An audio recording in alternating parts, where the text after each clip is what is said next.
Welcome back, everybody. Maeva, bonjour, and good morning from the 2016 Sparkgreen Tahiti Challenge. Manny V here with David Hubbard, and we are going to start round number 2 of the main event. Dub, give us the lowdown on yesterday in round number 1 of the main event. Round 1 was pretty awesome. We saw some really high performances, some last-minute heroics, and even a couple 10-point rides. That's right. The conditions were pretty epic, and today was the first day we saw the sun rise here in Tahiti during our stay here, and that was, I mean, it's still out right now. I'm pretty psyched on the sun being out, but as far as the conditions, did you have a chance to take a look? It was looking pretty similar to yesterday. I think we're going to have light winds, very similar size in the 2 to 3 foot range. Should be some clean barrels and some lip opportunities for our riders to make the most of it. That's right. So we are going to have some action in round number 2. This is an elimination round, which means the man-on-man heat, somebody is going home. They're going to actually... It depends on their ticket if they're going to stay longer or not, but if they do not make it out of round number 2, they are done with the event. And there's a couple heats I'm looking at my screen over here off to the side, and you can look at the main event draw as well on our Facebook page and as well as the apbworldtour.com page. And there you're going to see the lineup of what we have today. Again, round number 2, heat number 1 is getting ready to start, and you can see the waves right there just reeling off the reef. Look at that. That was a gorgeous foam baller. We see someone exiting out of it, one of the non-competitors. Free surfer, probably making his way into the channel as they try to clear the lineup for our competitors. We're getting ready to start heat 1 of round number 2, and like you said, Manny, we've got some pretty interesting heats shaping up on paper. And the heat that I know that you're looking at was heat number 5. Oh my. Yes, heat number 5. Again, the elimination round will include some big hitters that did not advance to round number 3 from that first round. And look at this stack. You can see it actually, the heat draw right below the live feed on our YouTube channel. And again, that comments box off to the side, that is where you're going to be able to talk to us here in the booth. So throw down your comments, tell us where your name is and where you're watching from. But right under there, you're going to be able to see the main event heat draw, and heat number 5 is a doozy.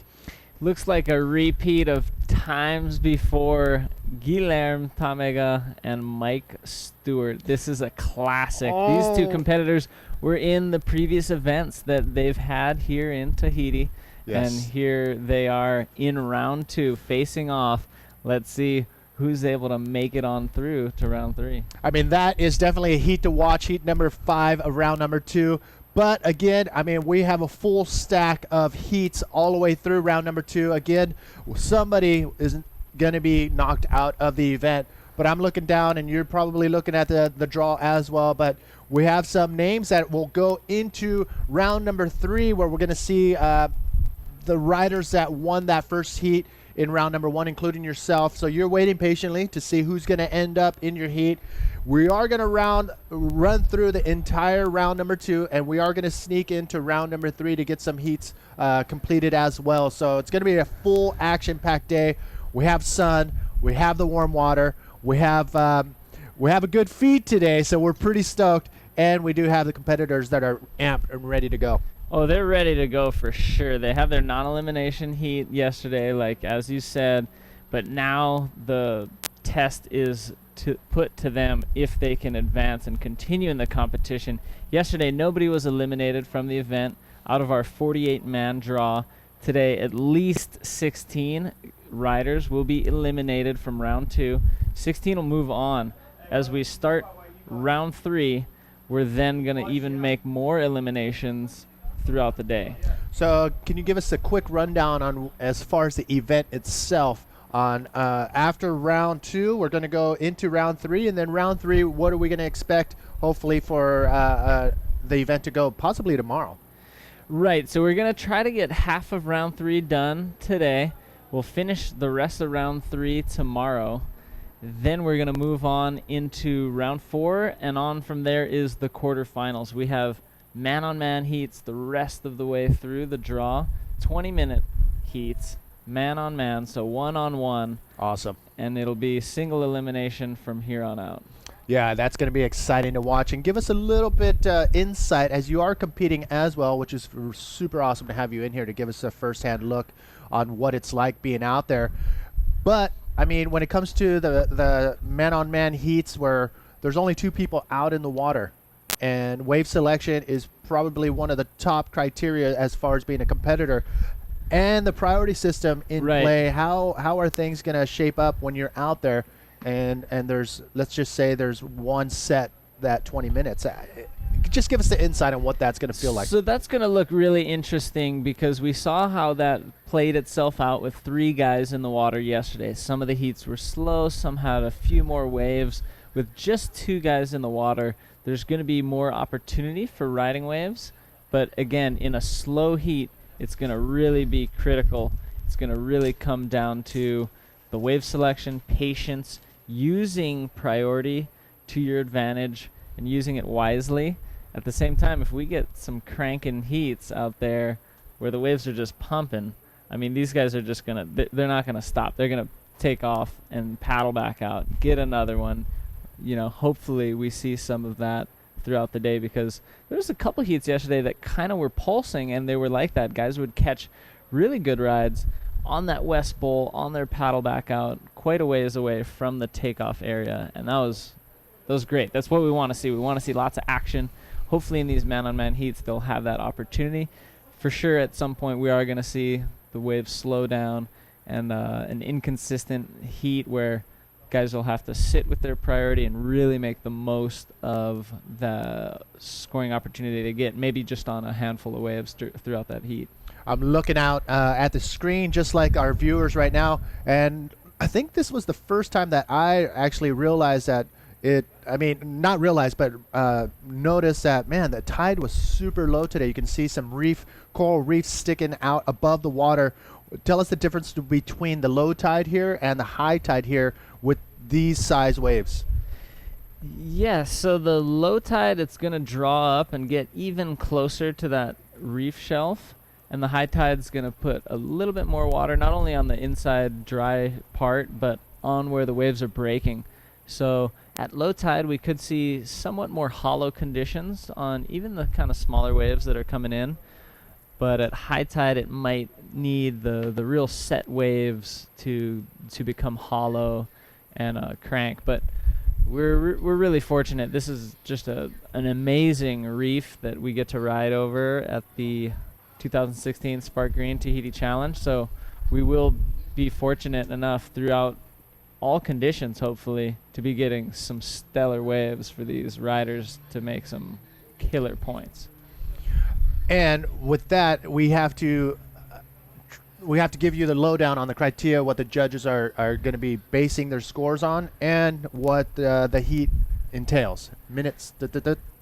Yep. So 20-minute heats. Top 2 scores will be counting. The judges will be awarding points based off of predominantly barrel rides and lip maneuvers. Maneuvers on the face won't be garnishing huge points, but you know, they could round off the wave. So we probably will see some competitors doing some spins along the face, but the judges really want to see the barrel. And we saw some 10-point rides yesterday being dropped for nice, hollow, deep barrels where the rider was going fast through long sections. It's exactly what they want to see. We did also see high points being awarded for critical lip maneuvers. So big backflips and inverts and even really nice rollos. Those are all going to be weighed in by the judges to give some high scores if they deem them to be worthy.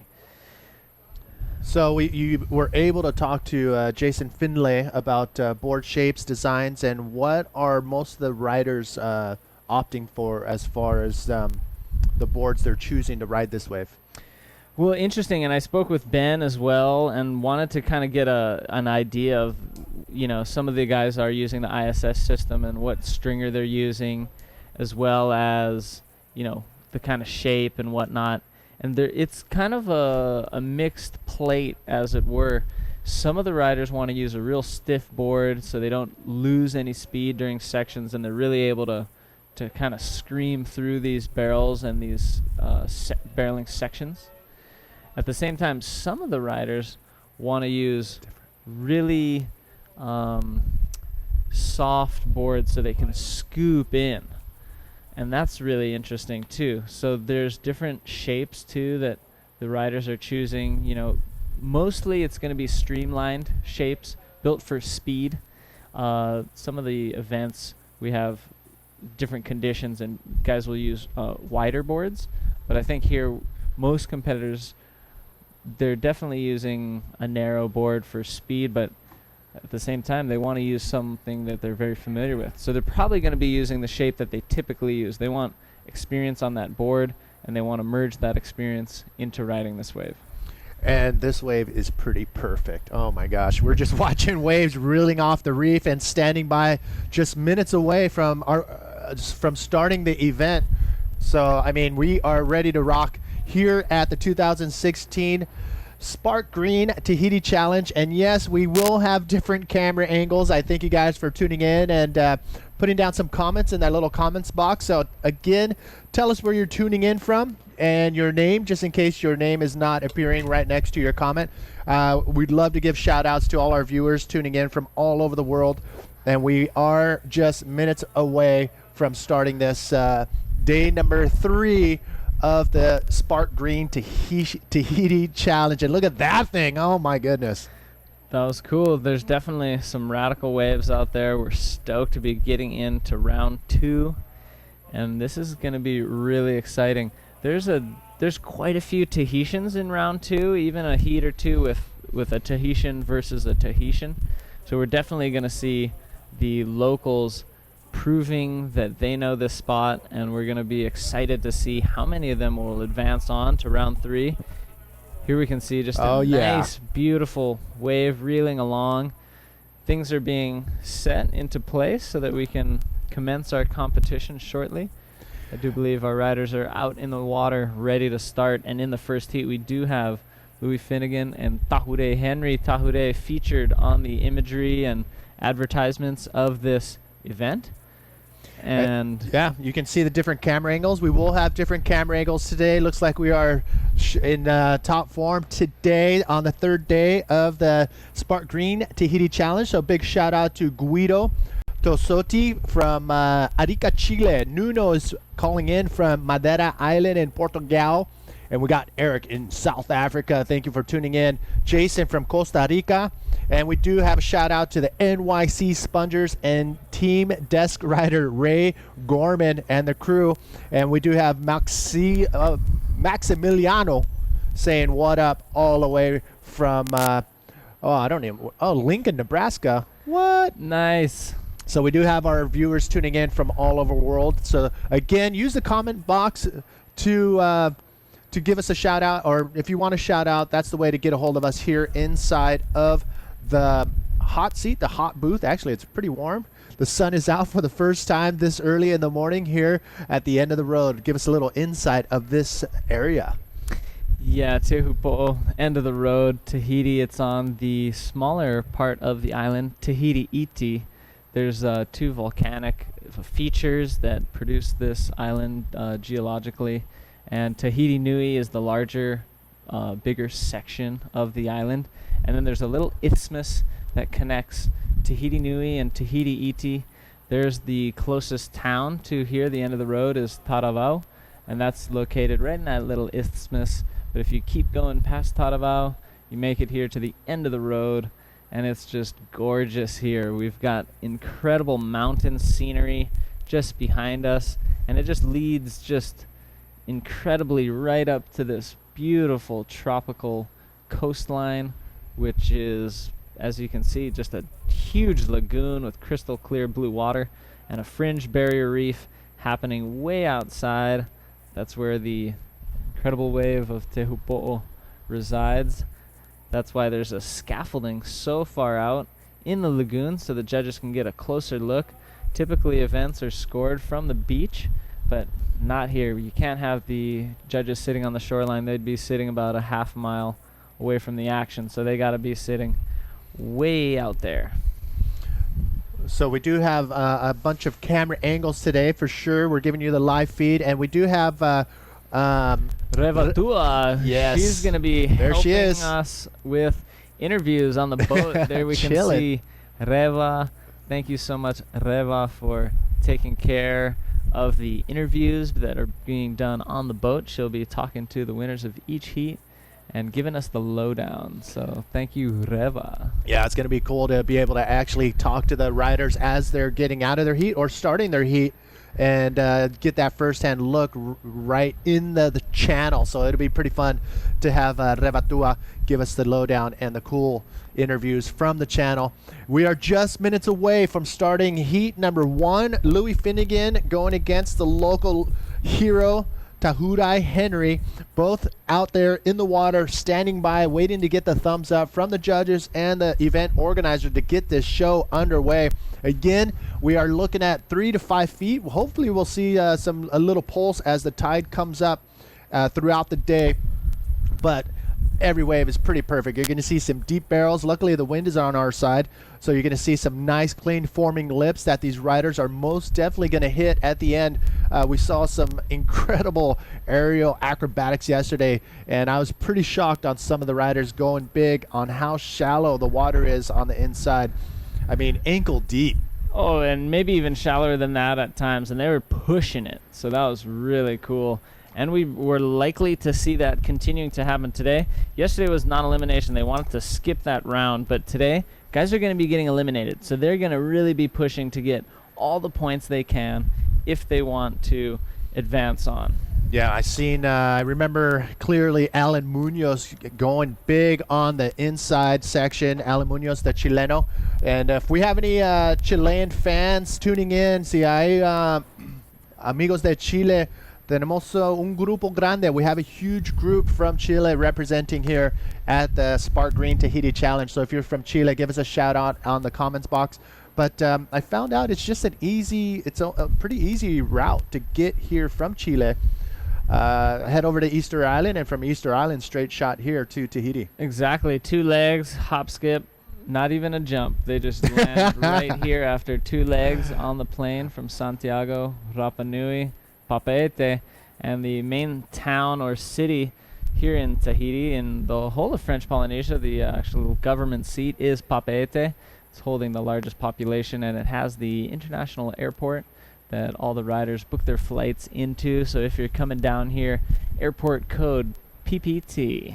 PPT, that's it. So if you ever have the opportunity, definitely put Tahiti on your list. I mean, we are in paradise. This place is pretty amazing. Again, round number 1, waiting patiently in the water to get this show underway. Louis Finnegan, the Australian, will be in the red jersey, and in yellow, Tahiti Henry. Here we go. Looks like first wave's being ridden for Louis Finnegan. Oh Nice my! barrel, spins out of it. He's going to opt out on that, but a great way to start for Louis. That gives Tahiti out the back with priority. And there it is, ladies and gentlemen. The start has begun with Louis Finnegan's awesome wave right there. Louis Finnegan from Australia, one of the young guns, and I'm seeing all the riders out here. The Aussies are all top-notch, super fit, and physically ready. Are they mentally ready to challenge the competitors here, especially the backyard? I mean, the rider who's calls this place his backyard, Tahiti Henry. Yes, exactly. And I think Tahiti might be more excited than anyone to come to this event, that the event actually came to him. Yes. And he's been getting some of the most intense images out here. We've used his image on the poster. He's become kind of a poster boy for bodyboarding, as even Tahitian athletes. So he's got some big sponsors. He's got some billboards up in town.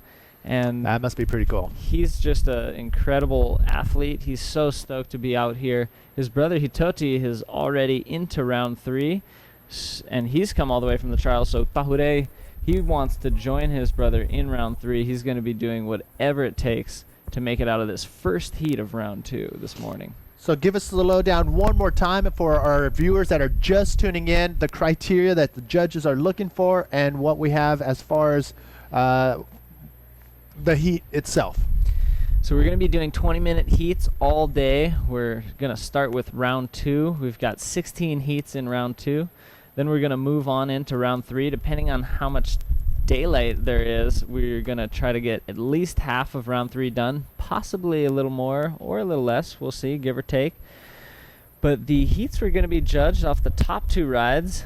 Right now, the top ride in this heat, only wave ridden, is a 5.5 for Louis Finnegan. So he's going to be adding that along with one other scoring ride to come up with a 2-ride total. That total, the highest of either rider, will be advancing on into the round number 3. Judges are going to be looking for the most radical maneuver in the most critical section of the wave, and barrels do definitely count as that criteria. So the barrels is definitely going to be what riders are kind of trying to go for, but if they can't get a nice long deep barrel, they're going to be throwing it up to the lip, and I know you love seeing that, Manny. Yes, I do. And ever since I landed here in Tahiti, and every rider I've been coming in contact with, I throw out the question, so what's up, dude? You're going to hit the lip when it's 8 foot, 10 foot? And pretty cool to see some of the top guys, Ben Player, Jace Finlay, they didn't say no, but at the same time they said, you know what, we'll be looking out for it. So it's there, and hopefully we get a little bit of bigger pulls throughout the day, and we may go into round number 3 and finish up the event tomorrow if the waves hold up. Right, so we're looking at the forecast. Magic Seaweed providing us some of that information. The event staff's going to be making that call, but we do have Tahure Henry on his first ride. Looked like he snuck out of a barrel there and just got out of the wave. We can see the wave finishing up, but I will let you know that after he cut out, it started to get super shallow, and where the wave is now is basically dry reef, as we would say. And dry reef just means that the reef is exposed between the intervals of swells coming in. So obviously it gets wet when a wave washes over it, but once the wave passes, it becomes exposed again to the air, and that's what we like to call dry reef. There's plenty of it here in Tahiti. Tahure's first round heat, he was struggling a little bit. He was being super patient, and unfortunately that didn't work out in his favor, and ended up here in round number 2. He knows this wave better than anyone out in the water, and it's very interesting to see if he's going to be able to learn from that and figure out a different strategy to see what it took to be able to get into that next heat. So he's going to have to dig a little deep into his contest skills bag. Definitely, and he is well versed in competitions. He's traveled all over the world. He has entered several APB events prior, and he has competed here locally, a lot of times.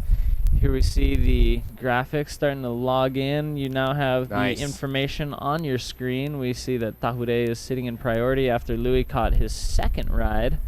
And so now Louis got the 2-score total, and he'll be looking to ditch that lowest score and replace it with a higher one. But back to Tahure, even Louis' strategy, all our riders in round 2 had an unsuccessful heat in round 1, meaning they didn't win. Here's Tahure. Nice.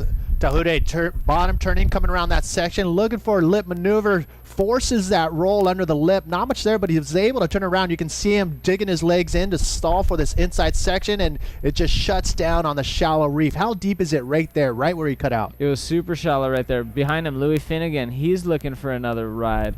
He's going to be diving his way out of this as he sees it just isn't giving him a clean section to travel through.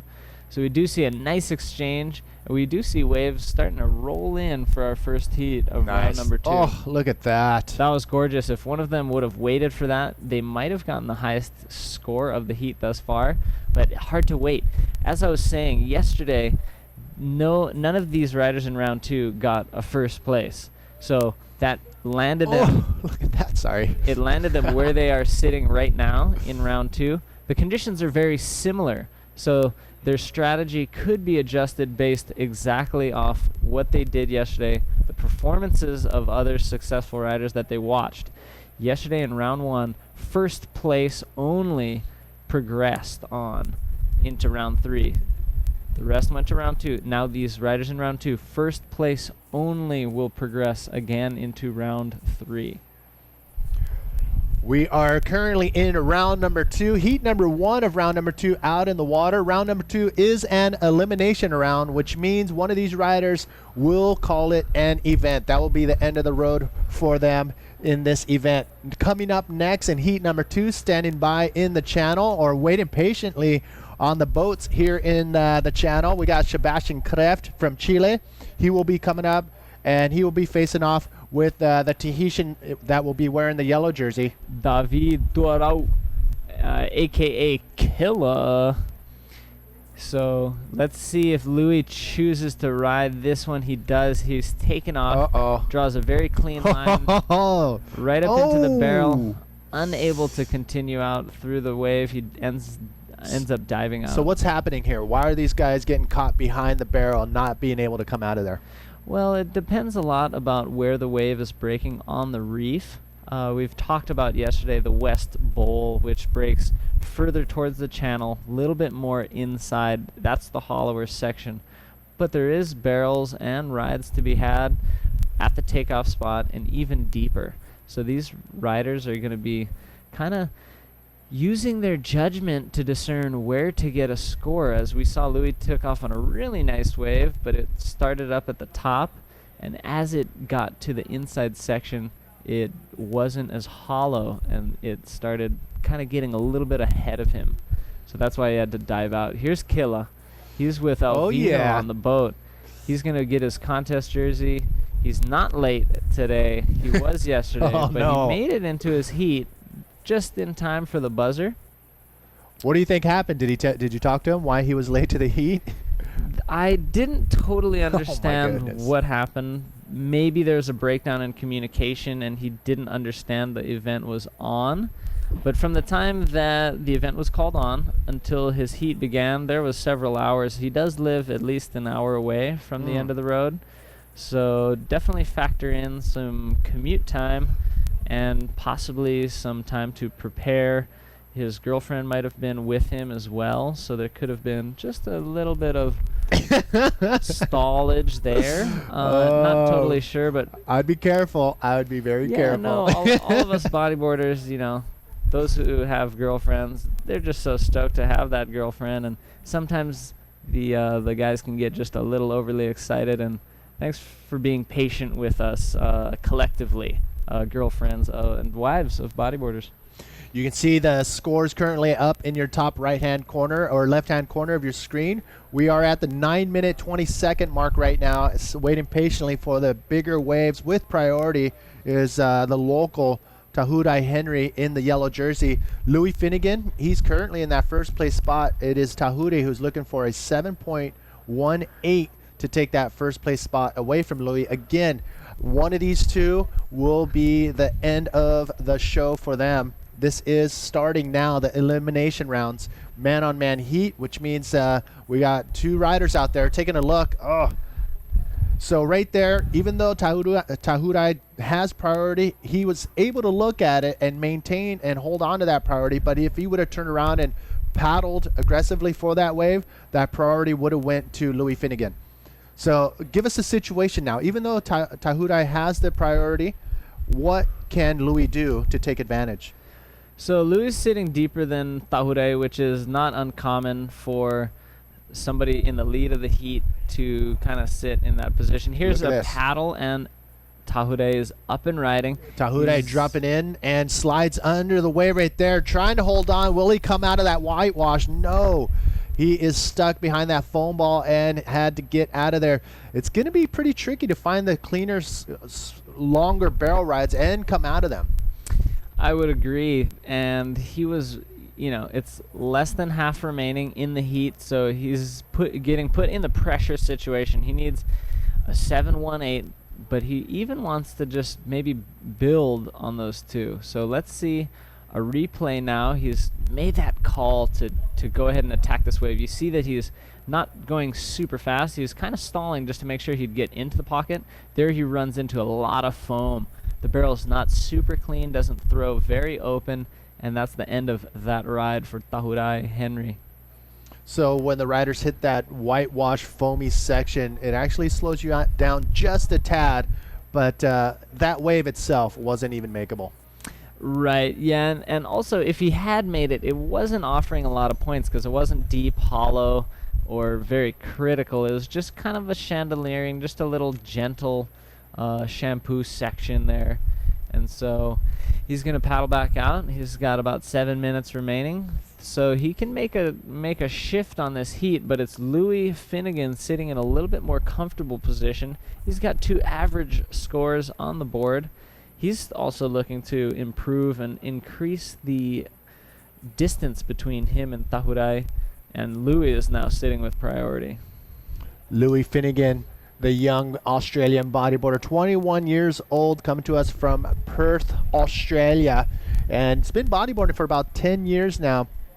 He's gone through some serious injuries and finally figured out less than a year ago that it's time to get into that fit zone. So he's been doing a lot of yoga, a lot of training, and just making sure his body is in top form. So he realized that he loves this sport and he's going to put everything into it, and now he's 100% ready to go, and currently in that first place spot with priority as well. It was great to see Louis on tour last year. There was just a bit of a down year for attendance of Australians, and Louis made a commitment to the entire tour, finished within the top 10. That was awesome of Louis, and now he's bringing a couple of his mates, George and Davis, the 3 amigos as they're called, are here live now in the event, in the Sparkgreen Tahiti Challenge. So it is great that Louis is not only making a push, but bringing along some mates, and he's a great rider. He did release an amazing podcast last year. Waiting patiently, you saw the rider in red coming up next. I believe that was Sebastian Kreft, the Chilean. Sebastian is going to be facing off with the Tahitian David, who will be in the yellow jersey. So they're standing by. 5 minutes to go remaining in this heat. Again, welcome to the 2016 Sparkgreen Tahiti Challenge. We are here in Teahupo. Man, Yeah. I'm gonna get that right. I want to pronounce it properly. You hear chopes, you hear chopo, chopu, and you hear all these, but I want to pronounce it properly. Yeah, I think as long as we're trying, and Yes. I don't claim to be pronouncing it 100% properly either. But yeah, just the effort, locals definitely appreciate it. I've been trying to pick up just a few terms, whether it's the Tahitian version of saying bon appetit, Oui. which is tama maitai, Ho. and even saying, good night or bonsoir in French. I think it's tuato maitai. So good night in Tahitian. And they're stoked, that shows that you're trying to get into their culture. All right, taking a look at this one with priority. Yes, Australian Louis Finnegan slides under the lip right here, holding that rail, holding a nice line. He has to come up a little high if he wants to come out of this, but as you can see, there was a little tiny bump inside of the wave that he was caught behind and wasn't able to make it, and he paddles back out. Unfortunately, Louis wasn't able to get out of that barrel, and we don't see many too high scores. His first wave was the better one. So here we see this wave is going to be clean, but he wants to set it up deep. He wants to get a long, deep tube ride. So there he is, pretty behind that section, and that first section is what got him. The rest of the wave stayed open. Here's live, Louis just sitting on the inside, scrapping a little wave off the inside. While he paddled back out, he was able to find just a small score. We've seen that happen a lot yesterday, where the riders would catch this wave and end up paddling out not too far inside, but end up turning around and catching a nice little quick barrel ride just to add on to their scorecard. And it was a strategy that paid off usually, especially if they're going to be returning to the lineup under priority. It doesn't hurt to catch a wave on the way back out. The paddle back out is so short anyways that adding about 30 seconds to it by riding another wave can definitely turn out to benefit the riders who do so. And not saying that that was a perfect, guaranteed A+ strategy, but in most cases it did pay dividends yesterday. So we're just approaching about 2 minutes remaining in this heat. It is getting crunch time. We see that Tahure only has 3 rides with real minimal scores. His 2.33 coming from that roller, but here's live. We do have Tahure sliding in. Nice stall right there. Clean bottom turn. This could be one. Yep, he makes it out of this one. Goes off the bottom. Oh, I thought he was going to make a run for the lip and do a maneuver, and he decided to pull out. It looked like he may have been just a little bit too late to go up and do a maneuver, but that barrel at the beginning of that wave was pretty solid. That was great. I think that was the best wave we've seen thus far in the heat. We'll let the judges decipher that. But if he wanted to attack first position just with that wave alone, he might have needed to go for the lip. Here we see the replay. He scoops in nicely. He's well positioned. He knows this reef. Now he's slotted in the barrel. He's going to scoot through that little bit tricky of a chandelier section. Here he starts eyeing the lip, draws a line, but decides, you know what, I am late. I'm going to dive out and return to the lineup. It's going to take him just a matter of seconds to get back out, and in that time he is hoping, with just a few seconds more than a minute remaining, that he's going to be able to get a second score to attack Louis Finnegan's position. Here we see scores being dropped just 1/100th of a point underneath what he needed. He needed a 7.18. He gets a 7.17. So now with under a minute remaining, he needs to improve on his 2.33, which basically is just a clean rolo or maybe a sequence of maneuvers on a smaller wave. Time is his enemy at this point. Here we see Louis taking a look. That could have been strategically to keep Tahure off that wave. Tahure is going to be staying inside and just scratching. He's got less than 30 seconds. He does have priority now. He is going to go on this wave. If he can do anything on this wave, he's going to be able to attack first position. He's stuck behind it and doesn't get the lip move. No, that was a little, could have been a tactical error on Louis Finnegan's part, as he saw he was going for a wave and lost priority straight to Tahure. And here we go, Louis Finnegan, the Australian. He needs a 4.01 on this wave to even have a chance to get in that first place spot. And that is, he caught it under the bell, but that may not be enough for Louis Finnegan. And so we're going to wait just 1 second, a few seconds to see what happened at the very end right there. Louis Finnegan, he knows it may have been the end of the road for this youngster from Perth, but we're going to give you the official final results for that heat, so it's pretty interesting on how that went down. Yeah, I didn't realize it, but he got the score to tie Louis Finnegan, so they both ended up with cumulative scores of their 2 rides equaling out to 9.5. And in that situation... Yeah, what happens in a tiebreak, Manny, is that the winner or the rider with the highest single wave score breaks that tie. And that person was... Tahure Henry. What a way to start this first heat of round number 2. The riders ending up with a tie score, and the winner would be Tahure Henry with the highest score of the heat. Wow, that was pretty...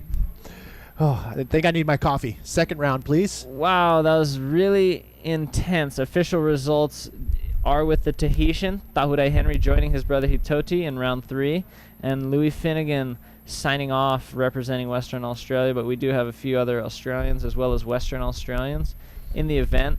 But yeah, very intense way to start the first heat.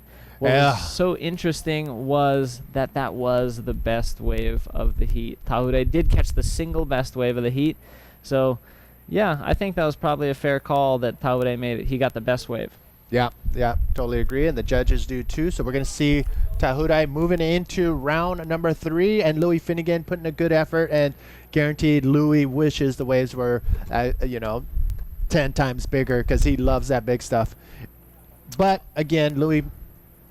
We're going to see a lot of good things. Look at this. Starting off round number 2, heat number 2 was the Chilean Sebastian Kreft. And Sebastian has been putting in some serious training time out in the water. Every time I'm out there, he's been out there. So he's been putting in some time here and catching as many waves as he can. Every time I see him, he's on a wave. And that's really characteristic of Chileans. They're really aggressive in the lineup. They want to be on every single wave that moves. And so if you're sharing the lineup with a few of them, It's tricky. Oh, Sebastian was looking at that wave. He didn't end up riding it, but he did get on that first wave. Not sure if we're going to get a replay, but it was a very kind of deep on the reef ride that he just scooped into. Here we see the two riders of the last heat having a chat. What do you think they're talking about? I saw Tahiti talking about a wave. Well, I think those are two really admirable and genuine fellas. I think they're just having a nice chat, congratulating each other. I think Louis is wishing him best of luck in the rest of the event. Louis is definitely stinging just a little bit, but he's got a smile on for sure. He's just such a class act, such a great guy to have on tour. There you can see the smile, those big dimples, and he is just kind of letting it settle, and he's gonna return to shore in good spirits and return to the boats. He's gonna be all good. Again, thank you all for tuning in to the 2016 Sparkgreen Tahiti Challenge, and you can see the local boy right there coming onto the boat, Tahiti Henry. He is all smiles right now, knowing he's going to round number 3, where he's going to face off with the winners from round number 1. So he's pretty stoked, and unfortunately for Louis Finnegan, he goes home. So again, thank you all for tuning in from all over the world, including Chico and Bleakers tuning in. There are a couple name stays here with the APB World Tour. So thank you all, and thank you too for tuning in. Right on. That's great to have previous staff as well as staff in the future of other events tuning in to this event that neither of them are at, but definitely have played their part in the history of the sport, and helped bring bodyboarding as well as the APB to where it is now. So great to have you guys logged in, and saludos to both of you wherever you may be. Yes, currently out in the waters, heat number 2. A lot of people are looking at the main event heat draws, and one heat in particular is being thrown out in the comments box, and I can hear people on the beach here talking about that heat, which is going to be amazing. So if anything, make sure you keep watching and make sure you come back or stay tuned, because heat number 5, oh my goodness. Yeah, it's going to be unreal. I think we may be going to an interview down on the boat. It looks like they're prepping, and the brothers standing by with Revatua. Yeah, the brothers Henry with Revatua, but here we got live action. Yes, David dropping in on this one. The Tahitian slides under the lip. Does he have the speed? Oh, you can see him going over the falls right there. Just too deep right there, trying to stall to get a little deeper in the barrel, but that was just too much, holding on to the brakes, and the wave just took care of that. And that was a little tricky, the way that wave formed. It really stood up and walled up like it was going to approach the west bowl and barrel, but it wasn't super open. And that's what happened, was he wanted to sit in there, but it kind of all through at one time, wasn't terribly open, and he ended up not making it. So a lot of the riders are trying to hit the brakes and get in that barrel and stay a little longer than the wave is allowing, and they're missing the wave entirely. Look at this. Looks like we may have a little action out the back, but no. Sebastian Kreft, the Chilean, is waiting patiently on the outside, and look how big that camera is right there on the. And Louis Finnegan thinking about what just happened out in the water with his cool haircut. What is going on there? Yeah, he's just, enjoying the channel now. He's shifting gears to really enjoy Tahiti. He doesn't have to worry about the contest anymore. Here we got Teva. Content d'être qualifié. Bon, les conditions sont bien meilleures qu'hier. Elles sont beaucoup plus lourdes quand elles passent sur le récif. Par contre, au niveau des séries, c'est un peu bizarre, donc je vais me baser plus sur les vagues moyennes, quoi. Bon, je suis tombé contre quelqu'un qui a beaucoup plus d'expérience que moi. Il a été finaliste à Pipeline là, il y a 2 mois. Donc ouais, ça m'a mis dans un stress assez fort, quoi. Hein. J'ai essayé de gérer mon stress. J'ai eu mes 2 premières vagues, je les ai mal choisies. Mais voilà, j'ai eu la meilleure vague de la série, et c'est ce qui a fait le tournant de la série, et voilà, j'ai pu gagner, quoi. Oui, ça te fait quoi de te retrouver contre ton frère au 3e round? Ben, c'est sûr que j'aurais aimé tomber contre lui beaucoup plus tard dans la compétition. Je lui souhaite d'aller le plus loin possible. Et, bon, on va se rencontrer à le prochain hit, et on va faire en sorte de bien s'amuser comme des frères qu'on va surfer tous les jours, quoi. Bon, et toi, Hitoti, un mot? Je pense que je vais réquisitionner sa planche et il va prendre la plus dure. Parce que... en fait, non, je pense que les conditions s'améliorent. La houle est en train de monter un peu plus. Marée haute qui arrive et je pense qu'on devrait avoir de beaux tubes en fin de matinée ou début d'après-midi. All right. Merci. So we saw some of the pretty insane waves right there. Oh, during so the yeah, interview, the so conditions great are job. looking much better than yesterday. It's breaking much more on the reef right now. The ones that are breaking on the reef are more like the middle-sized ones, and then yeah, you can see that on the big ones it's still pinchy. But yeah, it was really difficult on the choices of the waves because there weren't a lot of them coming in. So I ended up getting the best one of the heat. So yeah, I won the heat. Thank you. Ok, merci les Merci, garçons et puis merci. bon courage pour la suite. Hein. Merci Réva, toi, merci aux deux Franck. Welcome back once again. So congratulations to Tahura Henry for making it out of that heat. And again, welcome to the 2016 Sparkgreen Tahiti Challenge. Manny V and David Hubbard here in the booth giving you the live feed from the beautiful island of Tahiti. Oh, it's gorgeous. Such a pleasure to be here, and a real treat for not only the competitors and staff, but all of you spectators. Thanks for tuning in. I know you're loving the option to tune in to a live webcast of a contest down here in Tahiti, one of the most iconic, famous waves in any water sport, and so it's great.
Welcome back to the welcome back everybody to the 2016 Sparkgreen Tahiti Challenge. Manny V here with David Hubbard, and we're having a good time. I mean, we're in paradise. How can we not?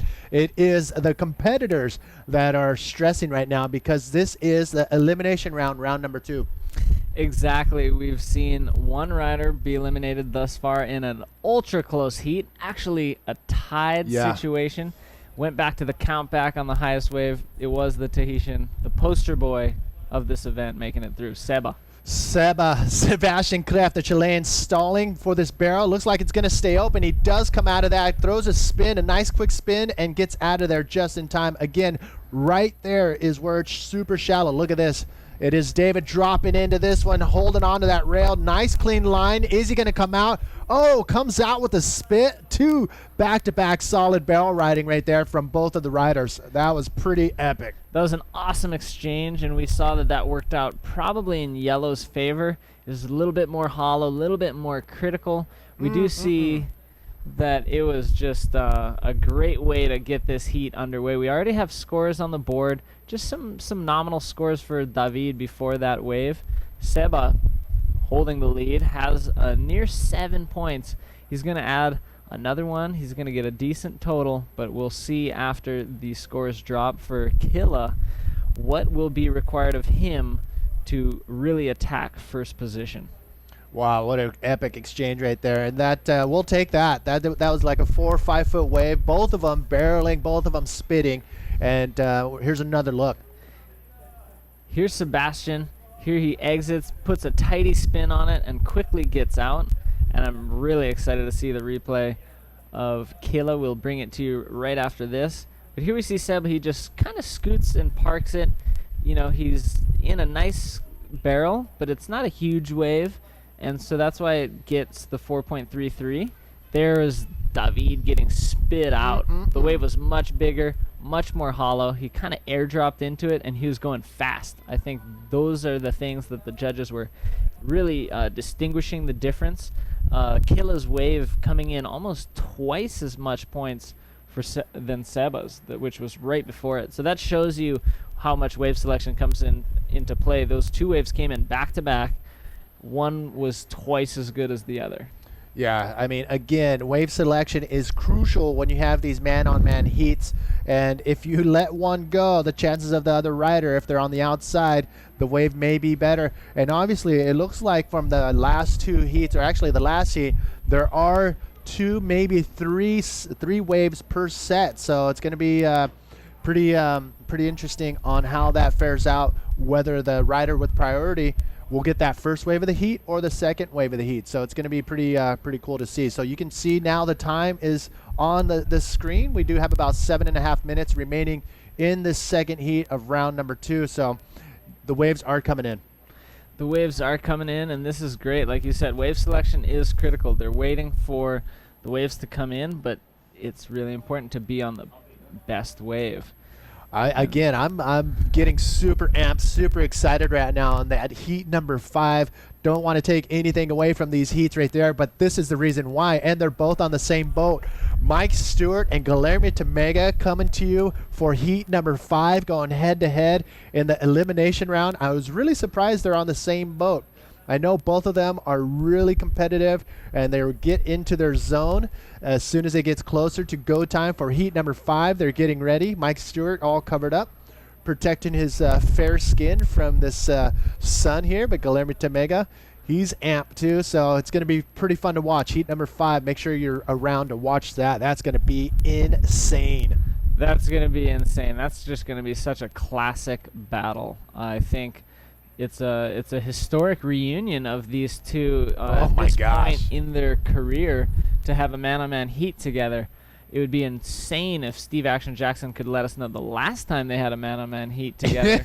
There's, besides Craig Hayden, who's actively working in the judging tower, I think Action Jackson might be able to provide that information. He's just a wealth of knowledge, as well as one of the talented commentators that joins the APB on certain events, legs of the tour. Yeah, unfortunately he's not with us right now. He's in Rio de Janeiro getting his full body tan with his Brazilian Speedos. Now, taking a look at this, the Chilean, the Sebastian Kreft, taking a look at that one. And the priority right now, I believe, is being held by the Tahitian. I believe you're right. So Seba's going to want to sit on the inside. There is scoring opportunity on the inside, but here we have David. He's paddling deeper. Oh man, it's gonna be interesting. But look at this thing. There we go. Nice clean roll by the Tahitian, spinning it around, and that may be it on this wave. But that wasn't too bad. A big roll on the outside with another maneuver to finish off that wave. But one of the bigger waves in this heat so far. Will it be enough? Is the question. He was looking for. Yeah, I'm gonna say yeah. That's gonna be better than his 2.07. He only needed a 2.77 to get back into that first place spot. Definitely gonna happen. Yeah, clean, critical rollo, pretty good distance, good wave size. He was able to draw a nice line up to that wave. Really interesting start to that wave. Seba really pushing onto that wave as far as he could. We weren't too sure exactly who had priority. We believe it was with David. Here we see him making it around all that whitewater Seba produced. He kind of tucks even under the curtain for a second. Super clean rollo. There we see the landing, and he waits to put a little spin on just for good measure, just a little bit of icing on that wave before cutting out. Score's coming in at a 4.87, putting him into the lead. Now the pressure's on Sebastian, who does have priority. He's needing a 6.45, something similar to his highest score that he has right now. He needs something similar to gain back the lead with about 4 minutes left. This is another tough heat right here. Both of them going wave for wave. I mean, that we saw a tie in the first heat. Now we're looking at these two guys, Sebastian and David, going head-to-head, and both of them putting down some solid scores. So right now, priority with Sebastian. Can he get that 6.45? Sebastian coming to us all the way from Chile. Again, out in the water. Elimination round, heat number 2, round number 2. We are going to run through round number 2 today, and we're going to jump into at least the first half of round number 3, which will be another, from this point on, they're all elimination heats. Exactly. From this point on, there are 20-minute one-on-one single elimination heats the rest of the way through the whole draw. So we're going to be seeing action continuing. We're going to be seeing the situations being quite critical for the riders who want to continue to progress. But we're going to be eliminating 16 individuals in this round. 16 will move on to join the 16 that made it from round 1 into round 3. And the 16 who are making it on from this round. But then again, 16 will get eliminated after this. We'll move into round 4, on into the quarters. So we're going to get probably through half of round 3 today. So stay with us. We got a lot of action. All right, taking advantage of his priority. This is Sebastian Kreft sliding in, stalling on the takeoff. Nice little check turn. Was that an error, or is he going to be able to pull out of that? I think he was hitting the brakes and slowing down way too much as the foam ball, as you can see, comes out of that barrel before he can. Look at that thing just reeling across the shallows. He's pretty bummed, but he's going to head back out right now. So with about 2 minutes remaining, David is sitting in a nice spot with priority. He's going to know what Sebastian needs, and so he's going to be watching out for the next best wave. Keep in mind, if he sees a average to good wave come in, he can even increase on his second scoring ride. So that will make it even more so for the situation needed for Seba. Here he is. He's taking a real slow approach to this wave. Now he drops down to the bottom, pulls a bottom turn, but he wants to be so deep, he never gains enough speed to make it out of that section. We see that the wave threw so hard that it filled up a lot of the face and the other part of the barrel with white water. And part of that is known as the foam ball. But here we see if he would have maybe just gassed it right here, he could have been just a little bit ahead. But there we see he's hoping it's going to stay super hollow, but that section that breaks ahead of him just there really fills up the entire barrel with white water, and that ate him. We say that the foam ball ate him in bodyboarding terms. Well, I don't know what other place you would want to hear that, but yeah, unfortunately, Sebastian didn't make it out of that one. But he did mention that back in May 2012 was his first time coming over to Tahiti from Chile, and when he landed, he said he started crying out of joy. The tears of joy just creeping down his cheeks for being in Tahiti, to being in this paradise. And he's super pumped to be here again on his second run to Tahiti to compete in such a very prestigious event here at one of the most dangerous waves in the world. Of course, all the riders are looking for that bigger size wave that we've all grown to love. But you know what? We do have a few days of competition we do need to complete. And according to Magic Seaweed, we should be seeing another pulse of bigger waves within the last week of the waiting period that we have. Right, so we're keeping an eye on that, as well as the winds for those days, which could be an issue. If we have some nice big swell with clean winds and great conditions, for sure, that's going to be exactly what we want to get.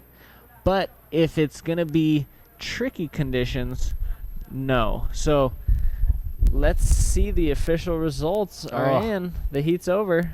That's it. It looks like we are done with that heat. So unfortunately, Sebastian Kreft ended up in second place. So he's going to spend the rest of his time here in Tahiti with watching. His mother, who's on the boat watching. Yes, I believe her mother's name is Deborah, and now they're going to be watching from the channel for the rest of the event. Congratulations to the local Tahitian. We'll be back right after this.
back, everybody, to the 2016 Sparkgreen Tahiti Challenge. We are rolling through round number 2. Currently in the water, heat number 3.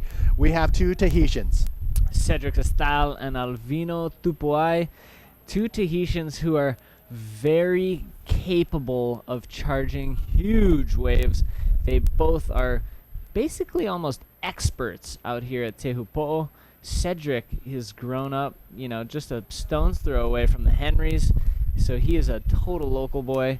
Alvino makes his way all around the island, surfs waves like Ta'apuna and Sapinus, but also out here at Tehupo'o. He's no stranger. He charges it big. Cedric drawing first blood. Oh my, this is a nice clean 5-footer dropping in, slides under the pocket, has a barrel and is able to come out. The question is, what's he going to do on this inside? And it's going to be pretty shallow right there, so he decides to pull out of that. But look at this, Alvino dropping in. He takes it late and deep, and he's going. He travels for a while. That was intense. You could see that wave approaching the reef, barreling already for several yards before he just scoops underneath the lip. Super late takeoff. Cedric getting the better of that exchange. All right. Well, when we take another look, hopefully at the replay, you can describe to the viewers what happened on Alvino's wave. It looked like he just got stuck inside the barrel. I thought it was going to stay open. Right, and that's the thing with the conditions right now. Some of them are staying super open and hollow, and that one was just deciding to throw just a little bit less and, just a little bit of texture for him to work with. Threw a little bit of whitewater ahead of him. It slowed him down a little bit too much, and for that final section, he definitely got caught behind it and got eaten by the foam ball, as we say, but that was pretty cool way to start for Cedric. Here he slowly approaches the first part of the wave, which gives him a nice barrel. See a little bit of a spit even as he comes out. Now he kind of slows himself down. He's thinking about doing another maneuver and decides, I'm out. So here's Alvino, scoops right underneath it. You can see the lip had already gotten down before him, but he makes the bottom turn, he makes it in there, and there, that end section, that's the tricky section right now. We see it clamping it, and at this size, that's what happens on some of these nice barreling waves is you can't be too deep. And so he was just a little bit too deep. If that was a huge, hollow, totally open wave, that little end section wouldn't be behaving like that, and he'd be fine. But in that situation, at this size, it just kind of crept up on him when he was hauling through the barrel and just getting a sweet shack, and he was unable to ride out of it because of it. Man, these guys are a perfect example. They're probably out there just praying to the wave gods, wishing that a pulse of 8-foot waves coming through, and I know our viewers are hoping for some of that too, because these guys can throw down in the big stuff. But it looks like they're holding their own in the smaller stuff too. I mean, 5 foot. The question is, would they be out there even though it's this small out there? Well, Cedric, when he was younger, Cedric for sure would be out there on days like today. But after growing up out here and surfing it at every size and almost every condition, I'm sure, just since this is his home spot. I think now he's gotten to the point where he keeps busy in other ways, and when it's pumping, he goes out big.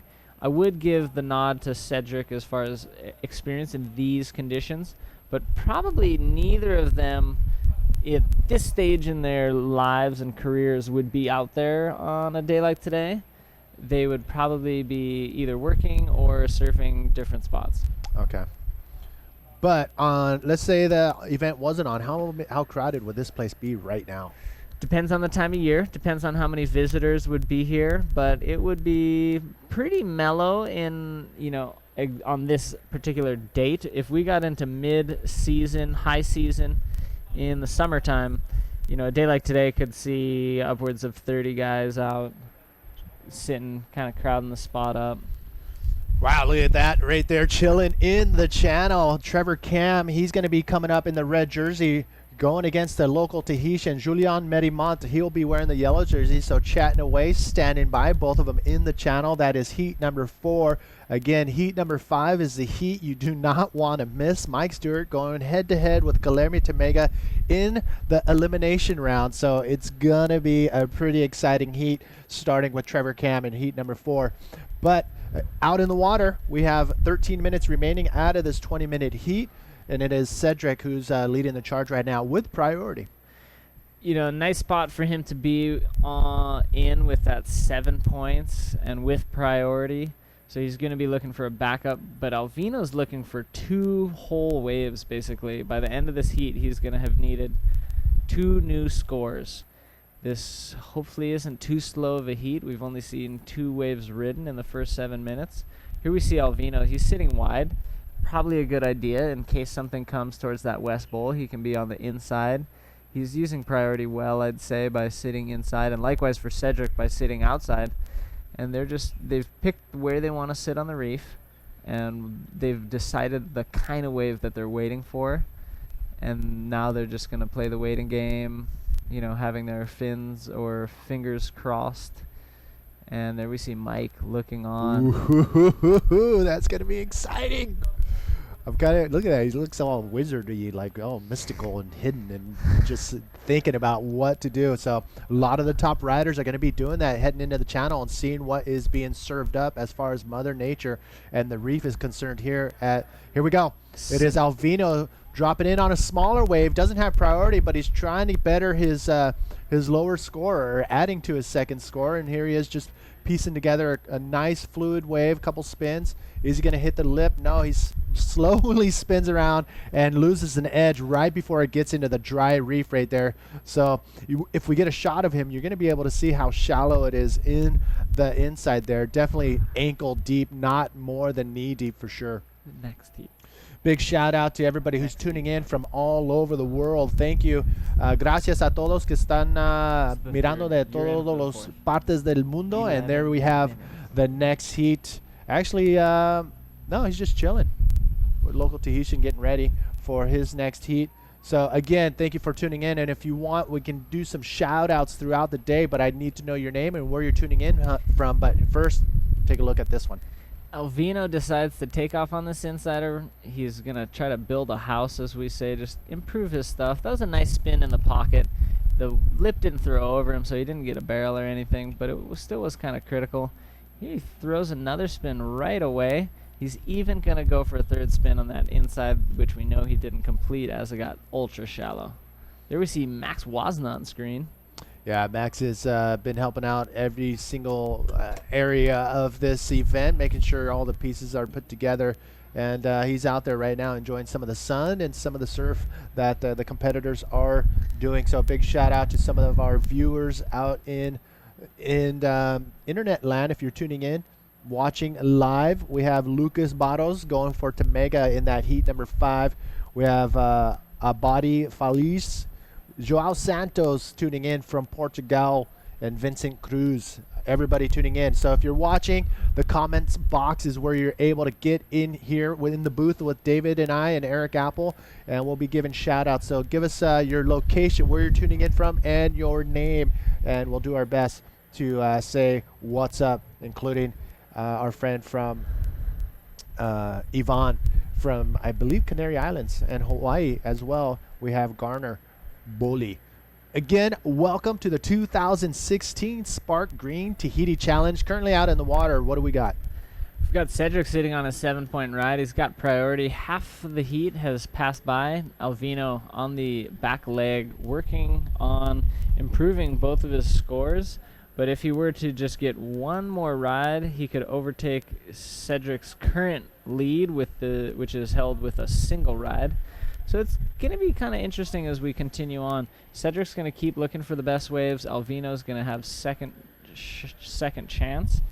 And at this time, let's thank our sponsors for being able to be here. This is unreal. But let's see if Cedric actually goes on this one. Yeah, it looks like Cedric is paddling into this one, trying to stall. Yep, he finds a nice little barrel, comes out of that, and holding on, trying to stay as long as he can, but then comes around the section. Is he going to hit the lip? Yes, he's going for that roll on the inside. Oh, luckily he doesn't come in, because that seriously is going up, rolling up onto the reef, and he pulls out of that. But nice barrel from the takeoff, though, for Cedric. Oh, definitely a smart choice by Cedric to get his backup score at this point in the heat. Now, we see our leader, our fearless leader, Alex Leon, on the ski, making sure everything's operating. He is not only producing the webcast, but technical director, contest organizer, Alex Leon, as well as the CEO of the APB. But great way for Cedric to continue his run. Here we see him taking off. This wave starts to barrel, and he goes for it. He hits the gas, makes it through that nice section. Pretty deep. This wave wasn't huge, but he rode a really nice clean part of the barrel. Alvino now. Alvino trying to match that. Comes out of the barrel with a nice roll right there. Spins it. Man, the judges have their work cut out for them. It was a smaller wave. Wasn't really super deep in the barrel. Does a roll and a spin. So, on that wave, that is pretty much everything you could do possibly on that size wave. So Alvino putting everything together. Yeah, and probably a good call of him to just really try to work it. If he would have just stayed put, he would still be looking at a tall score. He was comboed before that wave because Cedric's wave came in at a 6.33. But, with that ride, he might have been able to urge himself out of combination. So now he needs only one ride, which will be a 9.84 required of him because scores have dropped 3.5 for his last ride. Is that 9.84 possible is the question. Here's another look at Cedric's wave. Sorry. This is Alvino, and he's scooping under. He doesn't get totally deep, and he wants to hit the lip, but it just kind of gets a little bit pear-shaped. He's able to do a roll and then a spin immediately after. Here we have an interesting scenario. There's GT. Oh, boy. I'm wondering if he's going to use one or both or either board in the heat. He's hanging on to both right now for flotation purposes, sitting in the channel. He's eagerly awaiting his opportunity. He's keeping a close eye on the conditions and what's happening in these heats because he's coming up in heat 5, just about 26 minutes away. Yes, we have about 6 minutes. You can see the timer on your screen there. It was 6 minutes and 20 seconds remaining in heat number 3. We're going to jump into heat number 4 with Trevor Cam and Julian Merimont. They're going to be battling it out for 20 minutes.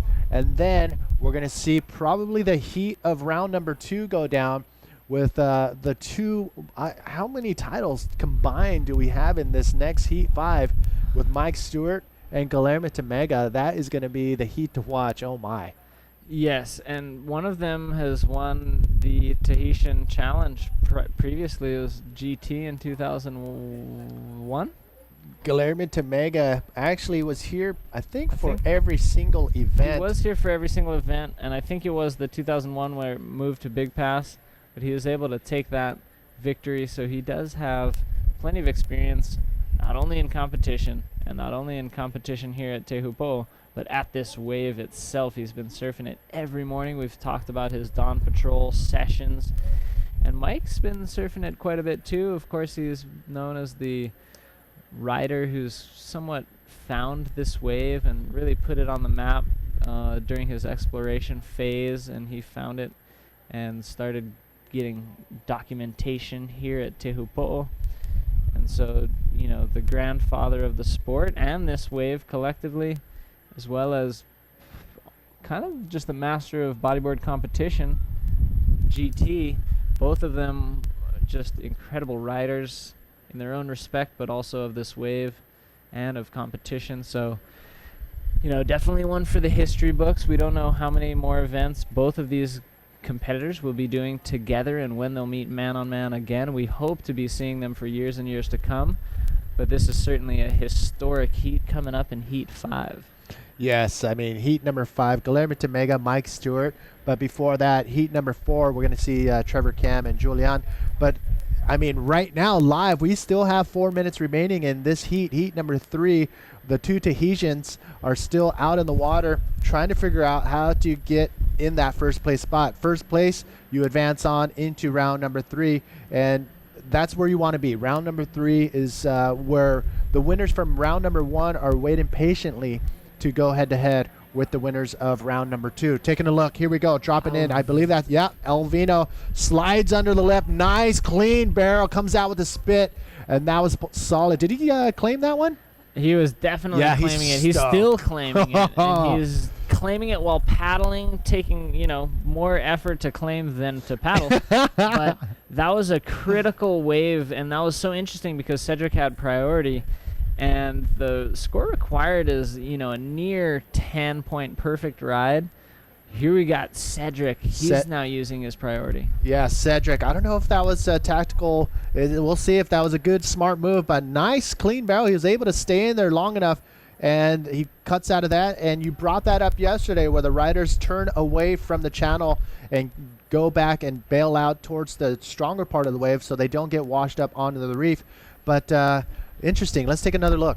Here's Alvino's ride. Just a really nice, beautiful barrel. My. Nice and deep. Spit. Comes out. The hand's already up in the air. Did he come out of there with the claim? He's already claiming it. Nice. Yeah, and he might be back out in the lineup still claiming it for all we know. Alvino is a very excited individual, such a character. Here's the water angle. Look at him scoop into this beautiful blue cylinder. And now he's just gunning it. He's just narrowly being clipped by the explosion, and the spit just puffs him out. Boom, there's the claim. And the fist is up. It starts wagging, and he is pumped. That was a pretty solid ride right there, but was it enough is the question. We're still waiting for the last waves scores to come in from those two wave exchange. 2 minutes to go, which, I mean, within 2 minutes, we saw it yesterday in the previous heats where in the last 2 minutes, the exchange of waves pretty much determined the placings for the end of that heat. And it could happen here too, but, I mean, Cedric has to get back out there. I mean, that's just a mellow paddle. I'd be out there sitting on Alvino as soon as I can. So what happened in that exchange, it was actually the first wave of the set that was quite a bit better. We did see that in the last heat where the second wave of the set was way better, twice as good, but it was the first wave of that exchange that came in at an 817. And it was just, wow, backup score for Cedric. It didn't even fall into a score line of a 603. But really interesting the way that this is shaping up. Cedric's kind of opened the door now. Alvino only needs a 517. So he needs to improve on that 3.5 and ditch it altogether and get a 517. But he is sitting out there with all priority. Under a minute remaining now for Alvino Tupuai to make a run to keep his hopes alive in this Sparkgreen Tahiti Challenge. We just saw a shot of the lineup. I didn't see anything in the horizon, so time could be ticking away for Alvino in the yellow jersey. But again, this is a place where you don't really see the wave up until it's pretty much in your face. So 30 seconds remaining. Will that wave come in for Alvino is the question. That if he gets a wave, it's got to be in that 6-point range. Right now he needs a 5.17 wave to get into that first place spot. If not, that will be the end of the road for Alvino. Just a few moments remaining. We'll see if any of these riders get another ride. Here it is. Alvino, this could be his last shot. My, that was his last chance, and unfortunately, he decided to not take it, and there it is. 1 second, done. Alvino pulling back. He should have just went for it and did whatever he could possible, but unfortunately, that may be the end of the road for the Tahitian. Alvino, he got the best wave of the heat, but wasn't able to advance. All right, you stay tuned. We'll be back with heat number 4 coming up, so don't go anywhere.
2016 Sparkgreen Tahiti Challenge, brought to you by Vairau Surf Club OPT, FTS, the whole Tahitian government, as well as ISS Bodyboard King and JG Bodyboards. We just saw another exciting finish to the heat, and we are now into heat 4 of round 2.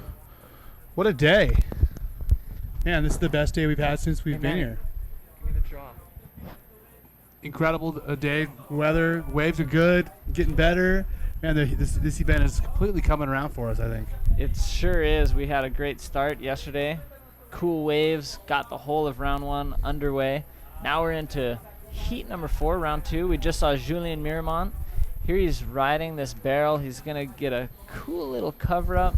He's hoping for more. Now this section really lines up for him. He hits the gas, makes it through that foamy section, and then we saw that he just kind of cut out afterwards. So good way to start the heat for Julien. He's versus Trevor Cam, the Hawaiian. That's right. Trevor making the short trip from Hawaii down here. A couple hours. What's it, about 4-hour flight? Yeah, about 5 or 6. Oh, is that long? Yeah. So thanks for There we joining are. us. Dave Hubbard here with Eric Apple, live here in the booth. Yeah, we're stoked to be here. Definitely enjoying Tahiti, every single part of it, in and out of the water. What's one of your favorite things about being here in Tahiti, Eric? You know, just being away from the people, and it's just really enjoying nature. It's like we talked about yesterday, I believe. This is what I feel like Hawaii must have been like 100 years ago, and I'm getting the chance to really experience the land and the aina and the mana. Yeah, totally, and they use a lot of the same words as we do back in Hawaii, and mana is definitely one of the phrases we hear a lot about here, which means power and energy, and there is tons of that here in Tahiti. Tons of good mana here in Tahiti, in and out of the water, 100%. So it's awesome to be here. We're stoked to be bringing to you live entertainment from round 2.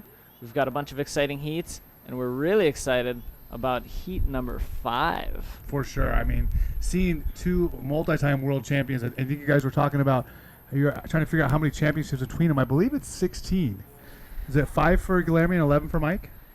I think it's 6 for GT, possibly. And 9 for Mike? And 9 for Mike. So I was 1 off.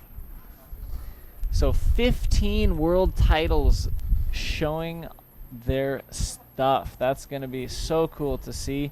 Cumulative age in that heat getting close to triple digits, and Whoa, if not in I don't know there, if I want to throw that out there on those guys.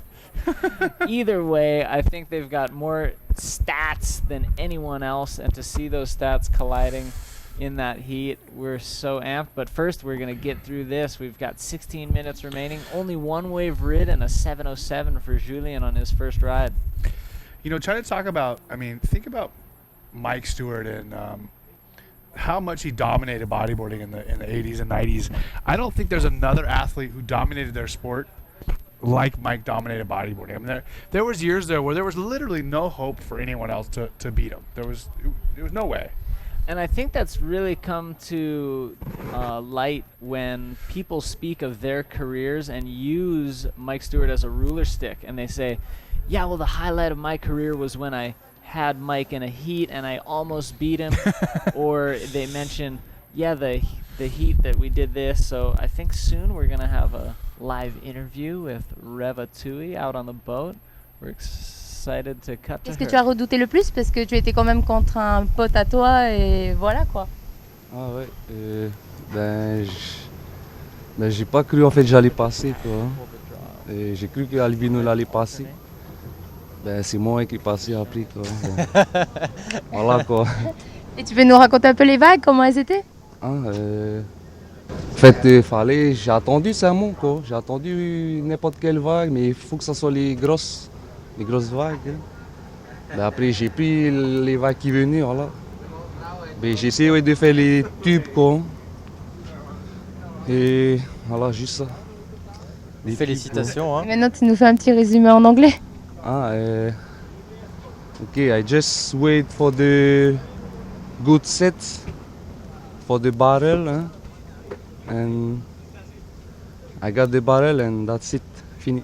Yeah, well done, mate. I score. Huh? Voilà, merci. Ok, merci et Super. encore félicitations. Cédric Estol qui s'est qualifié. Donc un petit résumé en anglais pour nos amis anglo-saxons qui regardent ou ceux qui ne parlent pas français. All right, here we have Trevor Cam striking first blood. Cute little cover up. He's looking for a lip move. Gets a squeaky Rolo. You like that term, cute. I do. I use it a lot. I think it's a really cool descriptive word to let you know that these guys are having fun. He was flirting with the barrel. That was mine the other day. Yeah, that works too. Hey, so after we check this replay, I want to talk to you about how it looks out there from the boat. Here we see a nice scoop in, really small wave though for Trevor, but he knows how to compete. He's going to complete this ride with a lip move. There he's able to squeak a roll at the very end. We saw that the lip started to kind of clamp. Yeah, And then he throws a reverse on there. I feel like he got as much as he could out of that wave. He got a barrel, he got a roll, he got a reverse. There we go. Ooh, In yellow. Julian, he's drawing a nice long line into this smooth spitter. spit and then a spin, and he's out. Julian Mirmont getting a great backup score to add to his 7. He's putting the pressure on the Hawaiian, Trevor Cam, but he's out the back. Wow, He's another up one. riding. Driving in the barrel. Is he going to make it out of this one? A little bit more critical, and a roll in a much more critical section this time.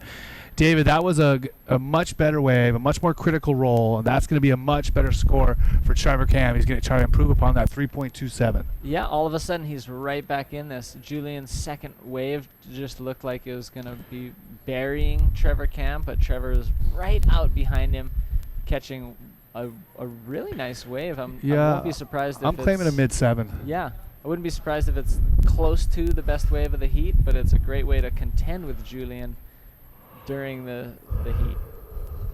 So tell us how it looked out there. You were in the channel just before. Well, as you know, and everyone knows that since we've been here, we've had a lot of rain and wind. As we take a look at this replay, we've had a lot of rain and wind here since we've been here in Tahiti. But today, the day is absolutely beautiful, as you can see in the background. Blue skies. As you see Julian scoop into this, rides it nice. Good poise there in the barrel, trimming nice. Even gets a little bit of spin as it comes out, so that's a really nice wave as well. Throws that forward, doesn't finish with a roll or any inside maneuver. But behind him, Trevor, he really optimized his position by finding a good sized barrel, and he got pitched out on the roll. It wasn't so much of a little twist or a flop over. I like the speed he had through this whole section too. He was going faster than Julian was. The section was longer and maybe not quite as hollow, but check this roll.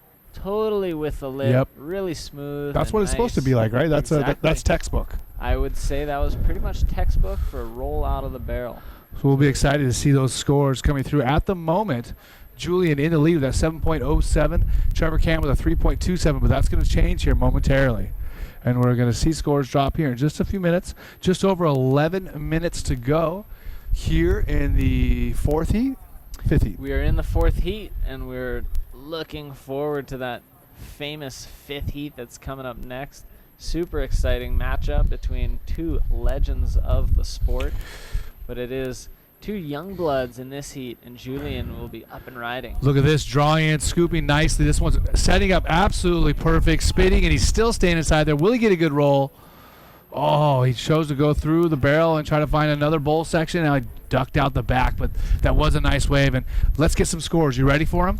I'm ready for him. All right, Trevor Cam. We said he had a great wave. He did as a 6.93. We thought he'd be scored a little bit higher, but still pretty close there. 6.93.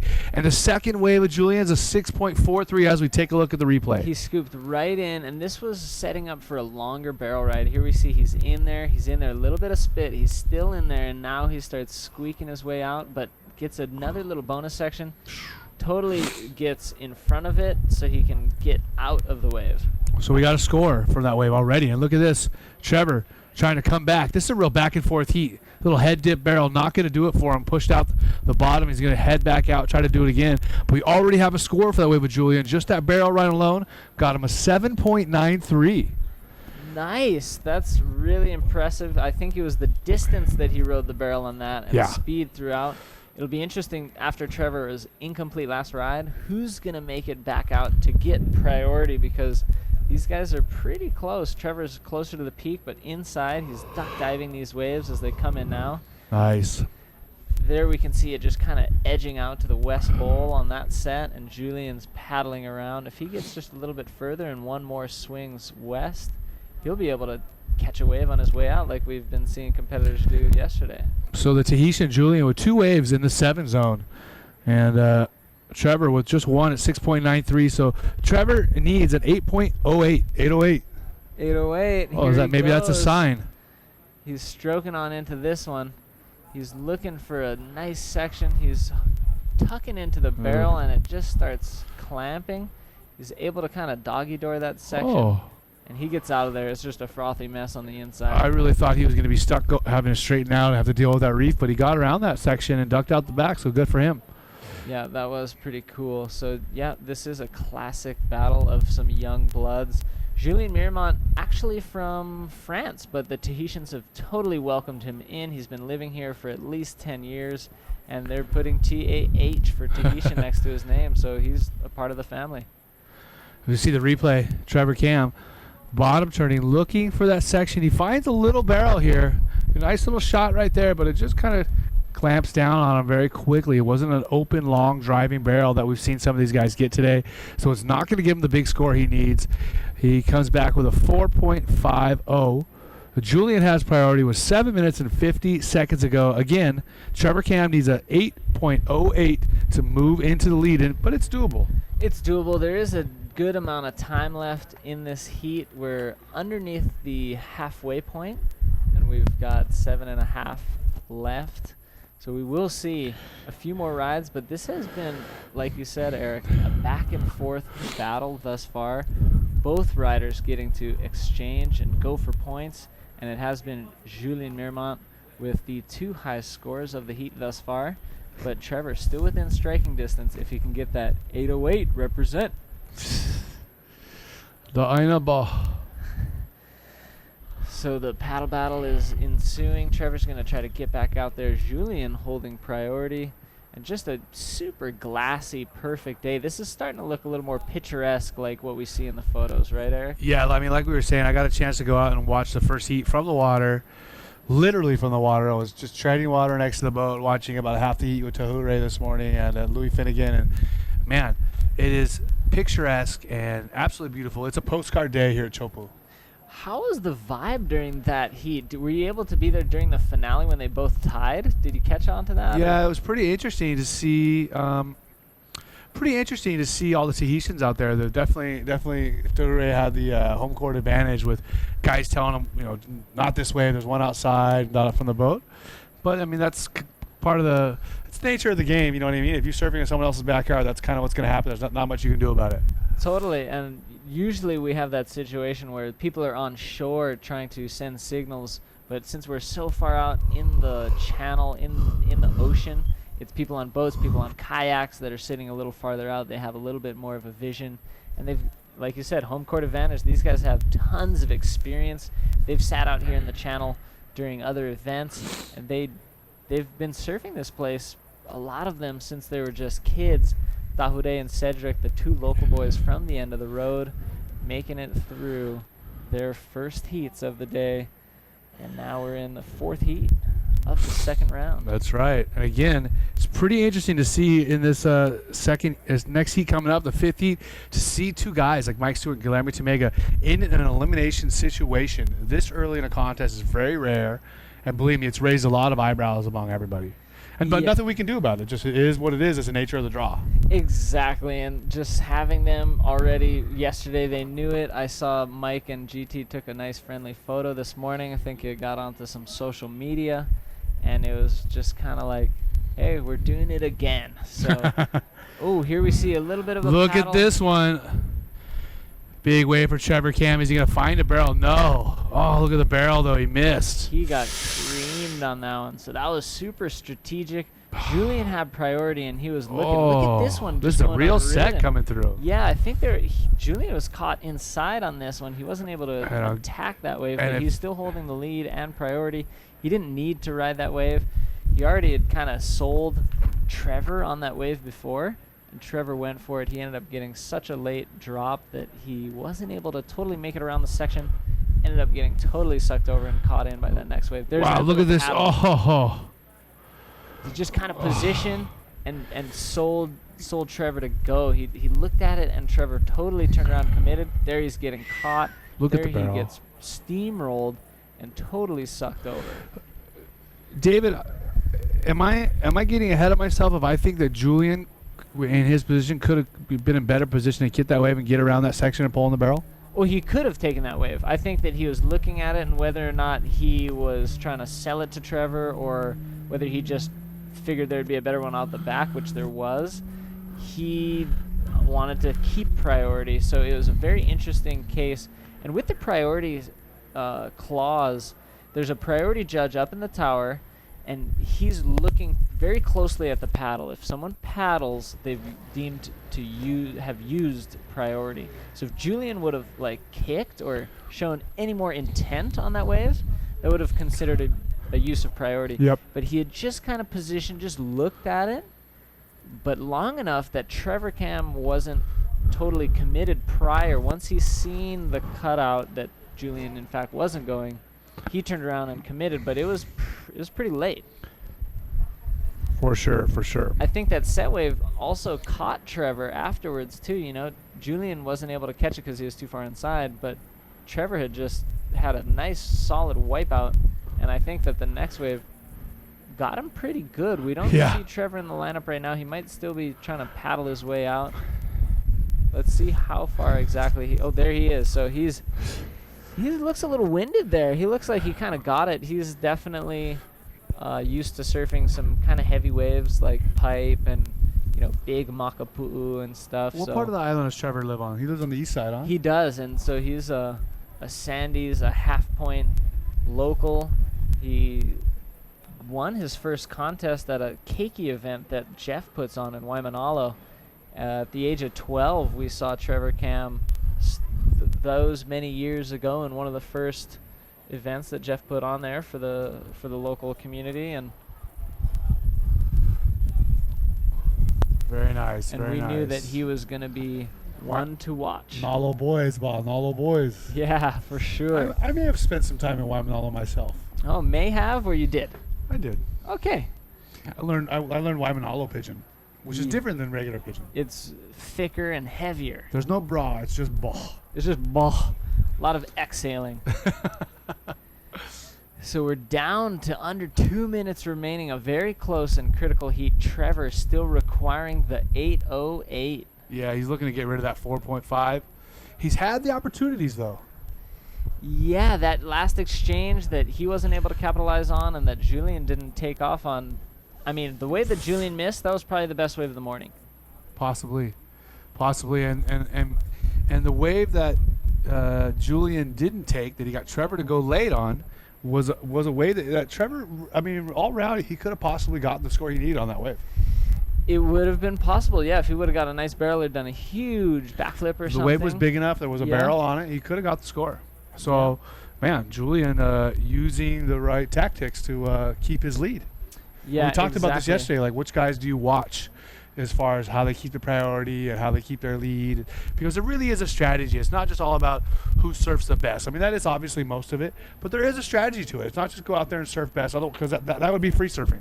I think we're going to be seeing a heat that would be the one to watch as far as what to do with priority and those various things coming right up next. For sure. With Mike Stewart GT, that's coming up in about 20 or 30 seconds. We're just about to count down this heat. I would say water. it's safe to say that not one person anywhere has anywhere near as many heats Trevor's as these two. Last chance. No, 10 seconds is not going to do it for him. And he ends up dipping out of that one. I was going to say that between Mike and Guilherme, I guarantee no other two riders. I bet no other four riders here could add up all their heats. It'd be as many heats as GT and Mike has surfed. I doubt it. So we've got the local Julien Mirmont moving on to round 3. Trevor Cam going to bow out, hang out with the boyos. Nice.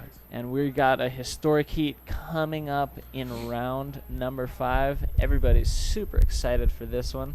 Yep, this is the heat to watch, everybody. We are fired up to give this historic heat to you, GT, Mike Stewart, in Heat 5. But we've had success for the Tahitians thus far. David, Tahure, Cedric, Julien, all moving on. And we're going to cut to a commercial and bring you that historic heat coming right up.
Welcome back, everybody, to the 2016 Sparkgreen Tahiti Challenge. Manny V here with Eric Apple. That's right. And this is it. This is why I needed an extra. Oh my gosh, am I really not on? Thank you, David Hubbard. But yes, welcome back to the 2016 Sparkgreen Tahiti Challenge. Manny V with Eric Apple, and everybody's been excited about this heat right now. Heat number 5 in the elimination round in round number 2.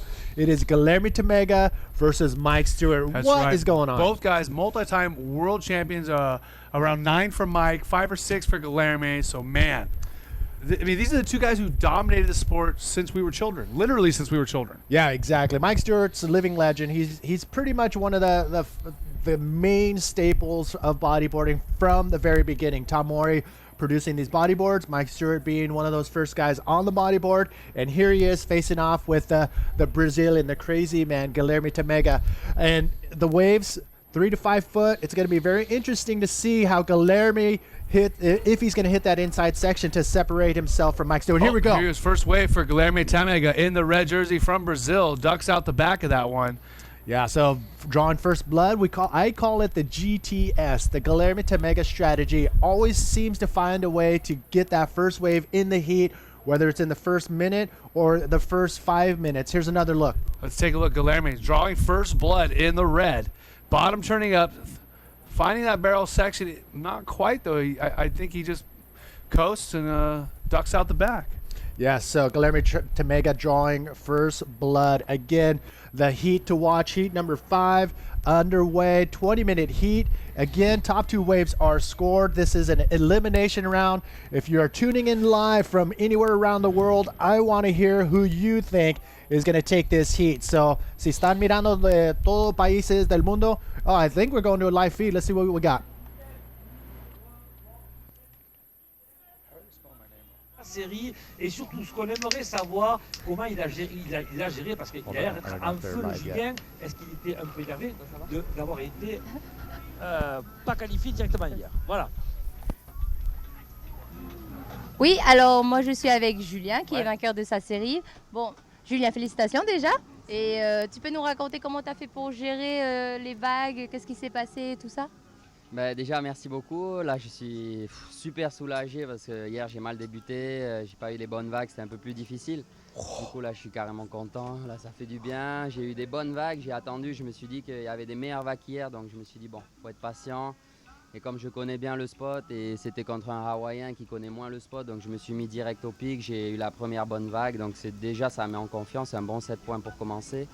Et après, j'ai essayé d'être patient. Pareil, j'ai eu des bonnes vagues qui sont venues sur moi. Donc, ben voilà, quand c'est comme ça, c'est juste parfait quoi, la série. Après, j'ai essayé de faire un peu de tactique à la fin, le faire démarrer sur des vagues que je voyais moi pas très bonnes. Il a démarré et du coup, c'est comme ça, il est parti sur des mauvaises vagues et moi après, j'avais le temps de gérer ma série au large. Ah oui, ça c'est de la stratégie. Hein. Voilà, c'est de la stratégie aussi. Ben là, j'ai de la chance. Laisse-le en anglais À la après, maison, s'il te j'ai les champions. J'ai Pierre-Louis Parce qu'on va Coste, reprendre la Maxime série. Castillo, Martin Mouradian et leur coach Nico Padoa qui est là. Donc, du coup, j'écoute aussi les conseils de coach de stratégie parce que moi, je suis un bon free surfer. Les compètes, tu fais des hauts et des bas. Mais c'est vrai que quand tu fais un peu de stratégie dans tes séries, ça te permet de gagner beaucoup de séries, quoi. C'est vrai que c'est une grosse partie de la compétition. D'accord, merci. Et bon, je sais pas si on a le temps pour faire un petit résumé en anglais. Oui, vite fait. Alors, en 2 mots en anglais, voilà. Ouais. Vite fait en anglais, En une 2 petite mots en phrase, anglais. 1 minute, parce qu'après on va. I'm so happy. I'm so happy for this result. I was so stressful since 2 days, so now I'm feeling so confident for the next of the competition, for the next round, and I'm so happy. All the Tahitian boys they made through the round 2, so happy, and then we're gonna represent Tahiti. Merci Julien et encore félicitations. Merci beaucoup, Réva, toi. Merci, Julien. Félicitations à Julien. On retourne tout de Back suite to au pic. Battles of Gods. Mont, he's feeling very good and very comfortable right now for the remaining of this competition. He's going to go into round number 3. But we saw a couple solid waves from Guilherme and Mike. Yeah, Julien Mermont, great heat against Trevor Cam, but wow. We saw first blood by Guilherme Tamega. He didn't really find what he wanted on that wave, but Mike Stewart sure did behind him. Wow. Riding that wave, we were talking about while you guys were watching the interview, rode that wave absolutely perfect. Pulled up on the barrel, exited with the spit, forward spin, and then hit that perfect clean roll right in the critical section and ducked out like that. Classic Mike Stewart, and brings it a 7.17. Great way to start the heat for Mike and putting Guilherme on his heels right off the bat, but Guilherme does have priority. Yes, Guilherme is is somebody who will never let his guard down, and if he gets a wave similar to Mike, chances are he's probably going to draw the similar line as Mike Stewart, but it's all about Mother Nature if she's going to deliver that wave to Guilherme. But those lines that Mike Stewart drew on that wave are you can't get any better than that. Let's take another look. Here's Mike Stewart dropping in. Nice, clean lines. Finds another opening. Look at that. Finding the speed line in the barrel, spins. He knows Guilherme's in this heat. He's putting everything on the line. That was another solid ride for Mike Stewart. But Guilherme Tamega dropping in.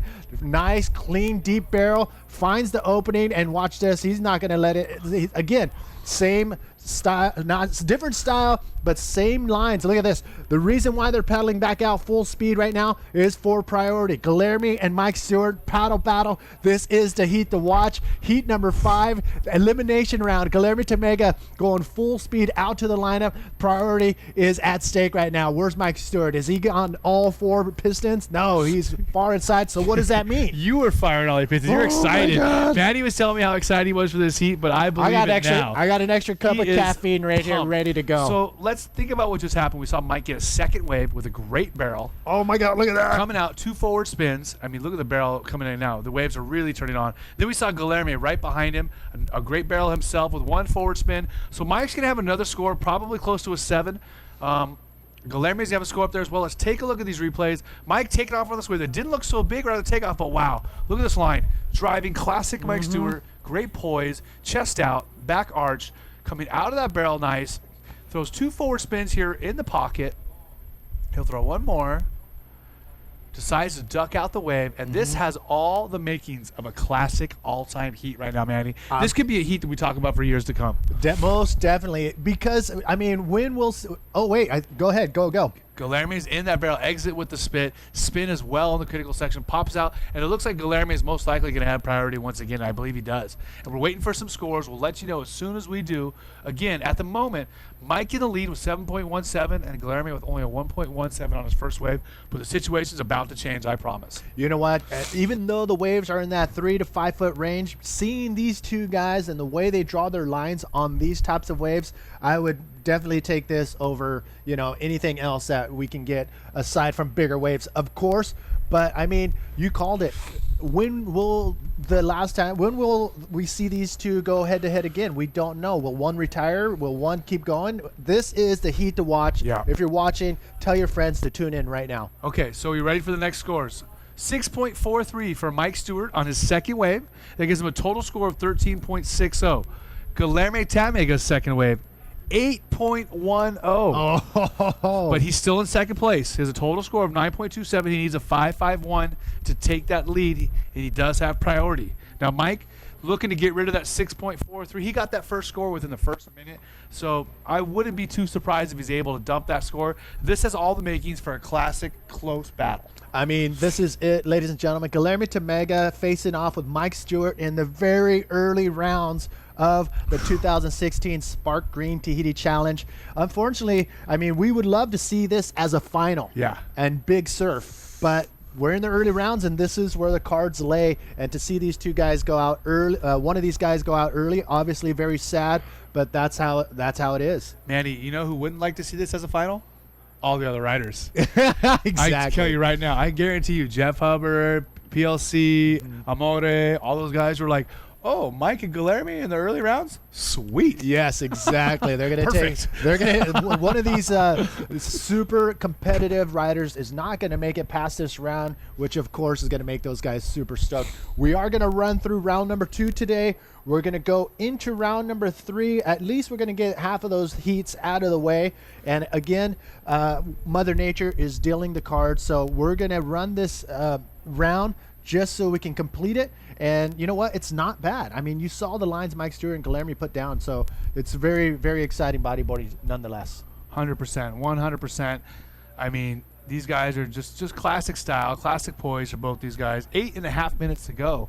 Man, this heat's already ticked by pretty fast.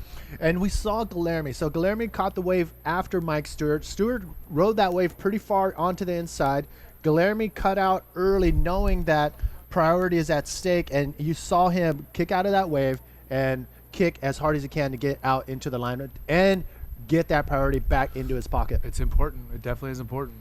Whew, exciting. Everybody out. Look at Rusty Friesen. What up, brother? How stoked is he? He's been smiling, I think, the entire time he's been here. Well, he's set up in round 3. He's happy, and he's watching his heroes compete against each other, and he's going to get the chance to possibly compete against them as well. I think he will be in... Not sure what he's going to be in the 3rd round. There he is. Heat number 14. Yes. And right now, Rusty actually has a surf school in California, and our good friend Billy Thiel from South Africa, Brew, is running shot for him while Rusty takes a break and is here to compete in this event. So Rusty coming up in round number 3, but currently in the water with 7 minutes remaining. One of the craziest heats so far, Mike Stewart versus Guilherme Tamega. Look at that view, Manny. You know what? That it's a postcard. It's a living postcard. Can you imagine rolling up in a boat, 200, 300, 400 years and seeing that for the first time? Captain Cook style. Yes, Captain Cook style. But he had to trade it because he got eaten. I know. Well, he had a pretty good run though. I mean, he got to see a lot of epic islands before he passed away. Again, 6 minutes 50 seconds remaining. Guilherme Tamega versus Mike Stewart in the early rounds. So I want to hear from you watching from all over the world. Who do you think is going to make it out of this heat? Will it be Guilherme Tamega, or do you think it's going to be Mike Stewart? Dime si puedes, ¿quién va a ganar esta batería? ¿Va a ser Mike Stewart o Guilherme Tamega? I want to know.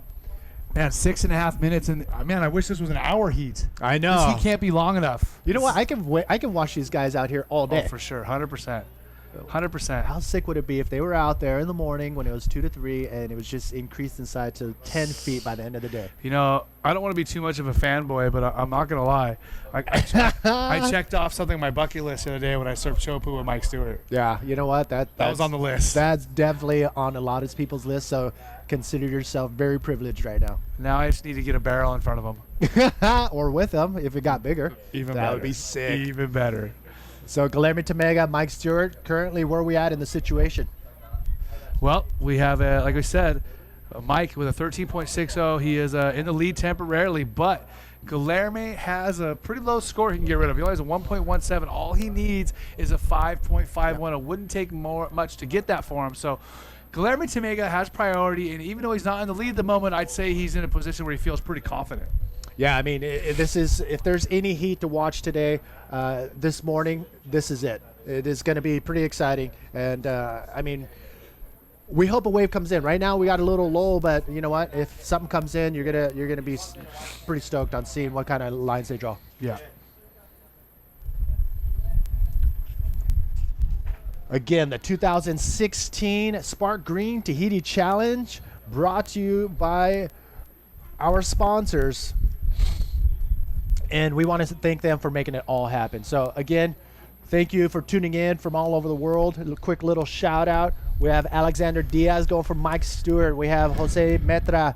He's going for Tamega. We got Boom Crodon going for Stewie. And we keep it coming at us, and let us know who you are going for in this heat. Manny, oh my we got goodness. 4.5 minutes to go. How can we make this last longer? I know. Look at this. Could be a little bump Here in comes the the water. set. Anybody in position looks a little wide. And Guilherme, no.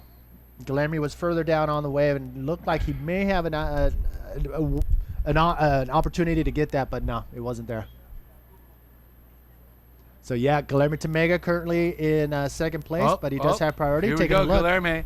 And Guilherme Tamega dropping in, slides in, finds a little pocket, finds the barrel. What's he going to do next? Quick little spin right there. Whips it around really quick. You can see his legs flying anywhere, and he's not afraid of this inside section. He's got to do something. He wants that 5. Oof. Mike right behind him. Mike Stewart dropping in, slides, nice cut, nice bottom, nice scoop, but not much there for Stewart, so he kicks out of that one. So here's what just happened. Guilherme was looking for a 5.51. I don't know if that's it. It's going to be close. It could be in that 5 range. It wasn't a big wave. He wasn't in the barrel that long. He didn't do any maneuvers to finish it, just a forward spin. So he lost priority. As we see the replay right now, let's take a look. Let's see how deep Guilherme gets. Can this be a 5.51? It's going to be in the neighborhood, but it's not a given. It's definitely not a given. He's in that barrel, but quickly in there. Comes out with a forward spin. He looks at the wave a little bit longer, doesn't end up doing something. Now, he lost priority for that, and Mike got the wave behind him. This is going to be really important to see the score. Really, really important to see the score. 3 minutes remaining. Oh, my gosh. Who I'm has holding my priority? breath. I imagine Mike's going to get out there first and get priority. Oh, Guilherme with a 4.67. It's not enough. No. And Mike Stewart's going to have priority. Oh, my goodness. 2 minutes and 50 seconds to go. And this is what we're talking about. Classic heat. How much more classic can it get? Oh, my goodness. You know what? Anything is possible. We say that all the time. But with these two guys out in the water in these conditions, it is definitely possible. I think, Mike Stewart has priority, so it's going to be very interesting to see. And if all the amateur competitive bodyboarders, if you want to see how to use your priority properly, this is it. Mike Stewart has priority. He's going to try to fend off Guilherme Tamega from catching any wave that could be a possibly 5.51 or better, and it's going to be pretty cool to see. I talked to one of the Chileans out in the when I had my break, and big wave rider, Sebastian Kreft, he had priority and he didn't know how to use it properly, and he actually lost it. But look at this. I'll talk more about that later. Guilherme Tamega needing a 5.51. Is this going to be it? Oh, nice maneuver off the top. Lands with a spin. Is that going to be it? Mike Stewart out in the lineup with he's not done yet. Oh, my goodness. It's like ankle deep right there. And you saw the reef come up. Watch how shallow it is right there. Guilherme Tamega. Oh, my goodness. Was that a 5.51 or not? Guilherme putting it all out on the line, doing a maneuver in the shallows. Wow. 1 minute and 30 to go. Let's take a look at this replay. Oh, my now, goodness. We have yet to see a big score from a wave that a guy didn't have a barrel, but this might be the first one. I don't know. No real barrel right for here, but Guilherme finding that ARS section. Oh, my goodness. Wow. It's basically a backflip ARS, very close sometimes, finds a forward spin right away, then he goes full-on commitment and throws the roll in ankle-deep water on the inside. Guilherme willing to risk life and limb to move through this heat, and he just might get it. Oh, my. 1 minute remaining. Is Mother Nature going to deliver it for Stewart? It's not enough for Guilherme Tamega, not yet at least. He gets a 5 on that wave. Oh, no. And Mike Stewart still at priority with 45 seconds to go. Oh, my. I'll tell you right now, judges obviously are looking for barrels. That's obviously what they're here for. But I'm going to go out on a limb and say Guilherme's not going to be too happy that he only got a 5 on that. Well, you know what? It was one of the smaller waves of the heat. No barrel, but he did do a nice maneuver off the top. And the other maneuvers that followed, they were there, but again, on the smaller wave. So, Yeah, I agree. Guilherme may have a little chat. Look at this, Mike Stewart. He's gonna close it out with this wave. Oh, slides under the barrel. Look at that. Makes it look easy. Oh, wanted to do a maneuver right there, but went up to the top. How's that fade back into the power zone? No, Classic Mike Stewart. Oh my goodness, that was pretty epic to watch. And Guilherme Tamega, is that the end of the road for the Brazilian beast? Oh my goodness, that was insane. What a heat. Number 5. Holy shikes. What a heat. Oh. Let's take a look at the replay. Mike Stewart on his final wave. Drop it in, scoop it in. Classic Mike Stewart. Look at the poise. Oh my gosh. Chest up, head out. Rides that barrel perfectly. He looked for a roll section, but he recognized it wasn't there. He decided to trim on, cut back, right across the reef. And Mike, I mean, his score doesn't even matter for this wave. He won the heat. Oh my goodness. Perfect. Classic heat. Great action here in round 2. Unfortunate to see either of these riders get eliminated, but it looks like unofficially at the moment, Guilherme Tamega is the one who's going to be eliminated this early, and Mike Stewart is going to move on into round 3. Mike's happy, giving us the shaka.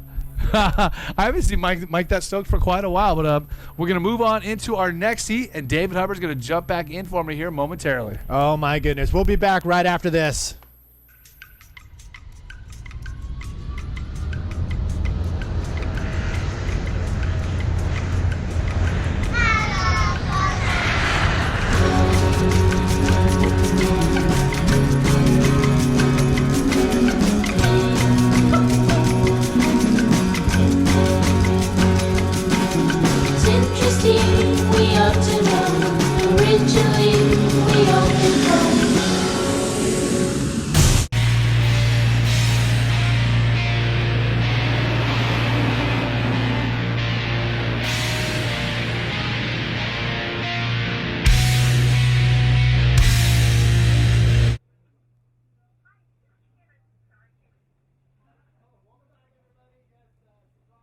Welcome to the 2016 Sparkgreen Tahiti Challenge.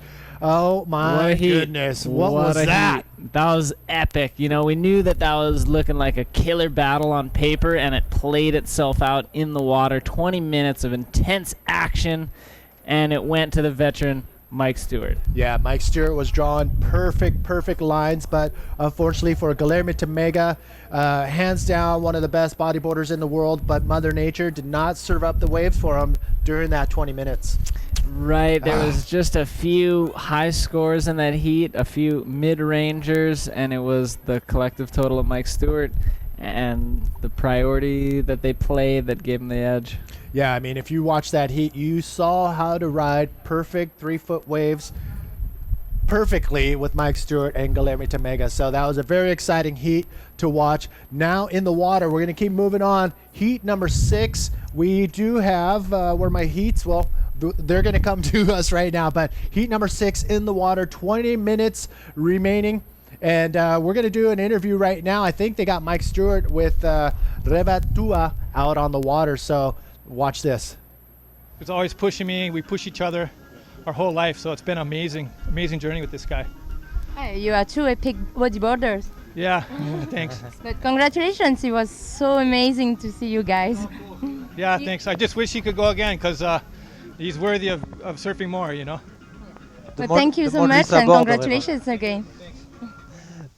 Merci Reva. Merci, thank you very much, Mike Stewart. Mike Stewart, he is super duper amped right now. Dean Fergus is currently out in the water, along with the Tahitian in the yellow jersey. We have Manea Fabish. So we have the Tahitian and the Australian. That seems to be the battle in a few of these heats right now. Yeah, there's a lot of Tahitians in round 2. We've seen the Tahitians have success thus far, making it on into round 3. So the island of Tahiti and all of French Polynesia keeps rooting for these guys. This is in their backyard, their home turf. There we see Mike Stewart having a chat with JG, Jared Gibson. How stoked is he right now? Super stoked, you know? He's came all the way down here. He loves this wave. He hasn't been here for a while. He was filming his movie Fire down here, body surfing 8 to 10 foot, as well as bodyboarding. Huge waves out here at Tehupo'o. And to return here to compete and to make it on into round 3, especially in such a classic battle. He's got to be stoked. He's got to be stoked. I mean, Mike Stewart, living legend. He is 155 years old. He is the wizard, and he is the Jedi Master of bodyboarding. I like the Jedi Master called maybe the Obi-Wan Kenobi of bodyboarding, but I'm not sure if you totally have that age right, maybe off by a few months. But he is definitely the godfather of the sport. We owe not only the technical riding that we have today, but also this venue. We owe a lot to Mike Stewart. So we're glad he's going to be in the rest of the event. Yes, it was in 1985 when Mike Stewart first set eyes on this wave out here, and it was 3 years later when he, along with Ben Severson and Chris Tenberg from the famous Kauai Classic team, they ended up here, surfed the waves for the first time, and back in 1988. So it was pretty awesome to know a little bit of history on some of the first foreigners to be able to ride this wave. Amazing little tale. There is also a Tahitian princess that in legends used to ride out here, and she was the only one to ride out here, the only one who could. Somebody tried to take her mana and come and try to ride the wave, and they got served up. Instant fatality. Oh my goodness. But check out those legends and the Tahitian history. More about this cool venue. We'll keep you posted as we find out more little tidbits. But in the water, Fabish, as well as Dean Fergus. Oh yeah, you know Dean. Oh yeah, he's got a pretty classic look at times, and he's got a pair of glasses that match him so perfectly. There he is, Mike Stewart, 365 years old and still looking super fit. Super fit, best shape of his life from what I've heard from friends of his like Kaino McGee and a few others that say, hey, he's more fit now than he was in his 20s. Mike Stewart would probably agree with that as well, just recovering from a shoulder surgery that he had early on this year. He finally had to get it operated on, but it's recovering well. He feels fit enough to compete here. He helped to sponsor the Pipeline event and didn't compete at Pipeline, but it's great to have him back in competition and here at the Sparkgreen Tahiti Challenge.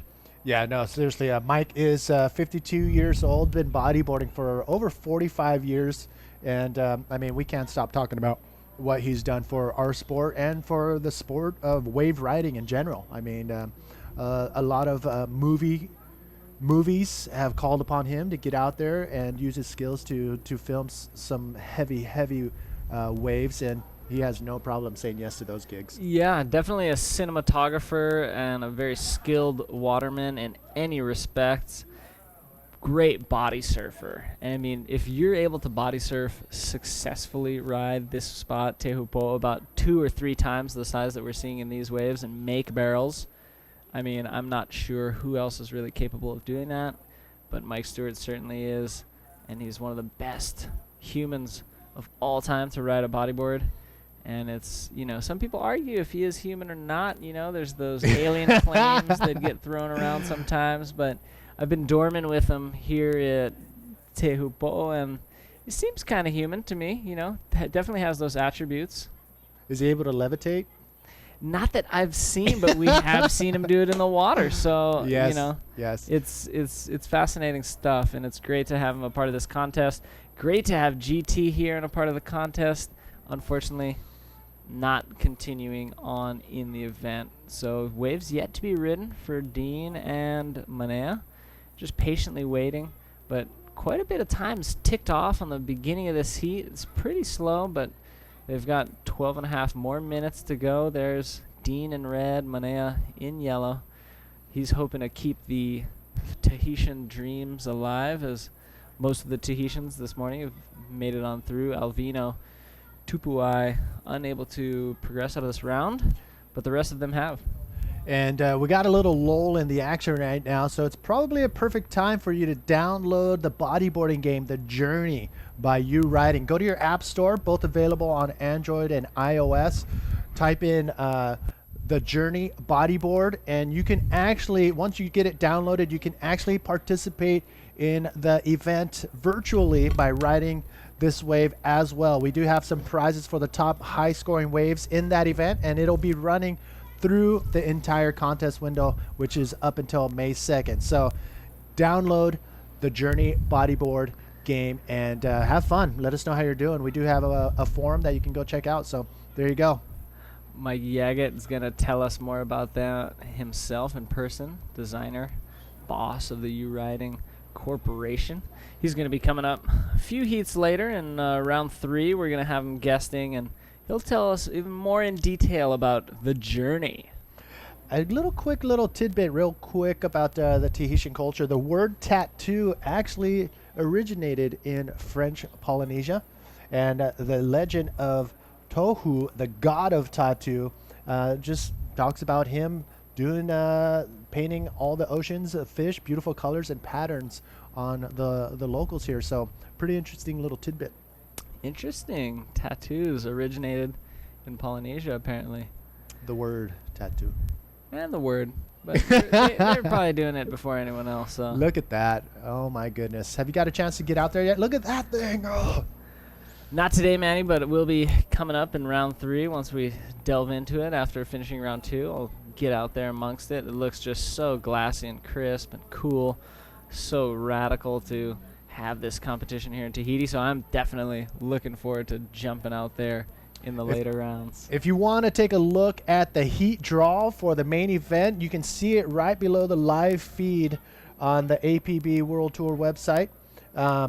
That's where you're going to see who's stacked up, when they're going to be competing, and who they're going to be competing against. And as David said, he's coming up in round number 3, heat number 2. He will be facing off with the winner of heat number 8 in round number 2. It'll be either Toby Player or Davis Blackwell. And what kind of preparation do you do knowing that one of these two guys are going to be in your heat? Do you even worry about who's in your heat? Yeah, I usually don't. I usually just focus on my own preparation and what I have to do, as well as the conditions. And I really prefer to just surf my own heat and surf it how I want to.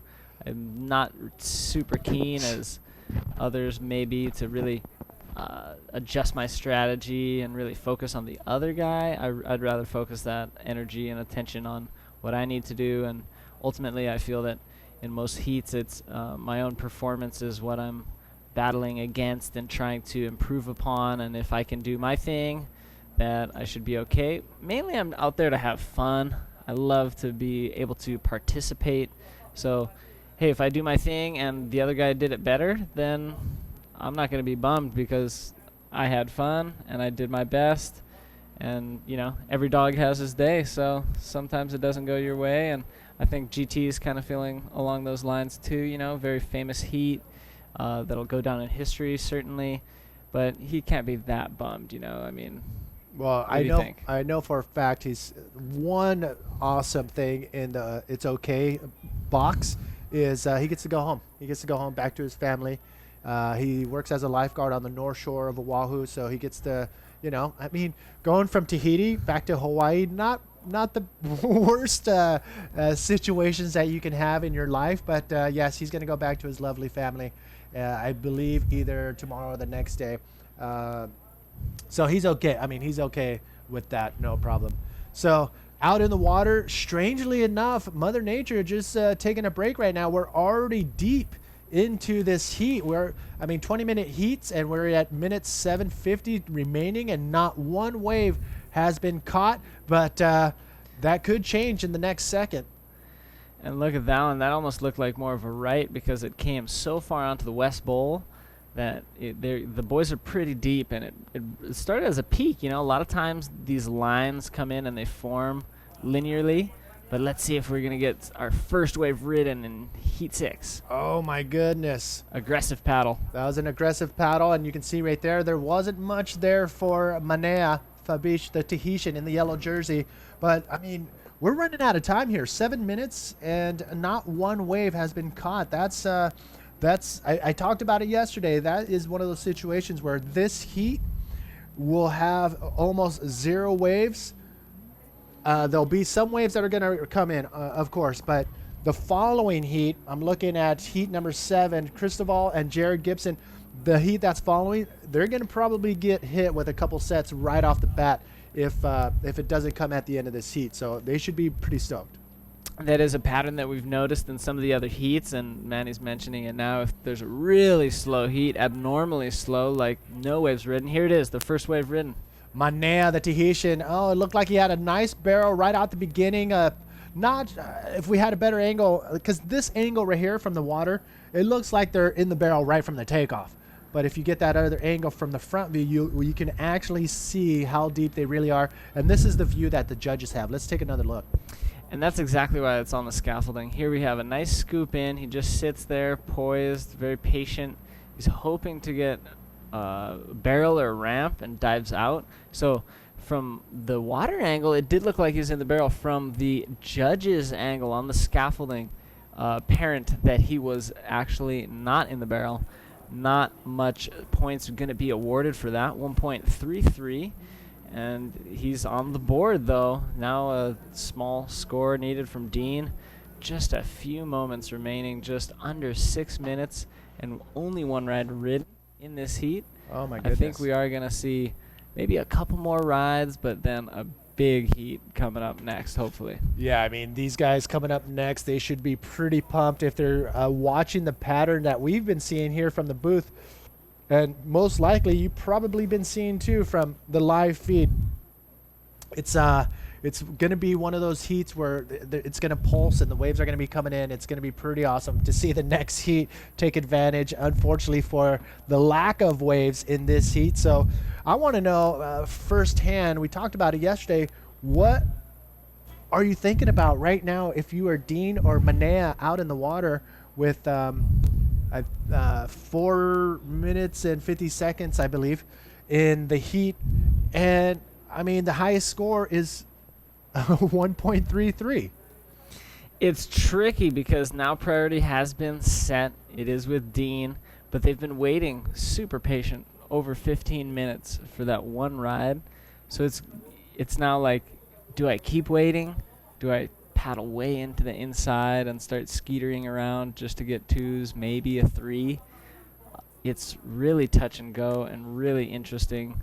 I'm not totally sure what we're going to see in the last little bit. It would be just kind of amazing if Manea makes it out of this heat with that ride that he has there. If there's no more rides ridden, that's going to be a historical pass.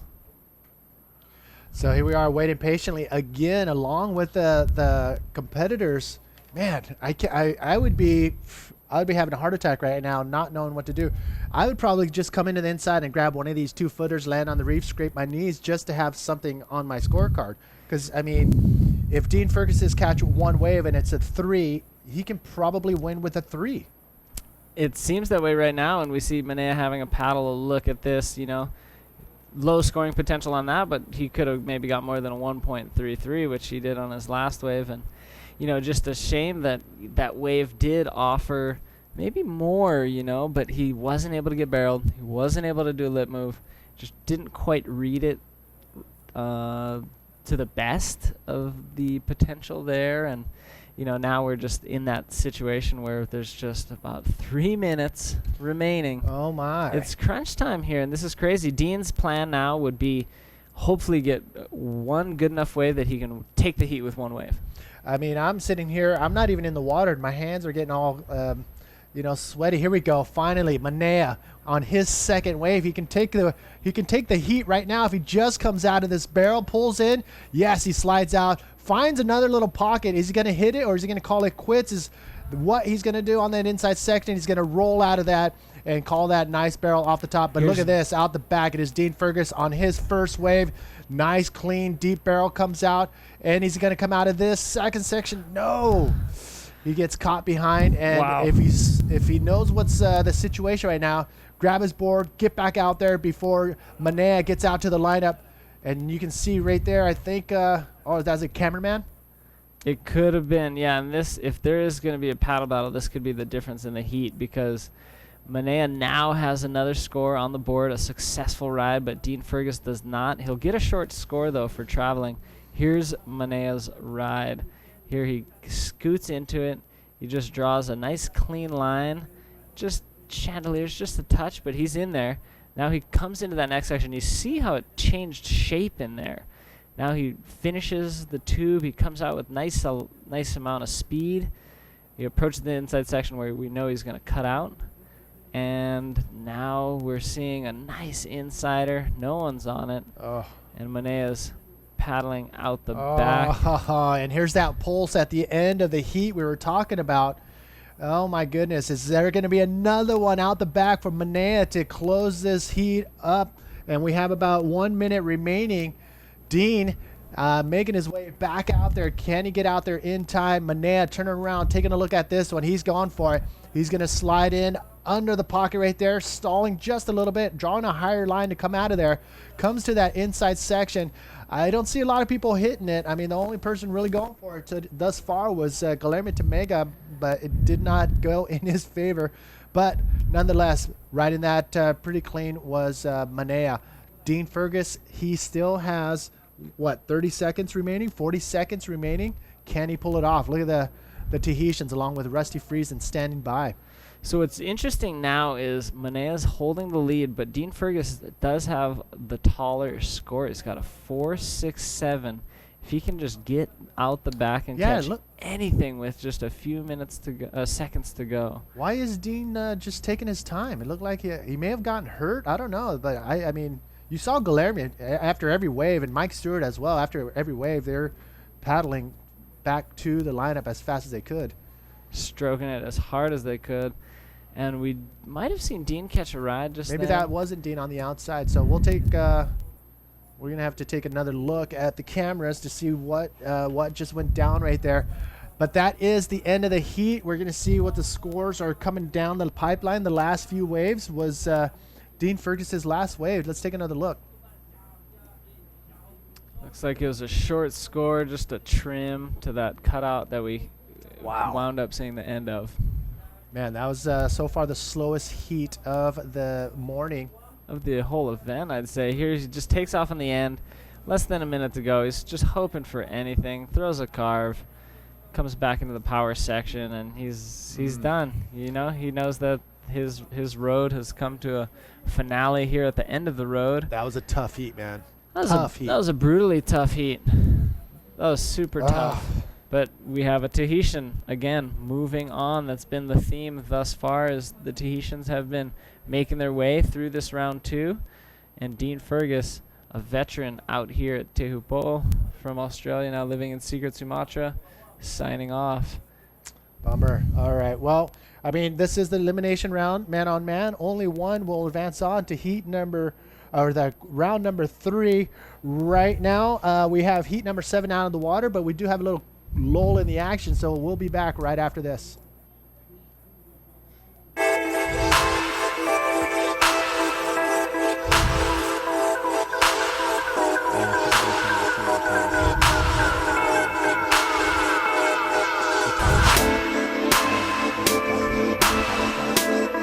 Of the town, not the tower.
Cristobal, the Chilean, putting a piece of work together right there on that inside section. But the Chilean versus the Australian out in the water.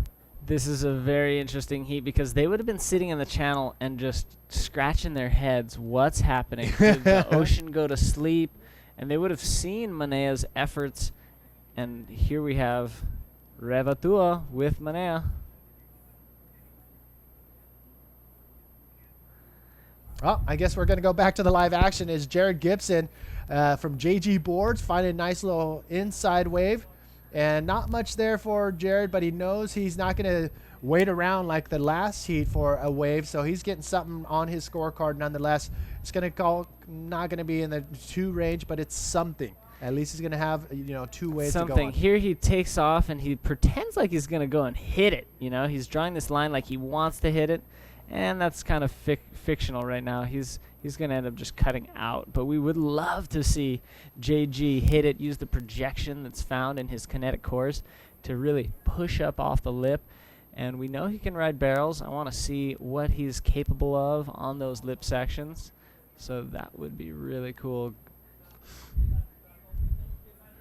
All right, we're going to the interview.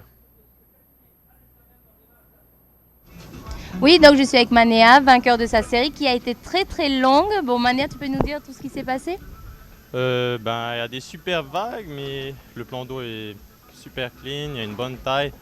Mais je suis tombé dans une série un petit peu lente.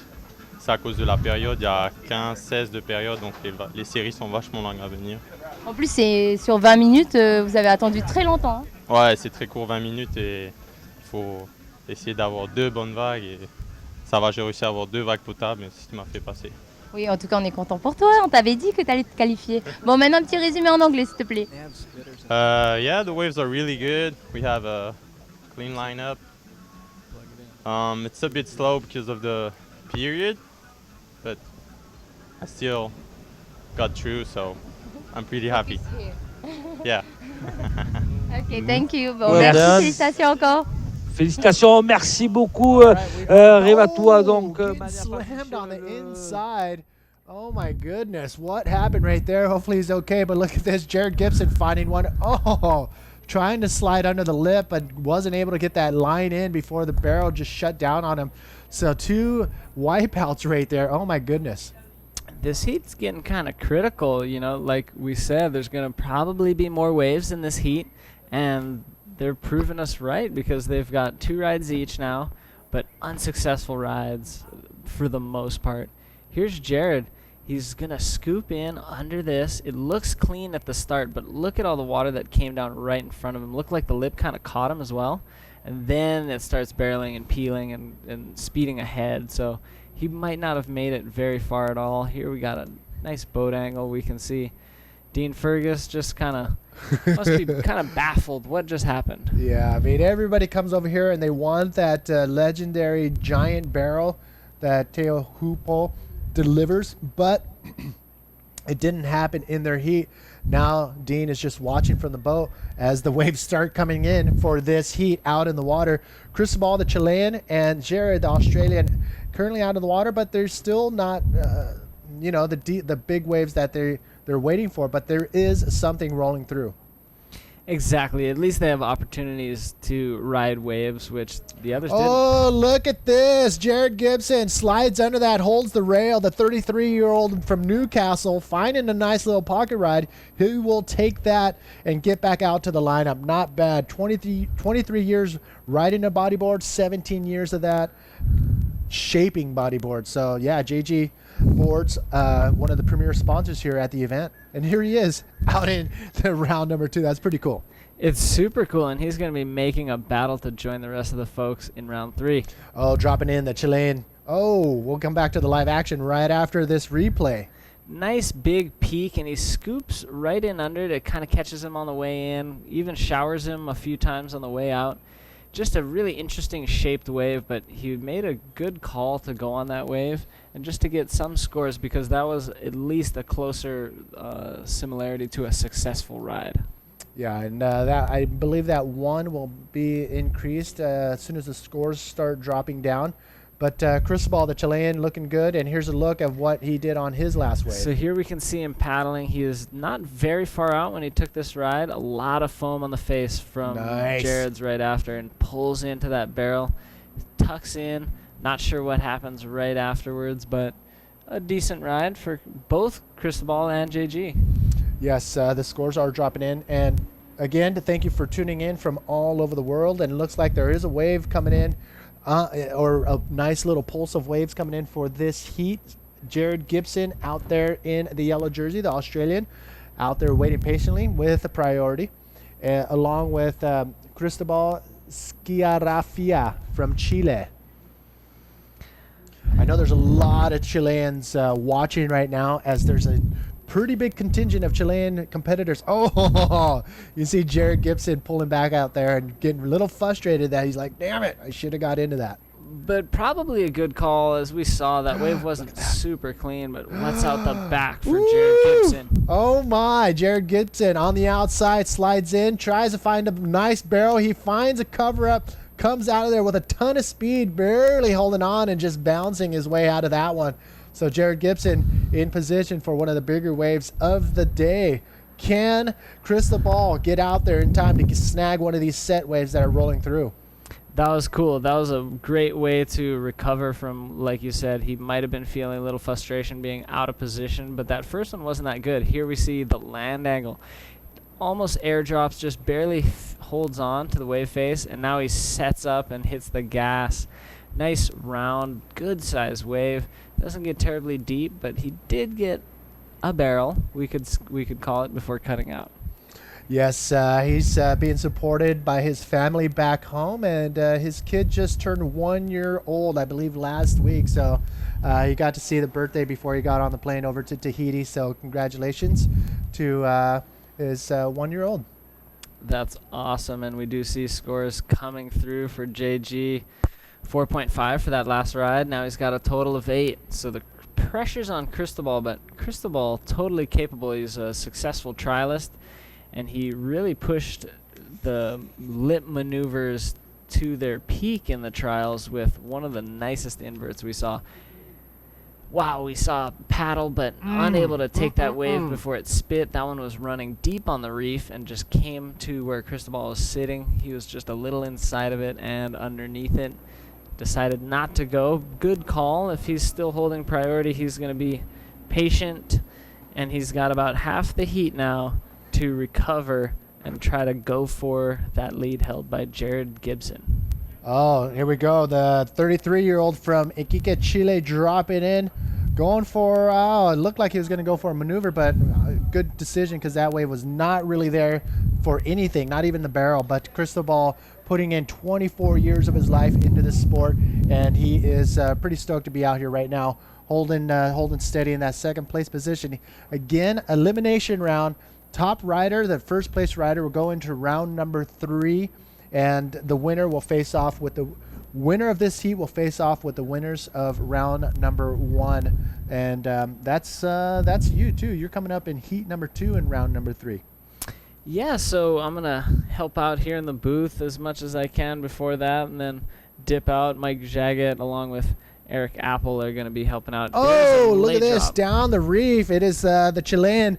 Slides in, gets a nice little quick tube, and comes out with a spin. So right now it looks like these guys are scrapping for anything that can come their way after watching what happened in that last heat where there was not much for waves at all. But here they are trying to grab everything in sight. It's going to take a lot of energy to keep at this pace. Right. We're seeing the flurry happening in this heat where the last heat super slow. This was a beautiful insider. Why do you think? Possibly one of the better waves of the heat thus far. I think JG was just a little too far outside and maybe a little over, because that definitely broke in an interesting spot. Yeah, here's another look. Cristobal scooping in late. The wave pretty much finished by the time he tucks in, but he did get somewhat of a cover-up. Judges awarding that a 3.77. So now he only needs 4.24 to attack lead, held by Jared Gibson, who's also holding priority, waiting patiently out the back with 8 minutes remaining. Terry McKenna actually chimed in, and he said all the boys supporting Garth McGregor will be watching. The reason? He faces off with Mike Stewart in round number 3, which we will be seeing most likely later on today. So more heats are stacking up as the winners advance on to round number 3. So we got some heats lining up. It's going to be pretty fun to watch, so make sure you stay in tune. Wow, exciting revelations coming in. We're finding out who's getting slotted against the winners of round 1 into round 3 as they are being advanced on from this round. And that sounds like a classic matchup. What do you think's going to happen in Newcastle if Garth McGregor pulls a win against Mike Stewart in round number 3? Well, hopefully not a riot, but something similar. Something similar would probably transpire. I think do you they'd think be the local super bar amped. will increase sales that night? It's a given for Here sure. we go. Jared Gibson dropping into this one.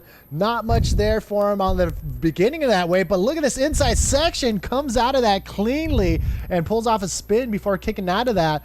Wow. The cards are falling in his favor right now in this heat. But the Chilean not going to put his guard down. He's going to wait patiently on the outside for a wave similar to that. I thought that wave was done because there was not much there in the takeoff. Exactly. It took just setup work. Here's Cristobal. Cristobal, the Chilean. Let's see if he can match that. Comes around the section. Nice little check turn. Stalls on that bottom turn and comes around the section. Oh, gets out of there just in time. Again, right where that wave broke. Not joking, less than a meter deep. Super shallow, and we can see it. He didn't get totally out the back. He got a little bit rattled, but he didn't get taken up onto the reef. There he's going to have to negotiate that one. That's really shallow. He doesn't have a lot of room in the duck dive there, but he'll make his way out the back. JG getting the better of that exchange with a nice little tube ride. There we see a pretty cool little insider rolling on through. My goodness. Might be another one for Cristobal to negotiate. Oh my, Cristobal and Jared Gibson going head to head right now. Scores are starting to drop. What an amazing second round it has been. Here's another look at Cristobal's wave. Late scoop. He's been doing that quite a bit, but he comes right around the section, times it perfectly because the lip just barely catches him, and then he's able to sit in the barrel. He flies out of there thinking he may get an end section and does not commit to hitting the end section. I believe he is awarded a 4.1 for that effort, but it was JG getting the 6.17, giving him now a stronger total and putting more pressure on Cristobal as we enter the last 5 minutes of this heat. Wow, right now Cristobal needs that 6.58 to get into that first place spot or suffer elimination in this round. From this point on, we are going man on man, and only one will advance and the other will call it the end of the show. As you can see right there, did they pick up a competitor on that inside? Maybe Cristobal got a ride in. Maybe. So the way what's happening, if some of the riders get pushed too far in, it looks like we have something set up.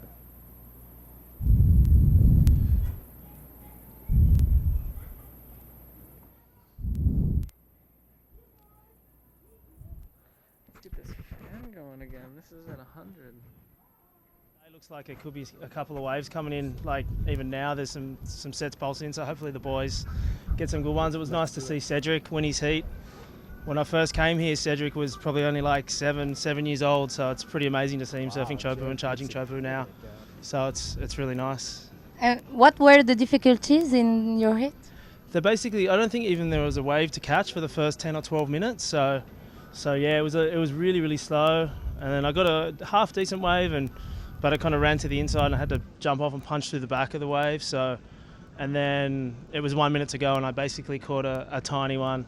But Jared seems to be getting some good ones in this heat. So, it's just the luck of the draw. You get in a competition, I guess, But you look happy anyway. Yeah, I'm happy. I love Tahiti. I love being here. It's my favorite place in the world. So, yeah, I'm very happy. Congratulations and thank you so much. Yeah, thank you. You would like to say some words to your family? Yeah, I want to say a big thanks to my wife Jodie for taking care of the family and the business while I've been away. You're a champion. Love you. Oh, that's cute. Thank you. Okay, thanks guys. See ya. Still stoked to be in paradise.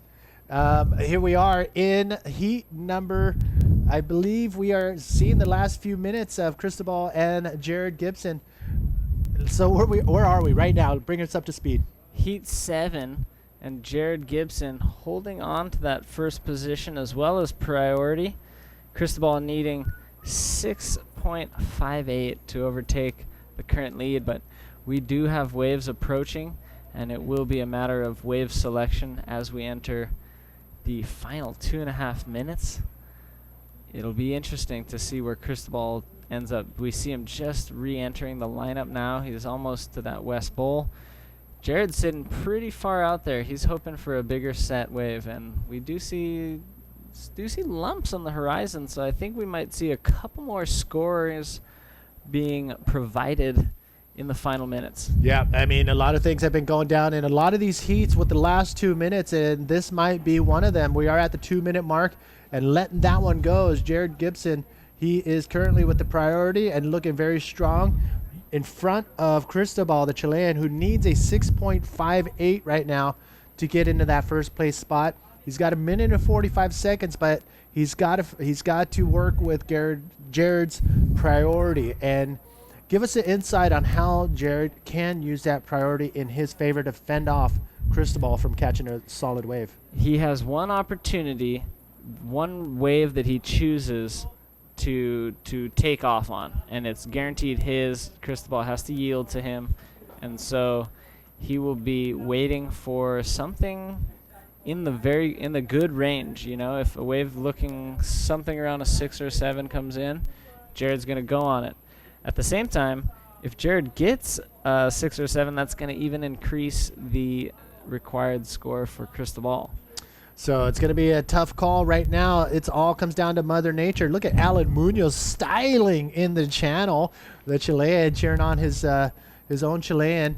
And yes, so 49 seconds remaining out in the water, and we are waiting patiently, and Cristobal is waiting very nervously to hopefully get a wave to come in, but a 6.58, that would mean he would need the highest score of the heat. Is that even possible? It's totally possible. It just would depend on his positioning as the last wave comes in, and if Jared gets caught too far outside and a nice west bowler comes and Cristobal is in position for it, we could see the best wave of the heat happen. So it's totally possible, but it becomes more and more unlikely as these seconds tick away. Oh my, is that something coming in? 10 seconds remaining. Oh my goodness.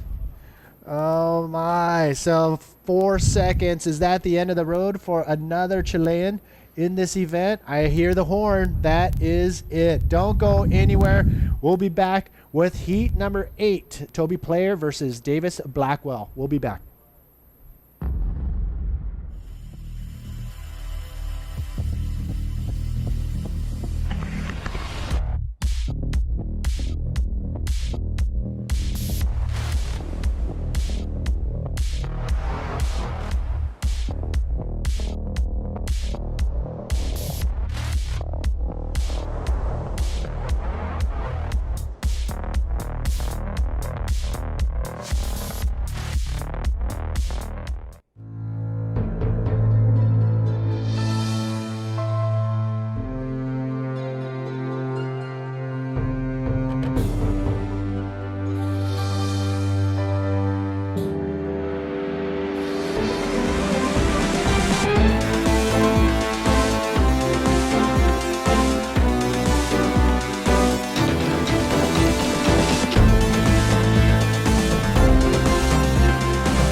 Again to the 2016 Sparkgreen Tahiti Challenge. Manny V here giving you the live feed with David Hubbard out in the water. We have heat number 8 in the water. We have in red the Australian Toby Player, in yellow Davis Blackwell in the yellow jersey. Here's another look of what went down during the commercial.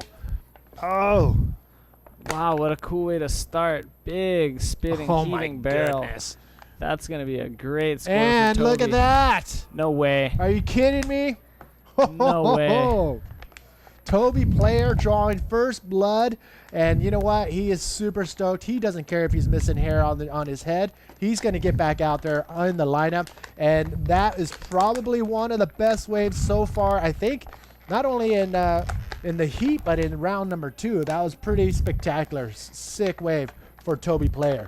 Definitely the best wave we've seen all day, and one of the most complete rides I think we've seen this entire event. Killer barrel, heaving, spitting, epic Tehupo ride, and a fearless invert off that end section. Wow, that was awesome. That is pretty much setting the pace right there, separating the veterans from the new school riders. I mean, you're not seeing a lot of people hitting that inside section, but those who are doing it with absolute confidence and pulling it off. Incredible wave right there from Toby Player. Look at that. That was so cool. That's a killer way to start this heat. Toby Player is the veteran in this heat. Davis Blackwell assuming the rookie role. This is an Australian versus Australian. East versus West. Oh my. Heat. The young versus the middle-aged. And this is just a killer way to start for Toby Player, proving that he is totally aware of how to ride this wave. Look at him, deep in the pit, tons of water around him. Oh my Big goodness. spit. Look at all that spit. Oh. And he doesn't get a long time to eye up that section. Keep in mind the spit just cleared before boom, boosting a solid invert. Super clean landing. That was textbook from start to finish. Definitely going to increase his sales at his bodyboard shop, and he's super stoked right now. Oh, he's pumped. After seeing a few slow heats, some lackluster scores, he's amped to start this heat with one of the best waves that we've seen all day. Now it's wait, he's got 16 minutes to just cruise to get a backup. And the whole time, Davis is going to be having to figure out what to do to overtake Toby Player. But you know what? The 20-year-old Davis Blackwell, he's no stranger to the bigger stuff and has no fear as he has been towed into the right at the young age of 17. But here's another look at Toby's wave. Look at this drainer. Oh my goodness. I didn't know, but he had to negotiate quite a bit to get into that section. He took off a little behind it. The barrel wasn't open right at the start. But look, from the time that the spit cleared to the time he hit that. Oh my goodness. Just radical invert was just fractions of a second. To me, when the wave spits that hard, you have to already plan your approach. Oh, here we go. Davis Blackwell firing back with his first wave. Oh, nice roll. And he gets out of there just in time. So, you know what? I don't see it in the 9-point range, but that is still going to be a high score wave for Davis Blackwell, fellow Australian. So we got a game here. Oh, we definitely got a heat on our hands. This is exactly what we came here to watch and to see performing out at this incredible venue.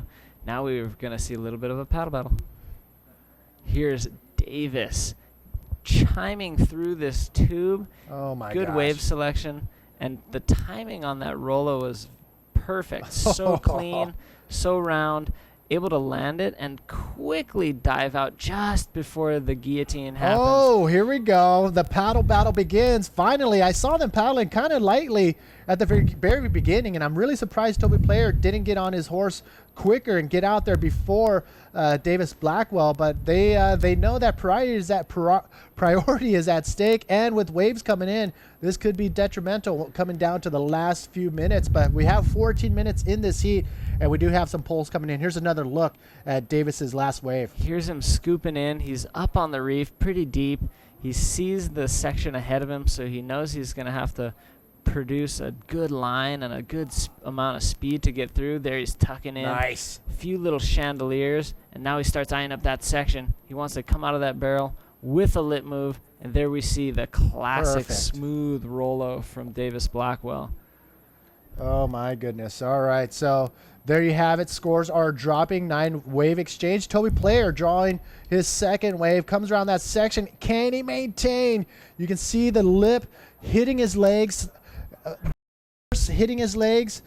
Throws his rail, the rail on his board, disengages from the wave, and he has to hold on to that to be able to come around that section. But the wave was too much. So Toby Player, not much on that one, but heads back out in the lineup with Davis Blackwell. And back to that paddle battle. They were really close at one point. Davis just ahead of him. Once Toby realized that Davis had the edge on the outside of him, you saw that their lines deviated. And so let's see if we're going to go to Reva, who's got our... Yeah, I think we're ready. Yeah, I'm very happy. It's just started to pulse through our heat. The first 2 heats before it, there wasn't a lot happening, and then just out of nowhere, it just a lot of good waves come our way. So happy days. And you told me you were sponsoring some bodyboarders in the contest? Yeah, local boy Tahura Henry. Also Jace Finlay is our wild card, and Sean Peterson. So stoked to be a part of the event and to be able to sponsor it and bring the tour back to Chopu. It's amazing. Yeah, it's cool. So thank you and congratulations. Would you like to say some words to someone? Yeah, cheers to all the family and friends back home. A couple of pits for the boys, and especially to my nephews, Dylan, Zeke and Tane, and my little boy Teddy Bear Theo. So yeah.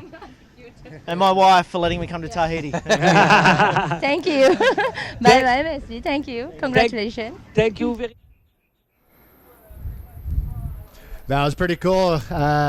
Jared giving thanks to his wife for letting him come to Tahiti. Yes, I think they're gonna have a nice welcome party when he gets home. But yeah, he is stoked. He advances on to round number 3. Again, out in the water, Toby Player with an amazing first wave to start the heat, but Davis Blackwell firing back, and we have a tight heat here in this. In heat number 8, 11 minutes, 22 seconds remaining. Yeah, great way for Davis to start off. He knows that Toby had probably one of the waves of the day to start off the heat. So he didn't want to get off on the wrong foot, and he achieves a solid number himself with a 7.33. Now he's going to, since he won that paddle battle, regain priority. He's going to use the rest of the time to be very selective about his next wave. He needs an 8.68 unless Toby Player improves on his score. And in the score line for that 9.33 that Toby opened up with, one of the judges did throw a 10, and I don't blame him. Solid barrel, big invert. Yeah, the best wave of the day so far. I mean, he negotiated that barrel perfectly on the inside, on the takeoff, and came out with a giant invert on the inside. And I think that was probably the biggest maneuver we've seen on the inside section all day. Maybe of the entire event. To me, I won't be able to stop talking about this wave, really, because it was so technical. The takeoff, he negotiated kind of a fat section, came around, parked it right in the critical hollow, deep section. The wave spit, and for me, the ideal part of the wave was the spit clearing and him going straight to the lip. Here's Davis using his priority, stroking into this one, kind of airdrops, tucks in just to the end section. And he's hoping for something. He gets out. Well, that was another solid wave. I mean, he needed something to score. He needed another solid score to get into contention. An 8.68 is what he needed, but I don't think that's going to fare, but it will be something to have in his back pocket. 9 minutes, 30 seconds remaining in this heat. Toby Player still holding steady, and here's another look at Davis Blackwell's wave. So he used priority, a big hunk of water that he took off on that West Bowl, but it didn't run too much ahead of him, and it actually pinched quite a bit on him.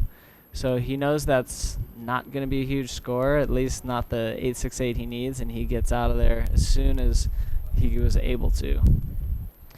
Making his way back out, Davis Blackwell to accompany Toby Player from Avalon Beach, 39 years old and 26 on the bodyboard. He does have, he is a father of twins, and he has his shop, Bodyboard King, that he runs. And he's able to sneak in an early surf and a late afternoon surf before going into work. What a cool gig he's got, and I love that bodyboarders are becoming their own bosses, whether it's Rusty Friesen with his surf school, whether it's Toby Player with Bodyboard King, whether it's JG Bodyboards with his bodyboard company, GT, Mike Stewart, Hub Boards, the list goes on as far as people getting involved in the industry, which is really how we're going to progress the sport that we all love so much. Yeah, how are things going with you and your brother's brand? Yeah, Hub Boards is doing great. We're super stoked getting into our 4th year being in business, and the response has just been awesome. People are just really so supportive and stoked to experience the products that we want to make. So we just want to continue to make the best stuff that we can, as well as keep writing and bringing to you, exciting content, information, as well as, videos and all that good stuff. Well, congratulations, and hope for awesome years to come. Thanks, Manny. 7 minutes, 30 seconds remaining in this heat. Toby Player still in that lead. That 9.33 is helping him out tremendously, but I don't think Davis is going to back down at all. He knows he has a high score that he has to achieve, but it's going to be interesting how Toby Player uses that priority in these last 7 minutes. And I think somebody's hooting and hollering from the channel. The guys are paddling, trying to get into position, and I'm going to say there is a set coming in. Both of them were paddling towards the channel. We'll see. Get a set. There it is. Look at that monster. Oh my, Toby ducking out of that one. And so that just came in a little further in on the reef than they were expecting. They were hoping it was going to shelf out on that west bowl, so that's why they're making a move to the horizon. But there still could be some waves coming in behind it. Here we see the boys just keeping their eyes peeled, and this is a good vantage point. We can see as they come up over the wave, they only have limited visibility of what's right behind it, and that's all it takes to make the split decision is just a moment to see what's next. They don't get a long horizon shot. Davis Blackwell making a move. Davis Blackwell. You can see a little bit of texture from the wind now hitting the waves. It's going to make it a little bit, not as beautiful and glassy as earlier, but this wave hitting the reef from deep water to super shallow water, it's still going to barrel. It's still going to have that nice cylindrical tube that you can get into, but it won't be as clean as we saw earlier today. But nonetheless, hittable sections and still able to creep under the curtain. So Davis Blackwell, time is running out. 5 minutes, 45 seconds remaining. And he is still sitting underneath priority, so it is Toby Player with the lead and priority, kind of in the power seat. He's able to just hold his position. Davis Blackwell's fishing around on the inside underneath priority. Now we see something. Goodness. Now we see something approaching. Toby, he's going to turn around. He's not going to let this one go, even though he has priority. Slides down the face of the wave, gets under the lip, finds a nice barrel, and goes into a roll. Comes down to the inside section, and he's going to call it quits. Another solid wave for Toby Player. Oh, my. Davis Blackwell has some work to do right now in these last 5 minutes. Oh, my goodness. He does have his work cut out for him, and it'll be interesting if Toby was able to improve on his situation. He had a 6.7 that he's trying to ditch. Here, let's check the replay. He's muscles in on this big lump. He already starts speeding down because he's behind the curtain. Now he gets a nice pit. Now he starts adjusting his rail line, trying to get up there for the roll. You see him have to kind of slow down and pause for it because the section really backed off. Still is able to pull a clean roll and continue out of that wave. We'll bring you the score when it drops. I believe it was a 5.87. Davis out the back, still looking, while Toby re-enters the lineup with just about 4 minutes to go. Well, that's the third or fourth time Davis has pulled back on the wave. And you know what? With priority, it wasn't a bad choice right there, but with 4 minutes, time is winding down. Is that enough time for Mother Nature to deliver a wave that will allow him to score an 8.68? And I mentioned he's no stranger to the big stuff. I mean, he's getting, towed in to some of the bigger waves like the right, and he has no fear. But will Mother Nature deliver the bigger waves for him? It's only a matter of time before we find the answer out of that question, and it's totally possible. And where he's sitting, he could be in the right spot if one comes. Here we see him raising his hand, just hoping for a little bit more information, just so he knows all the facts are straight, and if he does indeed have priority. So he will use that priority, patiently hoping that his wave selection and Mother Nature unite into one big score that he could overcome Toby Player's lead. He's going to need a near excellent ride. He's going to need a great ride. He's going to need an 8.68. Out on the judging tower, we do have a sound system. Look at this out the back. It does look like Toby Player grabbing a nice wave, going for an air forward, but not enough projection right there to get him fully all the way around. So now he's just having fun with anything that he can ride within reach. But Davis Blackwell, he wanted to know what was going on out there, and we do have a sound system on the judging tower, and that's what he was signaling to. And we do have the ability to relay the situation to the riders. Here's another look at Toby's Davis last wave. Lets this wave go. Toby opts to go for it. Here he draws a nice long bottom turn. He's eyeing the section. He wants something big. Throws that forward.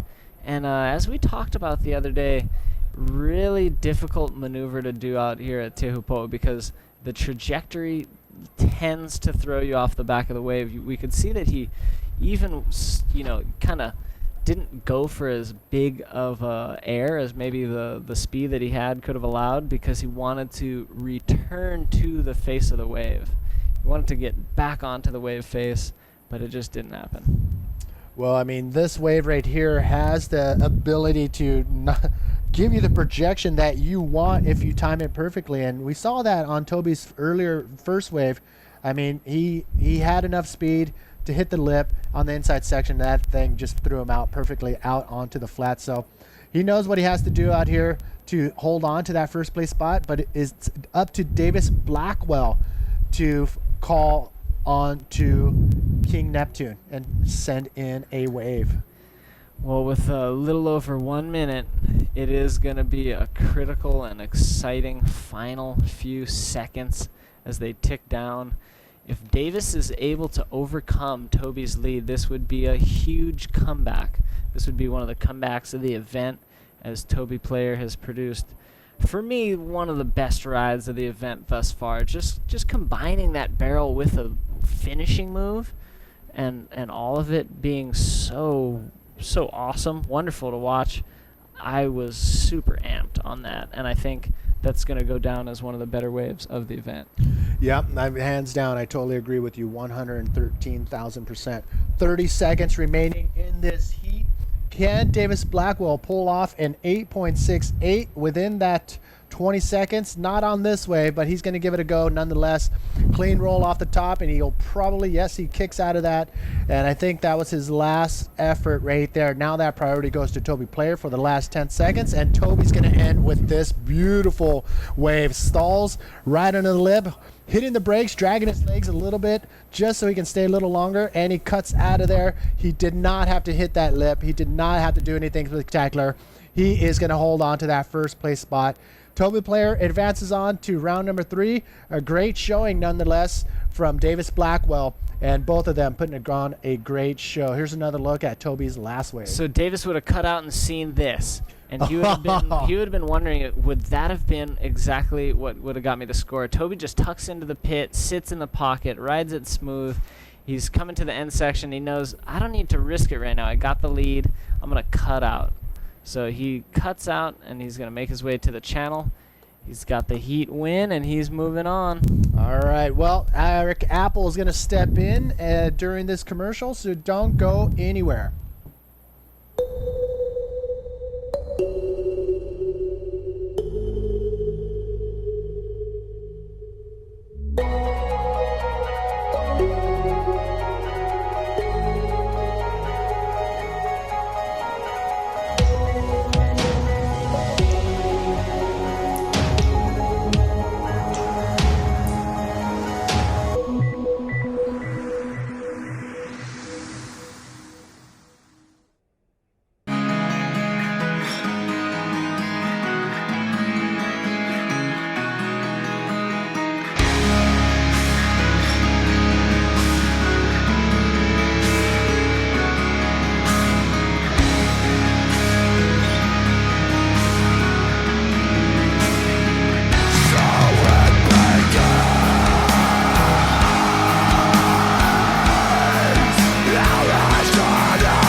Welcome back to the Sparkgreen Tahiti Challenge. Dave Hubbard in the booth with Eric Apple.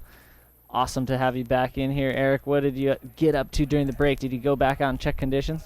Yeah, checking out conditions. It's getting a little bigger and better, a little bit of wind, but it's fortunately pointing the right way to see Jared Houston, the South African. Look at this.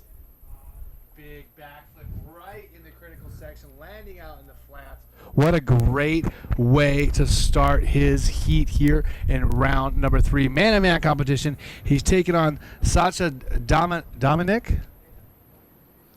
He is, and this is going to be an exciting heat. We've got a rookie, but Sasha's been on tour for a few years, but the current reigning world champion, Jared Houston, is out in the water, and he wants to keep his hopes alive in the Tahiti Sparkgreen Challenge. You know, Dave, one thing I've really been looking forward to is to see Jared Houston ride here, because in the APB events I've had the privilege of being a part of, Jared Houston is always, as we see Sasha taking off, Going for that pit, spits him out. He wants something more, throws a spin in the pocket. Yeah, it looks like he bounces out. I'm just going to say, though, Jared Houston's one of the better barrel riders in the world. I mean, he really always seems to find the barrel, rides it clean, always finds the exit. So I've always been excited to see him here, because I know that he's going to really find a way to rise to the top. I think that's a good point. We'll see if he catches this one. He lets it go, but Jared Houston definitely has all the aspects of technical riding down pat. He's earned himself his first APB World Championship last year in 2015, and so he wants to bring that back. He wants to try to go back to back. He's super talented, not only in the air, but like you mentioned, in the barrel. So this will be an unreal heat to watch as he goes against the young Chilean. And that was really cool to see, and we're going to give her some scores here in a second. It was very cool to see two different ways to take on Chopu. Jared Houston, bottom turn around the barrel, backflip, landing right there in the critical section. Right behind him, Sasha, riding the barrel to perfection, coming out with the spit. Not really any maneuvers after it, but two totally different ways to take on this wave, and both looking good. And let's see some scores. It looks like Jared Houston, he came out with a 8.0 on his first wave, and right behind him, Sasha with a 6.67. So Jared in the lead. That's a big wave to do a backflip on, and the judges definitely appreciated it. Yeah, that was awesome. Great way to start. And we are going to even go to an interview with Revatua with Toby Player on the boat. Take it away, Reva.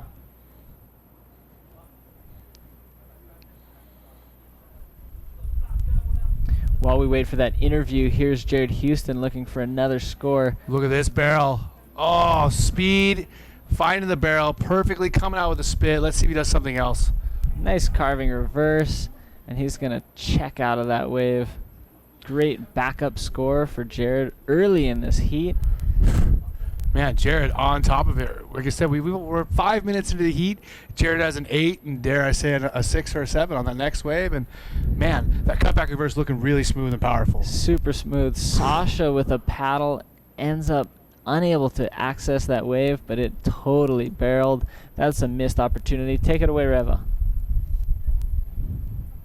What do you think about that? That's amazing. I'm very stoked to get that. It was my first wave, so it's a really good foundation to build on.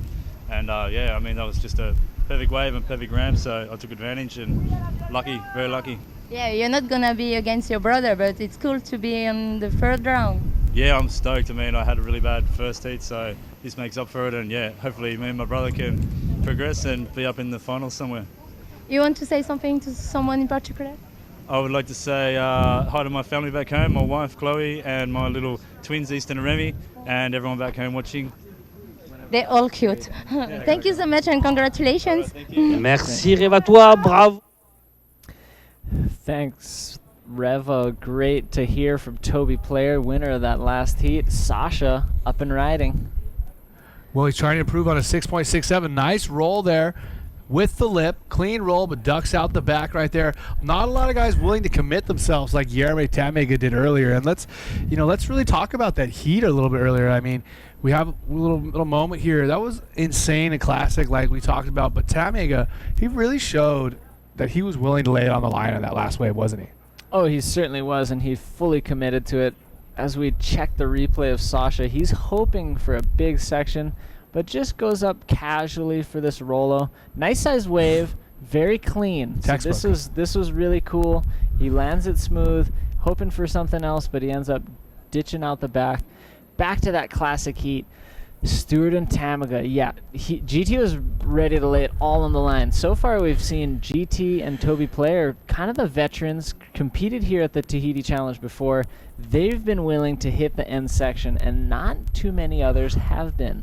So I think experience and being a veteran kind of paying off, as well as just showing that, hey, they're willing to go harder than the young guns, which is impressive. Yeah, and Mike and GT, when I was over with them after the contest, I mean they kind of thanked each other over there for bringing the best out of each other, and congratulated each other, and that Mike even said himself, after you got that 8, I thought you were gonna get me, but good job, and they embraced each other. So that was cool to see, because I know GT was bummed. He doesn't like to lose. That's a super awesome moment. That's so rad that you got to give us the insight, seeing it firsthand. And that is just the optimal situation, that your competitor brings out the best in you. That's definitely what we hope for. That's definitely what we're surfing at really awesome venues like Te Hupo'o, because we want the competitors to push each other and raise the bar of competition. We want to see really high scores and really intense riding to bring you spectators just the best show that we possibly can.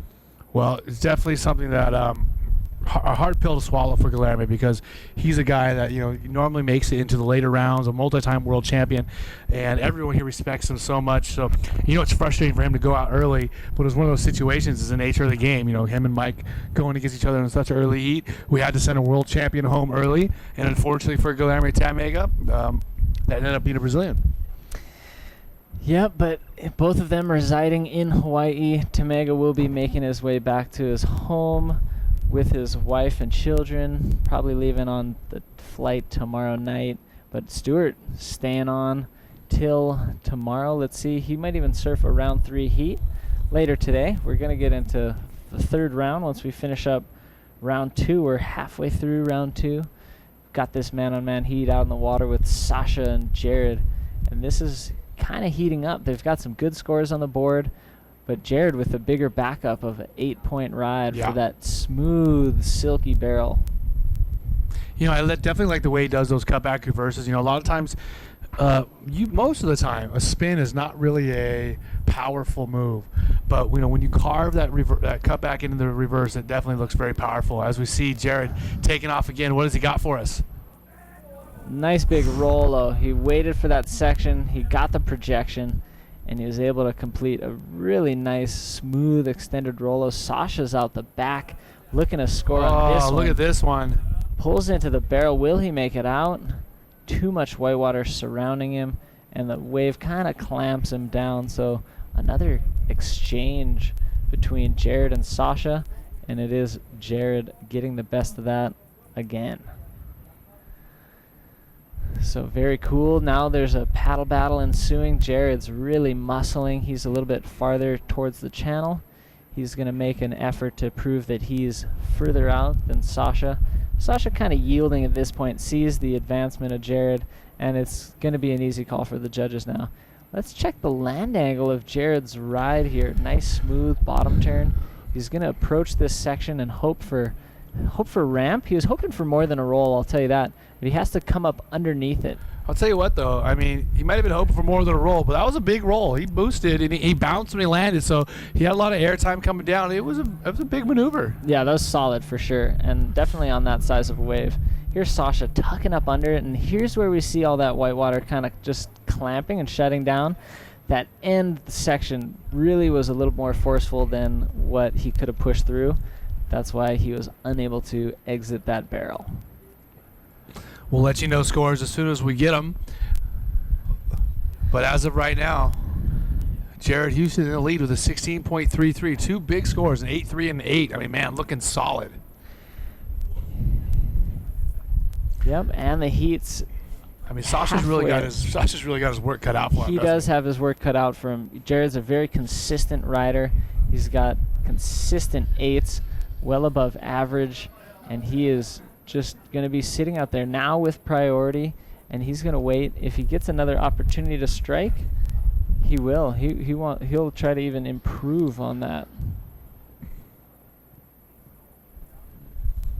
Man, as we said here, the Sparkgreen Tahiti Challenge, what a beautiful, just full-on postcard, picturesque day that we're enjoying here at Chopu, the end of the road. Eric Apple hanging out with David Hubbard. Man, what a place to be. I'm stoked to be here. I mean, I don't know if I've ever been in such a beautiful place in my life, and I've been all over the world, David, just like you. Oh, it's gorgeous, and look at those mountains. I love this view from the water of the mountains right behind us. You can just barely make out some of the buildings right on the shoreline. That's where we're bringing you the action here in the booth, but it is the scaffolding out on the reef where the judges are sitting.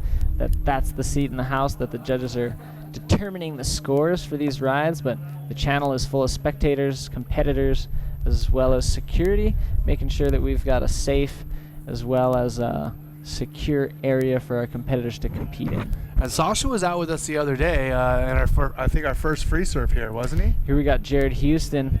Before we talk about Sasha's free surfing, look, he's eyeing the section again. He wants to get there, but he adjusts his hand, puts it on the nose. He's just going to cut out of that one with a lot of speed.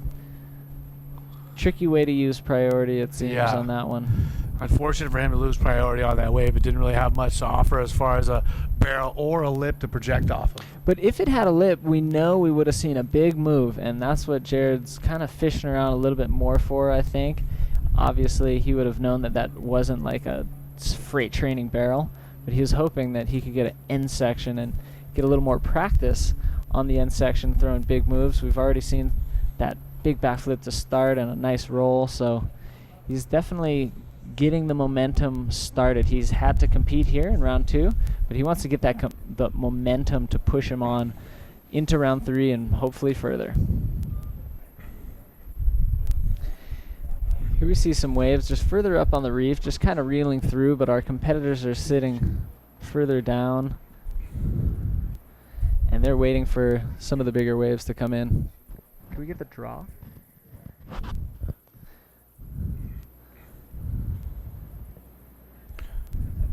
Blue and white as far as the eye can see. White water and blue ocean. And white clouds. Just I loved your call earlier, a living postcard, Eric. I think that's so true. That channel angle, it's just crystal blue and just so gorgeous.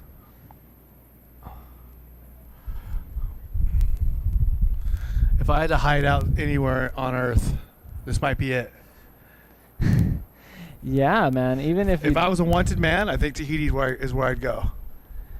And even if you just had an extended vacation, I think this would be a great place to be. But yeah, good call. I think a lot of people are feeling that they feel right at home here. They love the vibe. They love the weather. Even though it can get rainy at times, we've got a sunny day on our hands right now. And this is just killer.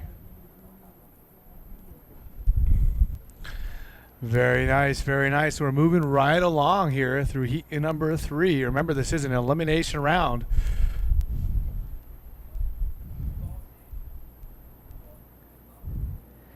Elimination, 16 riders going home from this round 2, 16 moving on into round 3. And from there, another 16 will be eliminated in round 3. I'm having such a good time. I got ahead of ourselves. But yeah, we are at heat number 2 elimination round. We will be at heat round number 3 here pretty soon. That's where our athletes from the first round, if they won, they pass right on through and skip the second round. They got a little bit of a rest, and that is an advantage in some ways not. We talked about the other day. Some guys, the more they surf out here, the more in tune they get with the spot, the more in tune they get with the swell, and the more in tune they get with knowing what the judges want. To other guys, they say, hey, I'm going to rest. I'm going to save my energy and use it when it counts. So there's definitely 2 different ways to look at it and 2 different ways to attack a contest. Certainly is, and especially for the guys coming up all the way from the trials, they're definitely holding on to that idea that, hey, I've been surfing out here for so many heats now over the last several days. I've got what it takes to make it against any number of awesome competitors that I come up against. And I'm just getting a glimpse now of the refreshed round 3 as we see some of the names falling into place for the first half of round 3 that we will be able to get through today. And look at that first heat. Hitoti Henry and Tahure Henry, the 2 brothers. I didn't even realize that. That's going to be wild. Then we've got 2 Daves Two Davids in the next heat. So names are being similarly placed into heats together. We're going to have one-on-one the Hitoti Tahure challenge, and then Hubbard versus Tuarau, myself versus Kila. And that's going to be pretty, I think we're going to see not only exciting heats to finish off round 2, but we're going to see an exciting start to round 3 later today. Just a few minutes left. This heat has been totally dominated by the South African, now living in Puerto Rico, Jared Houston, holding on to a pair of 8s, as well as that nice Rolo we saw, but that's not counting into his scoreline, and it's Sasha Damjanik from Chile. As someone who knows Jared really well, a reigning champion, tell me about what is he up to in Puerto Rico? You've been to Puerto Rico several times. What would make someone want to move there? Well, they do have some killer waves. They just had a radical winter, and one thing that'd make you move there in a hurry is falling in love with a beautiful woman, and that's exactly what Jared Houston has in his wife, Natasha Sagardia, and they have a beautiful child now, Poe, actually a Tahitian name. They opted to name her Poeiti. How fitting. Little Pearl. And so, yeah, how fitting for Jared to make a trip back here to Tahiti, the home spot from where he chose the home language to name his daughter after. But yeah, it's things like a family and great waves and just amazing food that would certainly draw someone to a place like Puerto Rico. I mean, I can't be mad at it. Yeah, and why would you be? So we're now just reaching some of the final moments, just about 95 seconds left in this. Sasha holding priority. Jared, a very smart competitor. He's making a move. Just such a gleeful channel there as we see a rider with priority, Sasha, taking off on this one. Looking for a big 9.67. Finds that little barrel momentarily. Comes out as a spits. Nice little cutback reverse there. Pretty radical spin there. Yeah, that was cool. You know, he's keeping the ball moving. He'll ditch that 4.33 most likely, but I'm not sure if he's going to improve on his 6.67. He's still going to need a near excellent score. 60 seconds ago. Not gonna do it, I don't think. Yeah, and plus he has to get back out now that Jared Houston has priority. Houston's very clever, very well-versed competitor as well as a technical rider. He's going to be holding priority very smartly. Here we see the takeoff from Sasha. Smooth bottom turn. He's coming up around it. We see how far he's leaning. Then he thinks, okay, is this a barrel? Just gets a little cover up. Now he takes all that speed right to the channel and starts carving that reverse. Pretty smooth. Starts hitting some bumps at the end, but definitely a good way to finish that average ride for Sasha.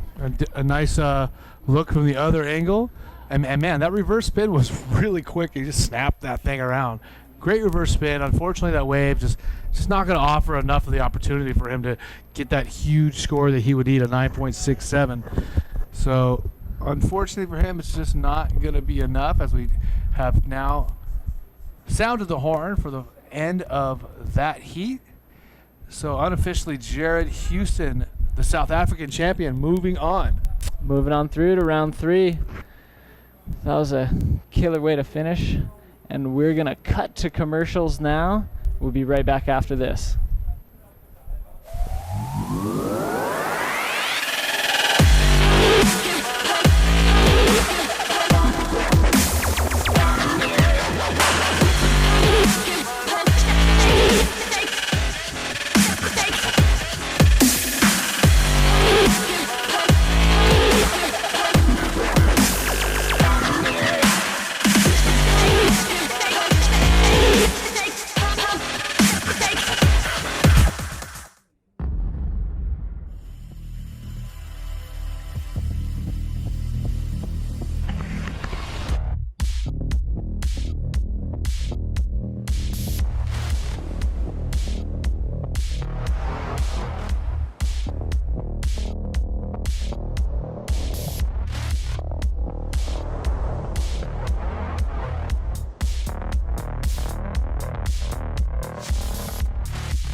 Welcome back, everybody, to the 2016 Sparkgreen Tahiti Challenge. Manny V here with Jared Gibson.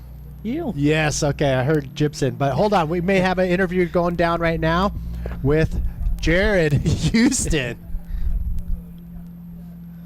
Je sais pas si Revatois nous entend là. Est-ce qu'elle peut nous entendre? On la voit avec le champion du monde. Revatois, est-ce qu'elle nous entend? Oui, ça y est, j'entends. Ah, Revatois, alors, donc. je suis avec Jared. Voilà, tu es avec Jared, série. le champion du monde. Peux-tu nous dire comment il va? Qu'est-ce qui s'est passé? Et ce air de malade qu'il a rentré. Ok. First thing first. Happy birthday. Happy birthday! Happy birthday, mate. Hey, I remember. c'est son anniversaire, donc. And how was it? Yeah, it was fun. Pretty perfect. Such a big change from yesterday. So it was nice to get barrel the chopu for once. I was loving it. And are you happy to be there for this contest? Yeah, so happy. It's like I think bodyboarder's dream come true to have an event back here, and I'm just completely and utterly thankful to be here. So we hope next year is gonna be the same. Yeah, 100%. I'll be back. Okay, cool. Thank you and congratulations. Would you like to say a few words? Yeah, just want to say hi to my wife and my daughter, Poiti. They're back in Puerto Rico watching. I love you guys very much, and thanks for everything. I'll see you soon. Thank you. Congratulations. Merci. I'm pretty sure he wanted to say merci right there, but congratulations to Jared Houston. I was chilling out on the beach, jumping in the water, and I look back and I just see a gigantic roll through the lip, and that was Jared Houston. With me now in the booth is Jared Gibson. How you doing, man? Good, brother. Good. Really stoked. Yeah. I mean, holy mackerel. You are, I think, officially the one competitor who's put in the most heat so far. I mean, you've started in the trials. How's that road to the final been so far? Yeah, it's all stops to the final. Hey, on the Gibson train. So, yes. Just excited to be here, and trials were really difficult. It was really hard to read out there, and some of the craziest conditions I've seen for a contest. Just weather-wise, there's a lot of obstacles to overcome for everyone involved, and just stoked that we've got some pumping waves today, and get things rolling. Yeah, I'm stoked to have you in here. We got some things to talk about, but no matter what, live action takes priority. So please cut me off, and we'll do the same if we see a rider on the wave. Out in the water right now, I'll bring everybody up to speed, is heat number 10 in the red jersey, the Australian George Humphreys, and in yellow, Avanui Denard from Tahiti. Those two are 5 minutes into their heat right now. 20-minute heat. Top two waves are scored. And here's a look. I've just went down. It was Denard in yellow. Did he come out of that pit is the question. He pulled in super deep, and I'm going to say no. He probably got closed out on. But we'll know for sure as soon as those scores come down. So let me ask you this. Are you tired? A little bit, yeah. Well, we've only had the one surf today though, but we've just been trying to take it a little bit easy. But it looks like we've got George just having to get Lagoon there. So I think he copped a bomb on the head there, and it's hard work. It's super shallow in there, and it's nice and sketchy. No, it's pretty awesome. The security water patrol setup we have here. You can see 4 jet skis. It's the guys in the bright orange who will be on safety patrol, water patrol out there, and super good to have them on our side. Oh, for sure. Even though the waves are on the minimal side, it still can get pretty hectic. I mean, it's super shallow. Yeah. Guys they're trying to get through every single heat, and when you know that this is the first Chopes contest in a long time. Everyone's just trying to push it and make the most of their waves, and get that extra couple of points, and it all counts. So bodies on the line at the moment. There's been a lot of guys copping a lot of scratches and little skull dragging on the bottom. So Well, you got the mic. Before I forget, before we get to the end of this, give a quick shout out to anybody you want to say to right now, since we can. Yeah, okay. Well, just all the family back home watching. I know everyone's been up nice and early to every day checking in and seeing where we're at. And, yeah, you know, it's especially my wife letting me come to Tahiti. That's a major one. I got to keep chucking that one in there, and Yep. yeah, you know, and my little boy and the family. So all our nephews and nieces, everyone back home. So all the boys, Johnny Crookshank, the crew at D5, Mike Wells, number 1.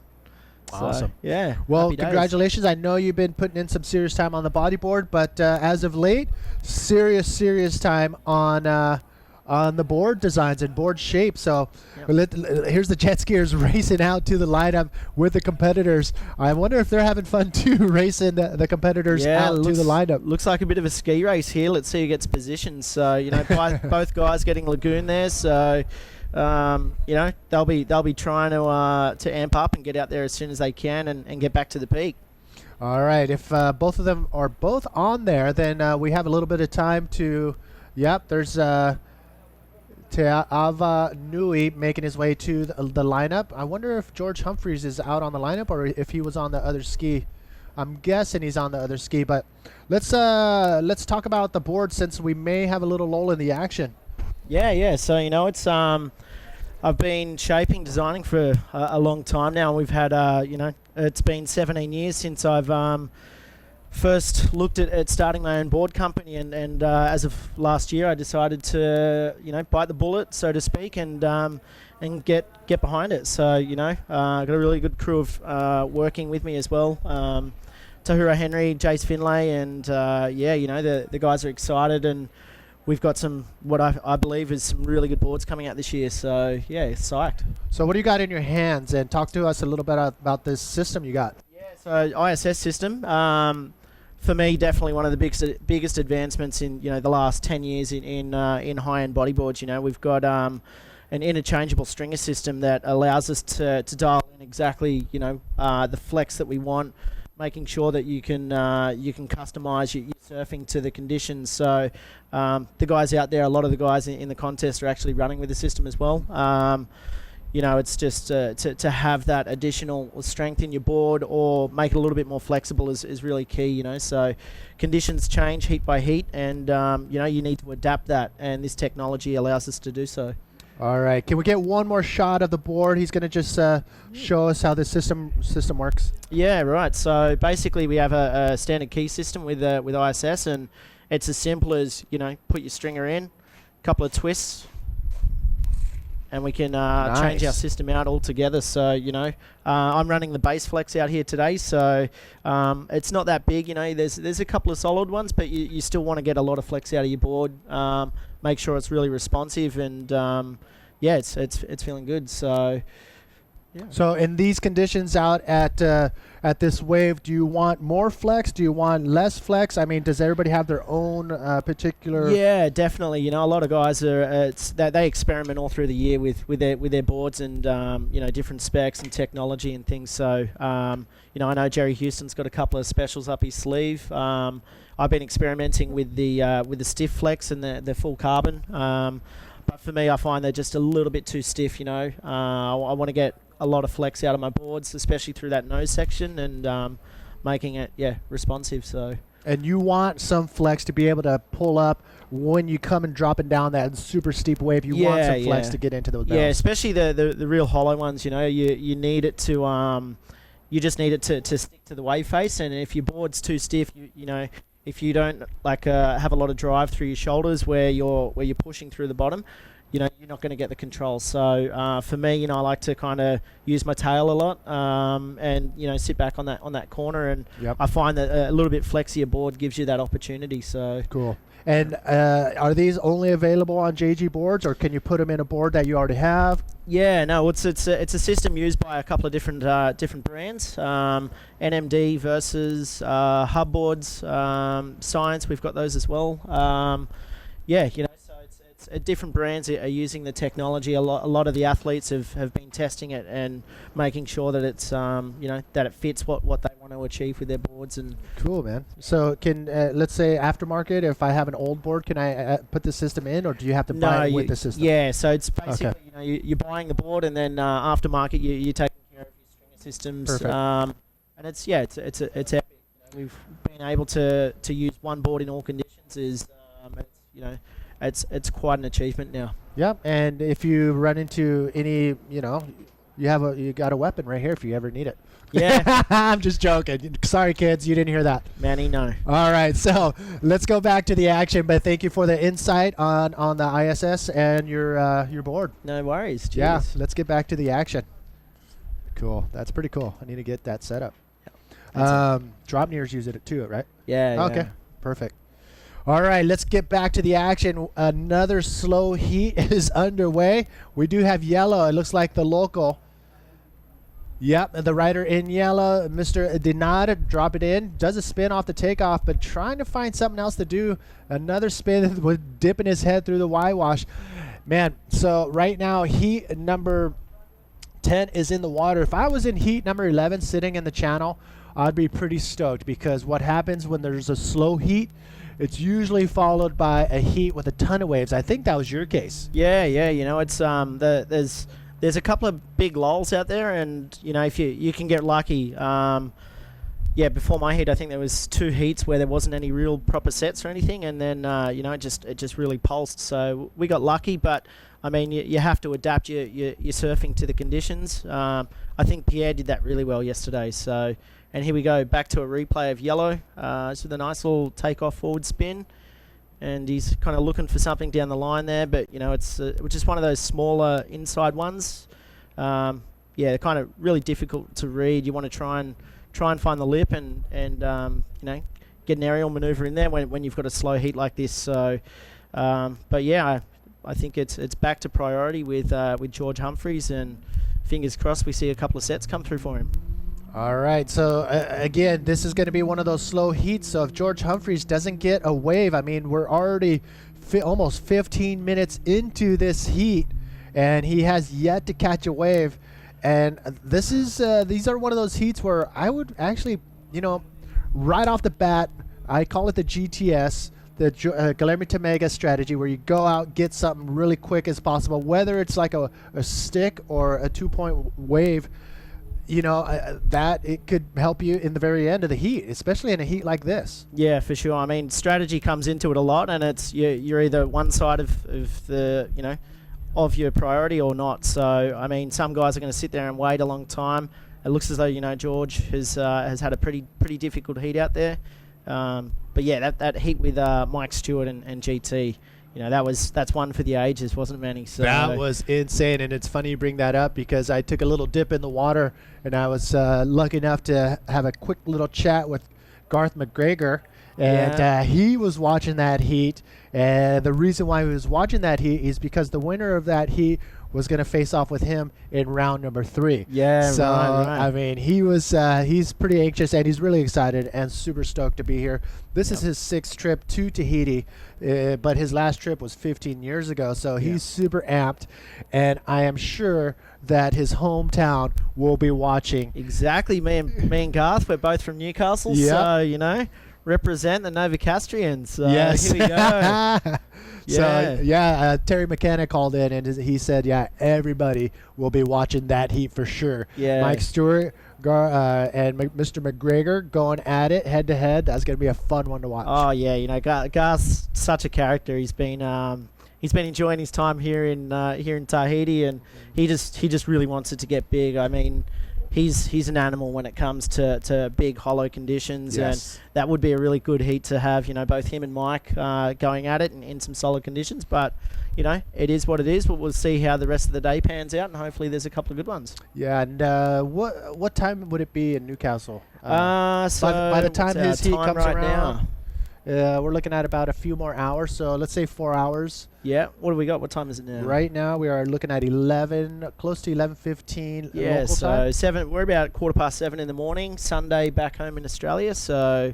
Yeah, it's happy days. Do you think his local bar will open early so they can broadcast it live? They don't need a bar to be open, mate. The boys could possibly be on the beers. So Yes. I totally would join them too to watch our very own going against the living legend himself, Mike Stewart. That's going to be a fun heat. Which is not a fun heat are these heats right now where Mother Nature seems to take a little break before coming back firing. And it looks like George Humphreys, hopefully he doesn't get skunked in this heat, but He's turning around. He knows he needs something, and here he goes, dropping into this. All right, looks like a smaller wave. Clean, but nice. I think that was a backflip, spinning that thing around, and kicks out of that, but big projection. We'll take another look at that, but George Humphreys finally gets something on his scorecard. Yeah, you know, it's great to see that there's been a couple start to come through, and for George, you know, there's still, you know, 3 minutes to go, I'm pretty certain. So, you know, 3 minutes is a long time out there.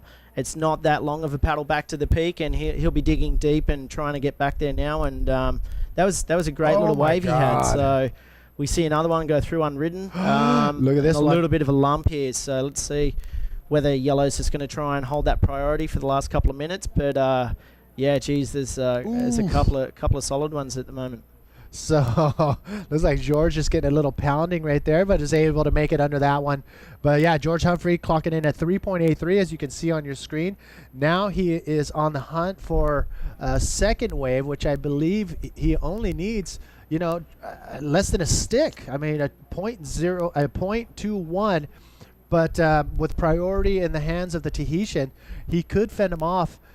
What would your strategy be in this situation if you were George? Yeah, Humphreys? I think right now that's given George the highest wave score of the heat. So you know he just needs one more wave and pretty much take off, little carve forward, or you know if he gets a roll on and forces himself onto dry reef, he's got something through there. So not long to go though, Manny. So you know I'd like to see if you know George get through this one. He's been surfing really well. He's one of the next generation of guys who I believe will really take bodyboarding to the next level. So yeah, this round number 2, we just seen a lot of the Tahitians marching through. I mean, the first four heats of round number 2, it was all Tahitians moving forward. So is that going to happen again? Here's another look at George's wave.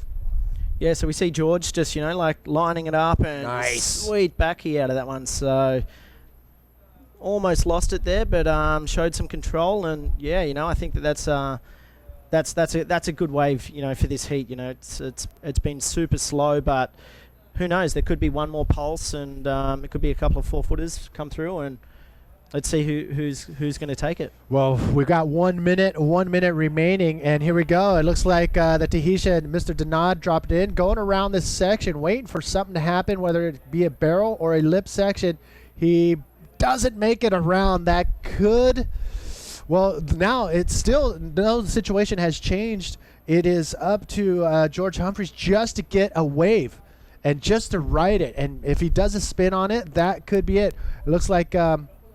Denard, the Tahitian, raising his hand to ask for help, but oh my gosh, 30 seconds. George, 30 seconds. Can George get that one wave?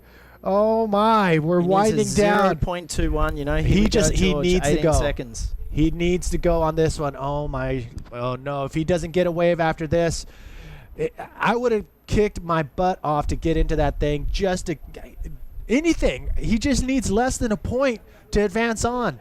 Oh my goodness. Yeah, unfortunately, So that is, you can just see him. He's frustrated right now. He knows what just happened. One wave, and the Tahitians are stoked for their fellow countrymen.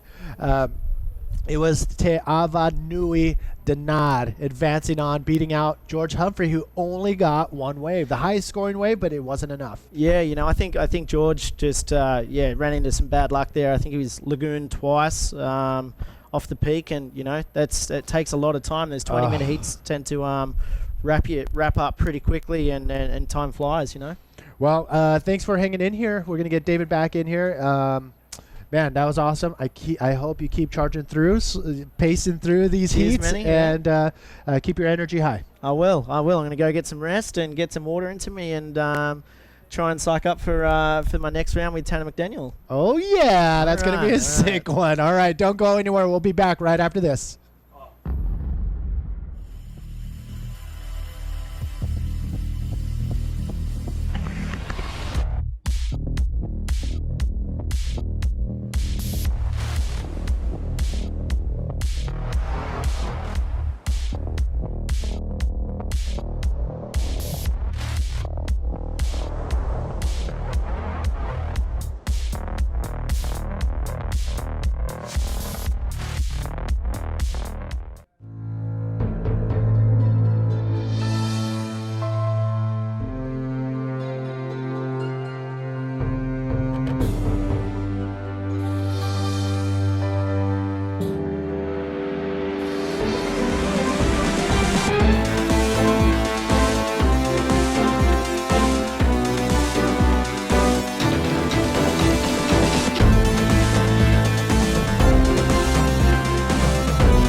Welcome back, everybody, to the 2016 Sparkgreen Tahiti Challenge. Manny V here with David Hubbard, and that was a pretty awesome interview with and sit-in with Jared Gibson, giving us the info on the whole ISS system and his board. So we're stoked to have him part of this event and stoked to have him in the event. That's unreal. That's so cool to see, and we've had that happen a few times with riders that own board companies, but JG with a fairly new company as well as a fairly new competition prowess. That's making it right. all the way through the trials. That's Yes. great. He's still in this event, and like he said, he's going to go prepare for a battle against my little buddy, Tanner McDaniels. That's going to be another fun one to watch. And we know the acrobatic skills of Tanner McDaniel, but it all depends on the waves, what are happening in that heat. And that seems to be what's happening here in this second round of the main event. It's like you'll have a heat where there's waves, you'll have a heat where there's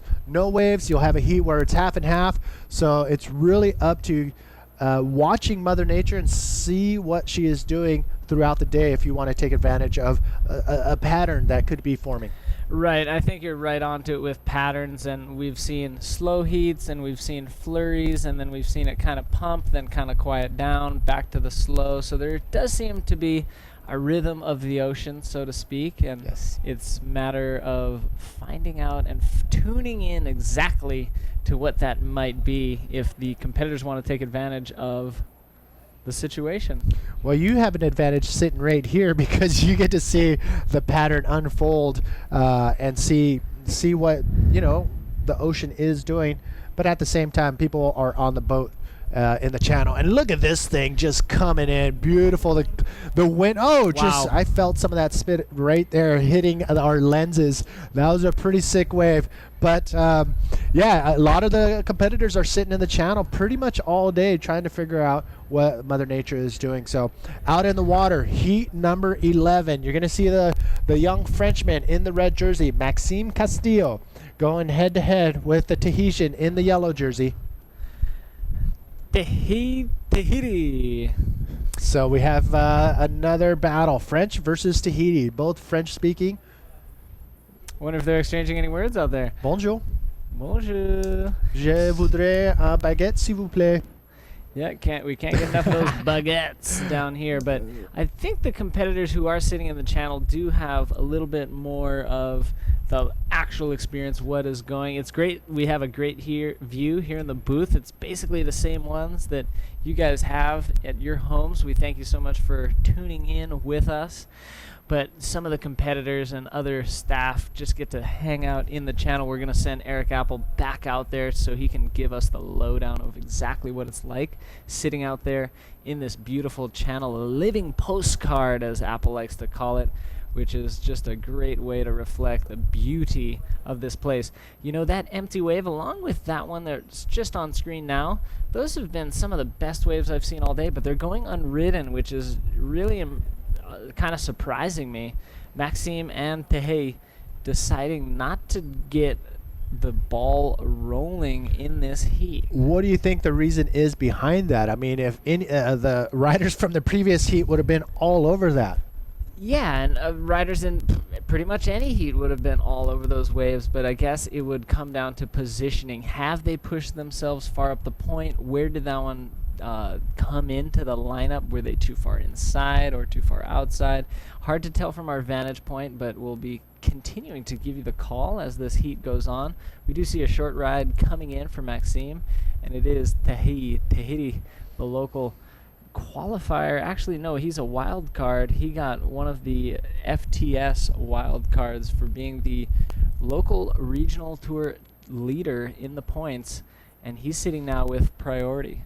Well, it looks like the slow speed of the ocean is still coming through, but I feel like, soon enough, some of the waves are going to be rolling through. Big shout out to everybody who's tuning in. Dominican Republic is tuned in by Jeffrey Balbuena. We have Fagner Luz from Brazil, and we do have a couple other viewers who've been locked in since the very first heat of today. So thank you for tuning in. If you are tuned in and you want to get a shout out, say your name and where you're from in the comments box right below the live feed, and we'll do our best to get to you and give you a shout out. And we see the conditions are starting to smooth off again. There was almost a little texture a couple heats ago. Now there's a little bit of overcast layer kind of settling in. We saw the mountain shot and the clouds starting to kind of cruise on through. That's really settling down the atmosphere here, smoothing out the water texture. Now we're getting some classic glassy conditions. I do think that's Roy Overstreet topless with that nice beard. And there's the mountains behind, you know, that's great foreground and background. And Yeah. we've got a rider up. All right, Maxime Castillo on his second wave, definitely going to be better than his first, and goes for ARS and spins straight into another maneuver right there, and he finds a solid start on that wave. Even though we are 10 minutes in, that is going to be his strongest wave so far. And that'll be the best wave of the heat thus far, as we see another wave go unridden that just slipped underneath Tahiti. And let's wait to see if we can bring you a replay. Here's Maxime. He takes off. He's got a slow approach. Now he's going to eye up that end section. So he takes his line, bottom turns right up to it, fights through just a little bit of lip, but gets a nice clean air first ride. And now he's paddling back out to join Maxime. All right, scores are dropping for that wave exchange, and Maxime, I think, may have had the better exchange out of those two. But again, we are seeing a little bit of slow pace coming in right now. But again, Mother Nature fully in charge of what we have here today. Question was asked in the comments box: why are we running the event in these conditions when we have until May 2nd? Obvious reason. We look to Magic Seaweed for that answer, and I mean we have 2 days of competition to run. If we wait until the very last days where there is a pulse, we now have to worry about winds. So I would take clean conditions in this size than big and windy where it's ugly and not even contestable. Totally, and if we are looking for barrels, we can get nice clean barrels on a day like today. But even if it's big, or, you know, like you said, the wind could be totally mushing it over, no barrels, not even lips to hit. So we do give credit to the event organizer, Alex Leon, for making the call. Yep. He's using not only local sources to kind of dissect and digest exactly what these forecasts are telling us, but also the forecasters, and it is Magic Seaweed providing us with as detailed information as possible so that we can run the best days of this waiting period. And that's it. I mean, hopefully that answered your question. But again, I mean, we'll take glassy conditions over blown out wind chop over anything. And you can see either way, it's beautiful here. And I see some cloud cover coming in. We may get a little drops of rain here in the water, but it won't affect the live stream here. So again, thank you all for tuning in out in the water. We do have a very slow heat. It is, I believe Tanner McDaniel will be facing off with Jared Houston later, but that's not the heat I'm looking for. Jared Gibson. Sorry, Jared Gibson. What did I say? Houston. Oh, yep, you're right. So out in the water, heat 11, Maxime Castillo in red, and Tahiti from Tahiti out in the water. Whoa, that's a tongue twister. Tahiti. Yep, so the Tahitian making another push. We've seen lots of Tahitians advancing through this round 2. Well, those first 4 heats were pretty much dominated by the Tahitians. Each one of the Tahitians in that heat made it through round number 3 to round number 3. It was man, they dominated those first 4 heats for sure. And it was only Alvino Tupuai who was fallen by the other Tahitian, Cedric Astal. So Alvino, the only unsuccessful Tahitian so far in round 2. But we do have smooth conditions and barreling tubes. Look at that cylinder of aqua blue. Just beautiful stuff out there. But interestingly enough, lots of waves going unridden in this heat thus far. All right, I would not. I'm really amazed that after sitting in the channel and watching that go down. Is that Eric Apple? He found his way out into the channel, enjoying the scene. Probably the best seat in the house right there, but he's going to be stepping back in heat 14, and he's going to be sitting in for a few heats. So you're going to see him, but you know what? He's taking full advantage of being out there. Look at these waves. Why are they letting him go? Good question. Could be positioning, but we see the end bowl on that one holding really open. Probably a barrel and a lip move possible on that if you're in the right position. But yeah, these guys have just decided where they want to sit, the waves they want to catch, and even though there's waves coming in, they're opting not to take advantage of them. With tons of time already gone in this heat, there's not much time left, so Tahiti might be adjusting his strategy, opting to stay busy. He doesn't need much because Maxime doesn't quite even have a 1. Also, he has a 4.83. He's going to try to ditch that 0.67, improve on that. Well, Tahiti has a 3.17. So anything additional for Tahiti is going to count in his score line because he only has that 1 ride. Jason from We Bodyboard and from Gran Canaria is tuned in, as well as the landlocked Londoner. Wow, he just missed it. But yeah, thank you all for tuning in. This is it. We are bringing you the live feed from the end of the road here in Tahiti. Look at this wave coming in. That's probably the biggest wave of this heat. Is anybody going to be in position? Oh, both of them paddle over. And it was just breaking deep on the deep section. There's the West Bowl. It just kind of closed out once it got to the end, but you totally could have gotten a radical ride if you were sitting way up on the reef. Let's see. Tahiti, can he take the lead of this heat with this wave? Nice smooth bottom turn. Oh! And he has to dive out as that section breaks way ahead of him. So he'll just get a short score for that. It's not going to be enough to take over the lead held by the Frenchman, Maxime Castillo, who's also holding priority out the back. I don't know what time it is in England, but Simon is tuning in from Cornwall. And along with everybody else in Europe, thank you for tuning in. Here's another look at our Tahitian's wave. As you can see, he's lining it up perfectly, finds that speed line, but realizes he's going to be way too deep to be able to come out of that. So he bails out. I don't know. That looked like, what do you think? I think if he would have taken off just a little bit more over and been able to garnish just a little bit more speed, he might have made it through that section. He was deep, though. He was definitely deep. From where he was, that was the right call to cut out, but the possibility of taking off in a different position could have been there. Here's Maxime striking. Maxime trying to find that speed line. There he is. He finds it high up on the wave, goes for a roll, and he's going to come around the section and cut out of that, but Maxime, again, those types of waves in this situation are going to probably be good enough to move on out of this round into round number 3. So again, a slow-paced heat, but smaller waves with clean maneuvers are going to actually may be beneficial. Certainly, and it's just a matter of strategy. There's bigger and hollower waves that these guys have let go by for whatever reason, so staying busy on whatever they do decide to ride, probably a good call. He needs some scores on the board, so this will definitely help Maxime's cause. Smooth line, tucks under it. Here he's coming in from behind. Now he adjusts. He wants to find a lip maneuver, so he comes on up, finds that whitewater section to roll. Just a little bit of a lip there as well. Gets the push.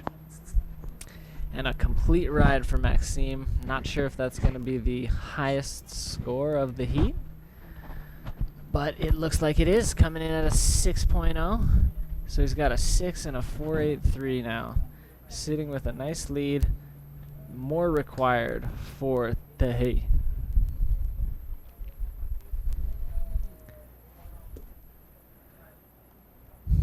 Here we see Maxime making his way back out to the lineup. He's hoping for something more. He has the lead now, and the pressure is on Tahiti. From Tahiti, representing Whenua. And he's a versatile rider. I saw him drop nailing some waves out during his practice session.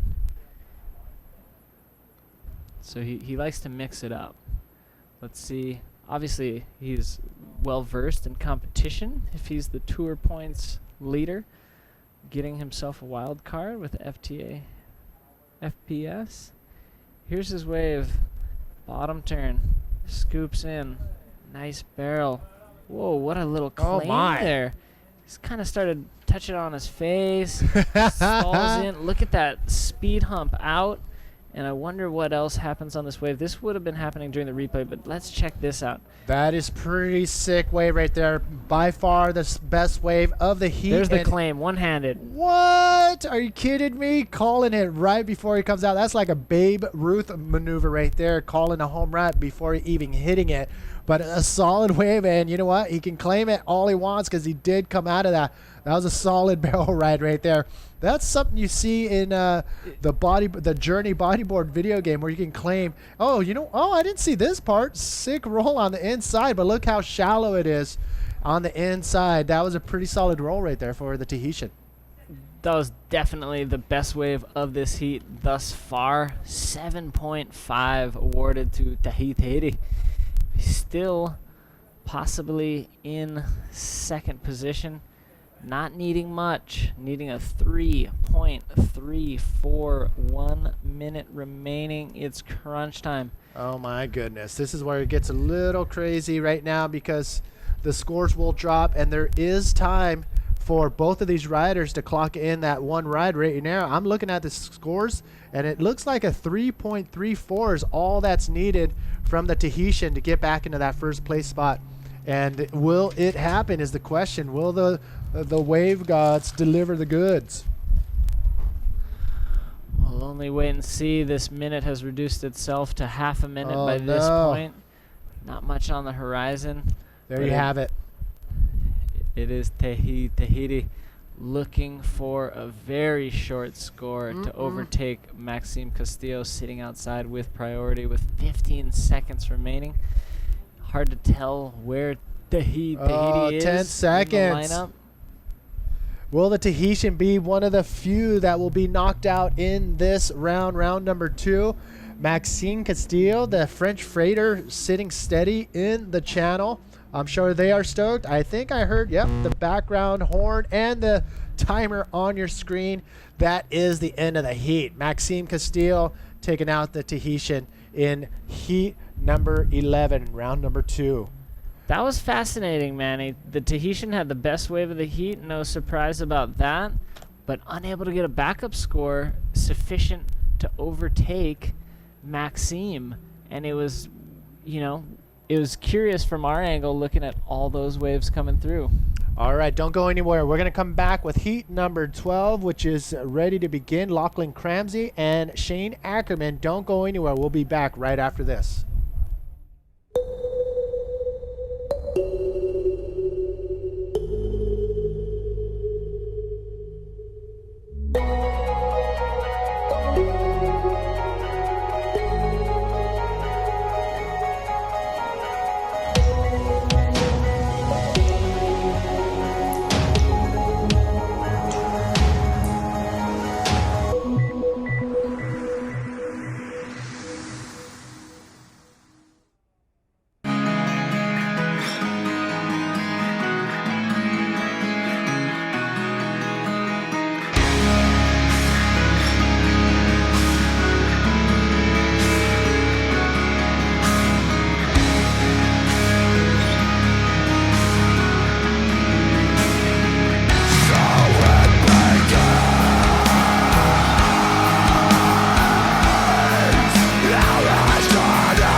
Welcome back, everybody, to the 2016 Sparkgreen Tahiti Challenge. And here's another look at Lachlan Cramsey's wave during the commercial. Wow, look at that turn right there. Little bumpy, little texture on the water, but able to maintain his speed through that section. That was a pretty sick little cutty right there. I'd like to point out that from this angle, we can see that he averts the positioning of his hand. Here he's holding on to the rail with his outside hand. He's getting into the barrel. Nice long tube ride. As he exits, we're going to see him let go of that outside rail and switch to a flat palm position. There's the hand. It's going off. Now it's flat palm, so he can push down, really carve into that end section. You know, that's another technique that was all started by Mike Stewart. That's true. I mean, and it's still here today. Obviously, it's working. Still here today. A lot of people swear by it, but it is more used for on-the-face carving maneuvers. In the barrel, you're more likely to be holding on to your outside rail. So Lachlan Cramsey's putting down the pedal to the metal right off the bat in that first heat. So this may be that heat that's going to get those waves. We saw the last two heats a little slow, but looks like Lachlan Cramsey's showing that we may have some serious action going down right now in this heat. Wow, look at that score. Yeah, 7-8-3 for Lachlan Cramsey. Shane Ackerman in priority just has a short score. And they're going to be sitting and waiting for those cool waves coming in. Here's a little replay. Watch the hand. It comes off the rail there, and there's flat palm. Now it's time to carve and push down on the board, carving around. So there's exactly what I was talking about. All right, looks like we're heading to the boat. As soon as we get the cue, we're going to send it over.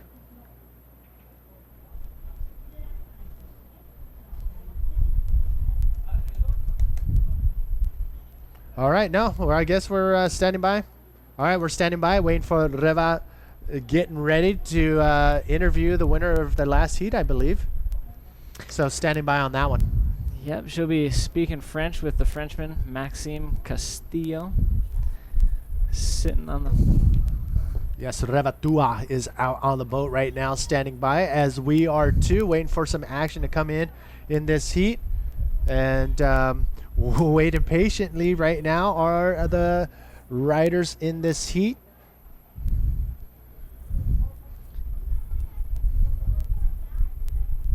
Oui, j'espère que tu vas bien. Donc Maxime, est-ce que tu peux nous parler de ta série? Elle était assez longue. Hein? Ouais, série très longue, très compliquée, pas trop de vagues, donc fallait être un peu tactique pour passer la série. Bon voilà, je suis assez content, j'ai réussi à avoir quelques petites vagues où j'ai pu frapper quoi, pour marquer des points. Et voilà, c'était vraiment pas facile, hein, c'était hyper long.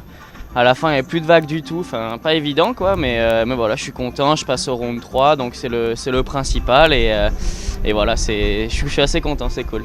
Bon, une petite pensée aux Tahitiens quand même qui étaient contre toi, Tahiti. Ouais, un très fort, hein, c'est le champion polynésien, il est très fort, je le vois souvent surfer à Tapuna et tout. De toute façon, tous les Tahitiens sont très forts ici, on sait le niveau qu'il y a sur l'île. Donc bah voilà, c'est toujours chaud de tomber contre des gars qui connaissent la vague. En plus, moi c'est une de mes premières fois à Tiopo, en fait, j'ai jamais trop eu la vague, donc là c'est un peu repérage, c'est un peu compliqué. Ah oui, c'est ta première fois? Bah, j'étais venu en fait plusieurs années, mais j'ai jamais trop eu Tiopo, c'est assez compliqué comme vague, et du coup je l'ai jamais trop surfé quoi, donc ça se compte sur les doigts d'une main quoi, mes surfs à Tiopo, donc je suis pas encore je connais pas bien la vague quoi, mais voilà, j'apprends au fur et à mesure, c'est le jeu. Hein. Et tu penses quoi du Sparkgreen Tahiti Challenge? C'est une bonne idée? Bah c'est top, hein, méga compète, trop cool de pouvoir venir sur une île comme Tahiti pour faire une compétition, c'est juste méga quoi, donc voilà, il y a des super vagues en plus, c'est un peu long à venir, hein, mais il y a des super vagues, c'est vraiment une vague world class, donc voilà, faire une compète à Tiopo à 2 dans l'eau, c'est le rêve tout simplement quoi. Oui, et puis des fois il y a des belles séries quand même. Ah, des fois il y a des très belles séries, là juste avant qu'on rentre, il y a eu une méga set où ils sont finis tous dans le lagon, là c'était assez chaud, et du coup après il y a eu le calme un peu pour notre série. Bon, pour la prochaine il y aura des bonnes. Ben on le souhaite, hein. Et si tu peux dire tu veux dire un petit mot pour quelqu'un, des personnes, famille? Ouais, un petit bisou à ma copine, bisous à tous mes potes, ma famille, tous les gars d'Arcachon, et voilà quoi, cool. Voilà, maintenant tu nous fais un petit résumé en anglais. Alors en anglais, yeah, I'm really happy to pass my heat. The wave is little bit difficult today, not consistent, but I got a couple, so I'm happy to pass in the round 3. So let's see what happens later. Ok, encore félicitations et puis à tout à l'heure. Merci.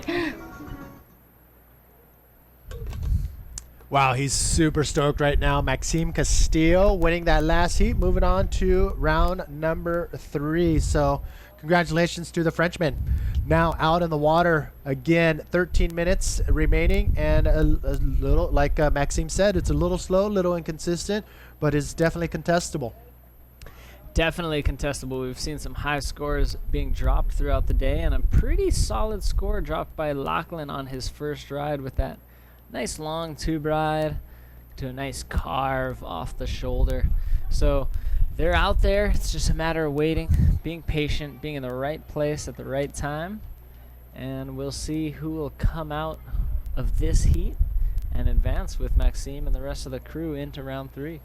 Okay, waiting patiently. Wow, look at Shane Ackerman, the Australian, who just has one wave, and it's a stick. So right now, essentially, he doesn't have a wave. And unless he can get something going and Lachlan gets another wave, he will be in combination land.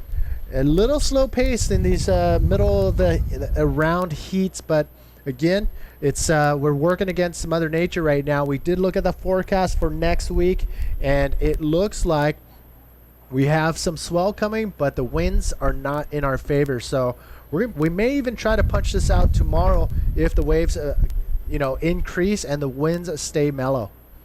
Right, and as we just get closer and closer to the end of the waiting period, we can get a more accurate reading of what may or may not transpire. So definitely a good call to run the event in these contestable conditions. And we've seen some great rides. We're getting great heats out here, that classic Stewart Tamaga battle. We've had the near 10-point ride from Toby. We've gotten a bunch of great shacks, and that very consistent heat surfed by Jared Houston. All those nice complete rides, barrels to aerial maneuvers. So very, very cool stuff we're seeing today, but not a ton of it happening in each heat, and it's just a matter of the wave selection. That's it. And if Mother Nature's delivering the waves, I mean, you can have a heat where maybe 1 or 2 solid waves come in, or you can have a heat where a ton of waves are pouring through. So Lachlan Cramsey right now sitting in that first place position with that solid 7.83 ride, and now it is up to Shane Ackerman, who does have priority, standing by waiting for something to happen. Hopefully a wave will come his way. Right now you can see it's not happening. Yep, pretty mellow out there, but really mellow conditions on the surface, just super glassy. Sheet glass. There's a nice insider. If one of the riders could have been on that, they might have been able to get an average score, but I think that broke way inside of where they're sitting. So where they're sitting on the reef is playing a huge part and a huge role in the waves that these guys are able to access. Here's Jace Finlay. Yeah. Jace Finlay is going to be coming up, I believe, in the next heat. He will be facing off with the Tahitian Angelo in heat 13. So Jason and Angelo will be facing off within the next 10 minutes here. And we do have, we are going to finish off round number 2 with heat 14, Jose Otovio versus Nye Oliver. Heat 15, Martin Moridian from Guadeloupe and Fred Temorere from Tahiti. And heat 16, PJ Tartak versus Sean Pine. So we do have a solid run of heats still to go for round number 2. And we do have somebody taking a look at this one. Shane Ackerman. Nice. He's scooping into the barrel. Gets a little spit out. He's claiming it. Is that going to be one of the themes for the day so far? I mean, I've seen it a few times where you pull in, claim it, and come out. Look at this. Oh, no way you're going to make it around that section unless you're Lachlan Cramsey. And, yeah, pulls out, pulls in. Well, why did Lachlan choose to go on that wave? It was a tall one, and it was walling up, so maybe just getting a read on exactly how that wall was going to shape up was a little tricky. So he was pretty late getting into there, hoping he could scoop right into the barrel, but it didn't actually open up that much. So he just got all the way around that section, took speed off the bottom, and cut out quite a bit ahead of the still raised arm Shane Ackerman, and he's able to reestablish priority. But Shane Ackerman back in this heat in a big way. Looks like Lachlan turns around. Lachlan dropping in on this one.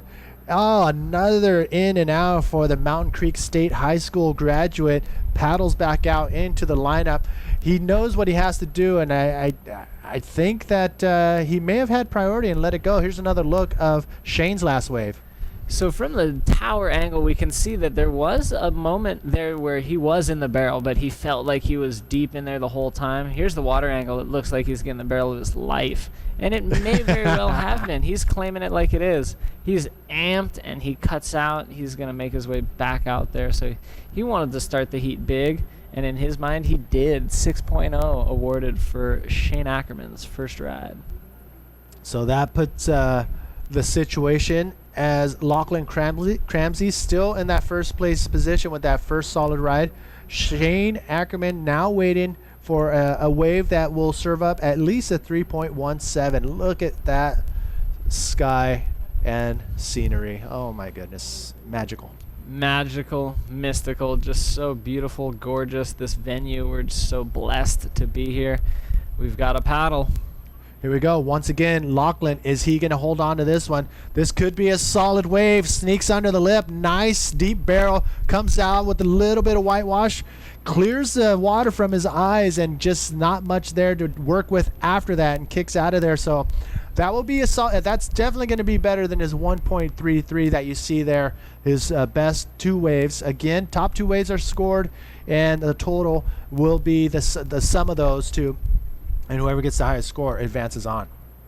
So he's going to be putting more pressure when the scores drop. We will let you know what Shane Ackerman is going to be required to attack first position. But that was a nice west bowler. We see how far over he was from Shane when he took off. Here he is, way close to the channel. Scoops in nicely. He's right in it from the get-go.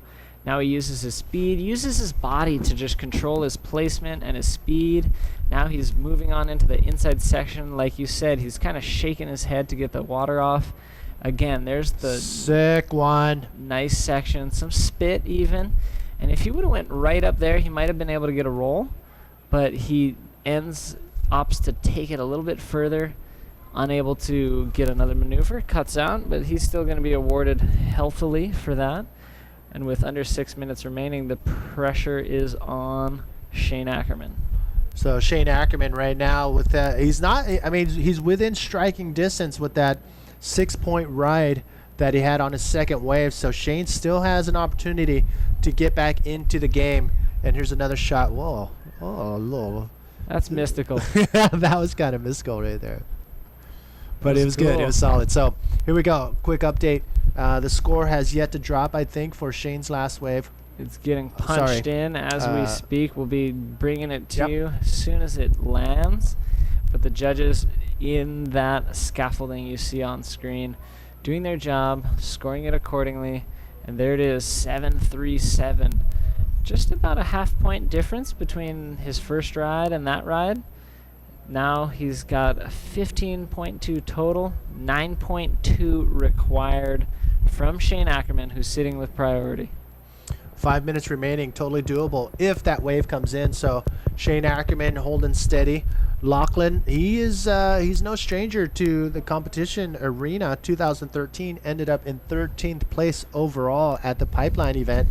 So to get that 13th place, I'm sure he had to fight his way through tons of heats to get into that position, and that's with the world's best. So he's no stranger to the international competition, and I'm wondering if that certification 3 in health and fitness is actually helping him. Oh, for sure. He's a fit youngster, and he's definitely got fitness on his mind, knows how to keep his body in prime condition. And out here, he's going to be, happy to enter into a paddle battle like he did with Shane Ackerman and just kind of blaze past him.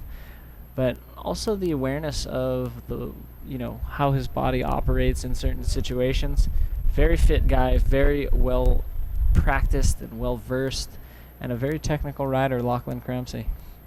All right, a little slower paced situation right now. 3 minutes 47 seconds remaining in this heat. It is heat number 12. Coming up next, heat number 13, and we have Angelo Ferrer from Tahiti and Jason Finlay from Australia coming up next. That's going to be a fun one to watch if the waves keep pulsing in. And then we have Jose Otovio from Brazil versus Nye Oliver, the Tahitian. Plus Heat 15, Martin Meridian from Guadeloupe going to face off with Fred Temorere from Tahiti. And we also have PJ Tartak, the Puerto Rican Barigua. He'll be coming up facing off with Sean Pine, the Australian. So how do we get a ticket on that boat? I don't know. That looks like the place to be. Beautiful blue boat. Yeah, And that's it's all good. That's somewhere. If there's any way we can set up in the channel and do the live feed from there, I would be all in 100%. Technically could be difficult, and we might end up getting seasick in that busy channel, but boy, we would have a front row view. But right now we do have a terrific view coming in, same as you're seeing there at home. Thanks again so much for tuning in to the Sparkgreen Tahiti Challenge. Manny V here with David Hubbard, bringing you the live feed. And again, the waves we are at the mercy of the waves. I know everybody's tuning in to see those giant, heavy waves that we've all grown to love about Te Hupo. But you know what? It's contestable, and we're down. We're ready to get some heats completed. We are currently in heat number 2. Sorry, round number 2, heat 13, and we're coming down to the last 2 minutes of this heat. Exciting times. It's been Lachlan Kremsey surfing very consistently, and Shane Ackerman, who's been holding on priority for most of the heat. If he can get a 9.21, he could take this thing out of Lachlan's hands, but he's going to need to do so in the next 2 minutes. It's gonna it could totally happen. Anything is possible. We've seen last-minute heroics happen yesterday, and some radical things happen right at the last moment. Yes, we've been plugging away here. We had a run in the torrential storms for the trials where we had 8 of the top 8 trialists moving into the main event. We had the main event round 1 go down yesterday, and aside from our live feed, the competition was incredible. So, but yeah, that was another solid day of competition, and here we are coming down to the wire in round number 2. I believe we may get into round number 3. We're still going to hold off on that confirmation once we get to heat 15 or 16. Yeah, from my understanding, we're definitely getting into the first as many heats as we can get done with round 3 to Who get told you? on schedule. Little bird? Yeah. Oh, look at the happiness out in the channel. Matt. Yeah. Matt Castiglione, Oh, 662, Hawaii. Amazing smiles out in the channel right there. But it was another beautiful day here in Tahiti. And yeah, I think I'm happy. Oh, we're stoked. We're stoked to be here, and we're just coming up on a few more seconds actually, before this heat cuts out. And it's no, coming down to the wire, Shane. That is it, ladies and gentlemen, and that is the end of the road for Shane Ackerman, who unfortunately has succumbed to Mother Nature's break in producing the waves. But here's Lachlan enjoying a little victory lap right there on his last wave coming in. So he's stoked, a little flip of victory. Don't go anywhere. We're going to jump right into heat number 13 right after this.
Welcome back once again, and yes, we are lip syncing over the French commentators there in your little corner. But Manny V here, and now in the booth we do have Alex Leon, and Alex Leon, oh my God, you have your hands full, buddy. Oh yeah, to say the least. Yeah, hi everyone. Thanks to everyone for tuning in around the world. You know, I'm stoked that we've been able to pull this off, and we're bringing you a good broadcast today, so you can see inside ledge Chopu firing with the best bodyboarders in the world. Yes, I mean, of course, everybody wants the bigger waves, but Mother Nature, she's going to dictate on what we have here. And we don't, a lot of people are asking, why are we running the heats if we have until May 2nd to pull this off? We do have another swell coming. Oh, here's replay, actually. I'll talk after that. Shane Ackerman. That was last heat, quick little highlight from last heat. But, yeah, go ahead. And, yeah, we've been studying the forecasts, you know, spending 3 or 4 hours a day on what we can see coming in the period. And we do have a swell next week, but it's kind of looking iffy. All right, hold on. I'll get back to you on that. Looks like we're going to go to the interview.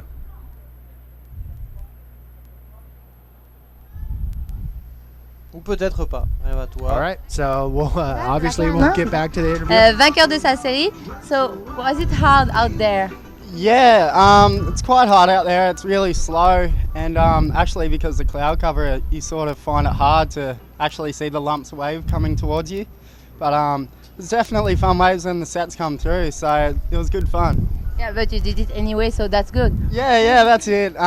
I think it comes down to a bit of luck out there today. You just got to get that set wave and just hope that it doesn't shut down on that end bit, and then you're good from there, I think. And what do you think about the Sparkgreen Tahiti challenge? Oh, it's epic. I've obviously never done a challenge where you're sort of out on the boat and you can watch the waves from 20 meters away, and you're so close to all the competitors and all that. It's pretty good. Okay, thank you. Congratulations. No worries, Would you like to say something? Just hi to my family at home and up the Aussies. Phew. Thank you. Merci beaucoup. Awesome. So he's super stoked right now. Yeah, good to see Lachlan Cramsey follow on the tour again. You know, he was going well a couple of years ago. He had some really good results, and then you know, last year he only ended up doing 1 or 2 events. So it's good to see these guys coming back on, and obviously it's gonna, you know, having good events like Chopu and Pipe and Arica and Fronton and Brazil and Nazare and everything. Now we've got a super tour basically, and you know, it's starting to attract all these top riders back onto the sport, so it's good. No, everybody's pumped to be able to see those locations back on the tour, and I mean, you can't go wrong with having one here. Everybody is super pumped, and like you said, I mean, this is a very special event. You can watch your heats or the heats from the channel where waves are breaking just like within an arm's length away, so it's pretty cool to be here in Tahiti. Yeah, it's an insane atmosphere out there, Manny. You know, sitting only 20 meters from an incredible barreling bowl that's, you know, basically barrels every single wave. It's you know, it's just such a perfect reef setup, and it's logistically a hard contest to run. As you probably experienced yourself, being on the ground with me the last couple of days, you've seen it some traumatic times. But you know, look, we've pulled it off well, and I just hope these waves deliver the next couple of days. Talking back onto the forecasts and what you're saying, there are predictions of some onshore winds coming with this next swell next week, so we don't want to back ourselves into a corner and then have to, you know, run in sort of onshore decreasing conditions, where we might have some perfect conditions tomorrow as well, which could set up perfect 4 to 6 foot inside ledge. And we've got to remember, when it is bigger here, that on the outside ledge, it's you don't get too many air bowls. It's all about the barrel, and it's a harder ramp to hit when it's a lot bigger. It's more just about the barrel and trying to make that barrel, where here when it's on the inside ledge, it wraps and creates that nice ramp where we saw, you know, some stuff go down today. It's been incredible with Jared Houston and yes, Toby Player. I remember his invert on that inside section, and it gets super shallow. So props to those bodyboarders that are hitting that end bowl and landing in the flats where it's seriously ankle deep. by the time you get done with your wave. So yeah, those guys are putting it all on the line to advance on out of these elimination rounds. From this point on, I mean, you don't win your heat, your contest is over. Yep, this is basically the go home round, round 2. Yeah, it is. You know, this is we are trialling this new format for the tour this year. This is the first event. We weren't able to do this format at Pipe, but we're doing it here at Chopu and Teopu, and you know, so far it seems to be going well, especially with the man-on-man matchups. You know, it's going to create more history for the sport and for the event, like you've seen with GT and Mike. You know, bringing that into play was just a sensational heat, and you know, it's going to go down the record books of these sort of events. And if people want to see the updated draws, where would they see that? Yeah, they'll see them on the live webcast just below on the APB website, apbtour.com/live. We do have a bit of a delay in updating those scores due to we are transmitting all the scores from the head judge that's out on the tower, and it's basically our feed is first, is paramount. We get that scaffold video first, and then scores after that. So there is a bit of a delay, but we're trying to update it as quick as we can to bring you the information as quick as we can live around the world. Yeah, I mean, so far so good as far as the broadcasts, but unfortunately for some of the competitors out in the water, in this case, it is heat number 13 waiting patiently. We're almost coming to the halfway point, and there has yet to be a wave to be caught in this heat. That's pretty, oh my God, my anxiety level goes up. Stress is going up. For me, I can't imagine what the competitors are feeling right now. Yeah, with Jace Finlay from Australia and Angelo Fa'ere from Tahiti. Angelo actually made it through to the quarterfinals, I believe, in Pipe. Surfed incredible. Was unlucky, just missed out on making the semis. And Angelo is a Teopu local, and he charges in these conditions. Like, he's an absolute charger. When it gets big at Chopu too, he's unbelievable. And you know, he was granted a wild card, but ended up qualifying on points in the top 30. Perfect. Due to the Brazilians, some of the Brazilians and Portuguese not arriving here in Tahiti. Oh, so they were stoked. Yeah, stoked. So we have a pretty good contingent of Tahitians here, along with Australians and the Chileans. Pretty strong groups of competitors from each of those countries. And the Tahitians are charging forward. It's been a pretty solid crew moving on to round number 3, and we're going to see a lot of Tahitians in round number 3 once we get into it. And after the last heat in round number 2, will we be going into round number 3? Yeah, we're going to push through. We're going to try and get to around heat 8 or 9, possibly even heat 10, depending on where we are with our running time. I do want to set this up to finish in one final day for tomorrow if it's going to be pumping. Due to the forecast we have seen, Manny, there is a spike in the swell tomorrow. Some charts are saying the period's going to be bigger. Some charts are saying it might be a little bit smaller. But, you know, we've got a few days lined up with similar wave height and period, but the winds are supposed to be incredible tomorrow, which is what you really need for inside ledge. You do need the light offshore for that to bowl and barrel. You know, obviously when Chopu is a lot bigger, it can be a slight onshore and it will still barrel because it sucks and draws off the reef so much water it has to throw. But with the inside ledge, when it's in the sort of 3 to 5 foot range, you do want to get that nice crisp offshore all day. And it's basically forecasters saying tomorrow and or Sunday are looking good. Here we go, we've got a rider up. Wow, it's already been halfway through the heat. We're finally getting our first wave. Nice maneuver right there as far as stalling and staying as deep as you can. Angelo showing his skills here, the Tahitian, this first wave of the heat. So solid little barrel ride right off the bat. Well, not right off the bat, halfway through the bat. It was Angelo drawing the first wave. Jason Finlay waiting patiently now with priority on the outside. So Jason Finlay can wait and the entire time wait for that big wave, or he can paddle in and get any wave he wants, essentially. Yeah, he's I mean, having priority now is you know, obviously pretty important. But look at Angelo, he's got a 7 now on the board, and wow. that's in the excellent range almost. So That's in the very good range, between a 6 and an 8. So he's applied a bit of pressure there onto Jace. So Jason Finlay, now he has a battle not only against that 7-point ride, but against time, 8 minutes 20 seconds. Again, not the first wave caught after that halfway point mark, which is, oh my gosh, it's giving me a heart attack. Yeah, it might be due to a bit of the tide too, this lull, because we were supposed to see a slight decrease this afternoon in the swell, just dropping about a foot or so, and then sort of spiking. Here's the replay from front view there.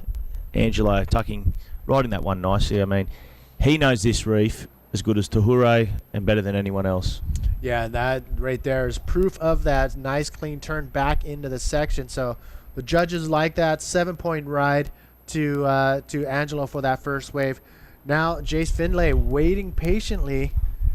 You can see Angelo's style and Tahure and the local guys, the way they ride the barrel and the tube is all come from Simon Thornton. He was their basic master out here and taught them how to ride Chopu, and you can see how the resemblance in their style is a lot like Simon's, and the way they sort of scoop and hold the nose of their board is so similar to Simon's. And I actually see that style too, and on a couple of other people that spent a lot of time here. Kelly Hunt is one of those guys, as well as Brett Lindemann. They have all that similar style to be able to handle this wave properly. Look at this, Jason Finlay. Oh, wow! Not only did he miss that wave, which looks like a solid wave right there with one spit, probably another one on the inside, but he also lost that priority. Jason Finlay now in a very, very tough situation where priority now goes to the Tahitian Angelo, and now Jason Finlay has his back up against the wall. Holy mackerel. Yeah, that was a critical mistake not going that one. Losing priority too. That was, that could have been his first house builder, a block builder there. He could have, possibly got it between a 5 and a 7 just with the barrel. Oh, look at Speak of the Devil. Jason Finlay comes around that section. He has to get something going. But look at this. He has to watch this wave of Angelo. Nice clean bottom turn. Comes out of that barrel. Angelo going for a backflip. Lands in the lip. Did not land out into the flat. So now are we going to see a paddle battle? Yeah, I think I see a paddle battle ensuing right now. Jason Finlay trying to get out there before Angelo to get that priority back, but wow, Angelo not putting in the gas to get out there before him. Yeah, see this replay here. I mean, like I just was talking about the resemblance with Thordo with Simon. I thought it was Simon looking at that. Exactly the same, and he comes out, and the timing's just a little bit off. He's just hit that a touch too early, which hasn't been able to project him out as much more up, and he got caught in the lip there. And I'd say if he'd landed that, he would have been in the 8 or 9 range. Wow, look at that big old tree branch. That was probably remnants of a storm that rolled through a couple days ago that was just flooding the river down the beach and ended up out in the ocean. Yesterday, if you were tuning in, we lost about an hour and a half, almost 2 hours, trying to get this massive tree out of the reef before it possibly could have taken out the judging tower. Look at that view. Yeah, I mean, that tree was definitely part of the cause of what happened yesterday in the morning. Due to our delay, we had to look after security of the scaffold and obviously the people and the judges and the officials on that scaffold. We weren't allowed to start the event. It's part of the permit, making sure that everyone's safe. And here we go, Jason Finlay. Jason feeling a little anxious, a little under pressure, going for anything now. And again, he had priority. I think he's getting a little anxious now with priority, trying to get something under his belt. But yeah, what are you pointing at? Yeah, Angelo's last score was a 7.67 that's came through. So he has just comboed Finlay, with only 4 minutes to go. Oh, that was basically just the heat strategy played out wrong for Jace, and Angelo played it out perfect. Used a priority. He forced Jace to paddle for that one he missed. Oh my! And therefore it set him up to get the 7.67. this is just tough for Jason Finlay. We all know what he can do. I mean, he's won a fronton event, and here he is right now sneaking across that section, pulls in. He'll come out of that, no problem. But will that be enough? I don't think that's going to be in the 7-point range, which he needs to start his campaign in these last 3 minutes. I mean, he's in combination land, which means he needs 2 new high-scoring waves, at least in the 7-point range, to even have a chance to take out the Tahitian in these last few minutes. Oh, my. Yeah, let's have a look at the replay here. So he scoops in a little bit, throws. It's not a big-sized barrel, but it is a cover-up. And obviously it wasn't the cleanest exit, so judges are looking for that super clean exit. So he'll definitely he'll get a house builder there, be a sort of 4 or 5, but I think it could be too late for Jace with less than 2 minutes and 2.5 minutes on the clock. Even if Jason Finlay gets a 10-point ride on his next wave, that is still not enough for him to. Oh, here we go. Jason up and riding, trying to make something happen. Again, he needs at least a 7-point wave to even have a chance. But here he is, still on this wave. Guaranteed he's going to hit the lip. He knows what has to be done. Big backflip. And right there, be careful, brother, because he is in the shallows. 2 feet, maybe 3 feet deep right there. And you'll see how deep it is as he pushes off the reef. Oh, my goodness. That was scary. Yeah. That's going to be an incomplete ride, though, that backflip. But he got the barrel at the start, so he might get out of combination land here. He possibly could. That was a sort of deep barrel. But just not that clean exit that the judges are looking for, as you saw with Angelo's waves. Yeah, so Finlay trying to make something happen. He knows he's under a lot of pressure right now with time winding down, 1 minute and 40 seconds. You can see on this wave right there, he's trying to just get as many maneuvers as possible. He knows he has to do something on this inside section, and he goes for a big backflip right there, and he tries to throw it sideways, and he lands. It looked like he was going to land perfectly, and I think right there he hesitated. Do I hold on and ride up onto the almost dry reef, or do I bail out of here? So yeah, the score's coming down, and Jason Finlay's last wave. Yep, I don't think he's still in combination land. Yeah, so we're just waiting for that score to drop. It looks like the one before that was a 3.67 that's come through. Judges will be looking at that last ride and comparing it to Angelo's. Oh my! So Jason Finlay's run here in this event may be coming to an end, and the Tahitians are pretty stoked right now with their very own Angelo. 30 seconds remaining. Woo! I think Angelo's lovely girlfriend is on one of those boats. Her name is Pearl in Tahitian, and I don't know how to pronounce that, but I know it's Pearl. But yeah, she's the very cool couple, and she's on the boat. She's going to be super stoked that her man made it through this heat. 15 seconds remaining. That may be the end of the road for Jason Finlay. Yeah, it's good to see some of these local Tahitians advancing through this contest. We started with 14 in the main event, and it's compared to some other events here, a lot of international riders will go well, but that's the end of the heat there. We've got another Tahitian through to round 3, Angelo Fa'aere. Tiopu local. Yes, he is stoked. He advances on into the round number 3. Jason Finlay, unfortunately, it was a tough one. I mean, Angelo had luck on his side, grabbed those 2 solid waves, and here's Jason Finlay with his victory lap in reverse, and that was it. So we go on into heat number 14, round number 2, and I think this is Angelo. He's getting out of there unless it is the Brazilian Jose Otávio.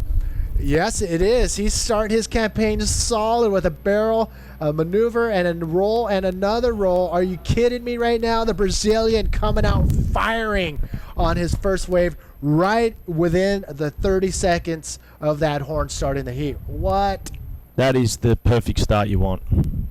Jose Otávio, he's besides Tamiga, he's the only Brazilian that's made it out here that was in the top 30. And I spoke to Jose, and he just said, look, I can't miss this event.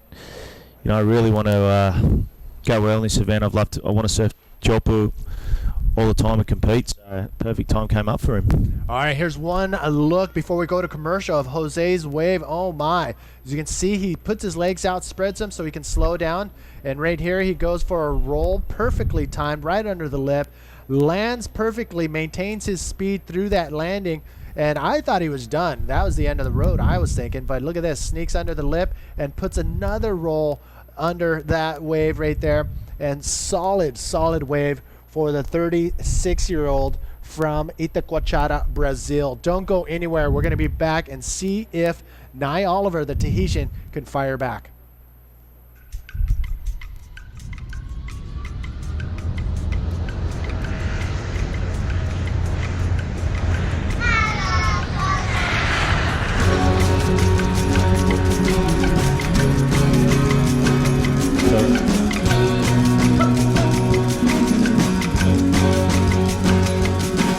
It's interesting, we ought to know. Originally, we ought to know.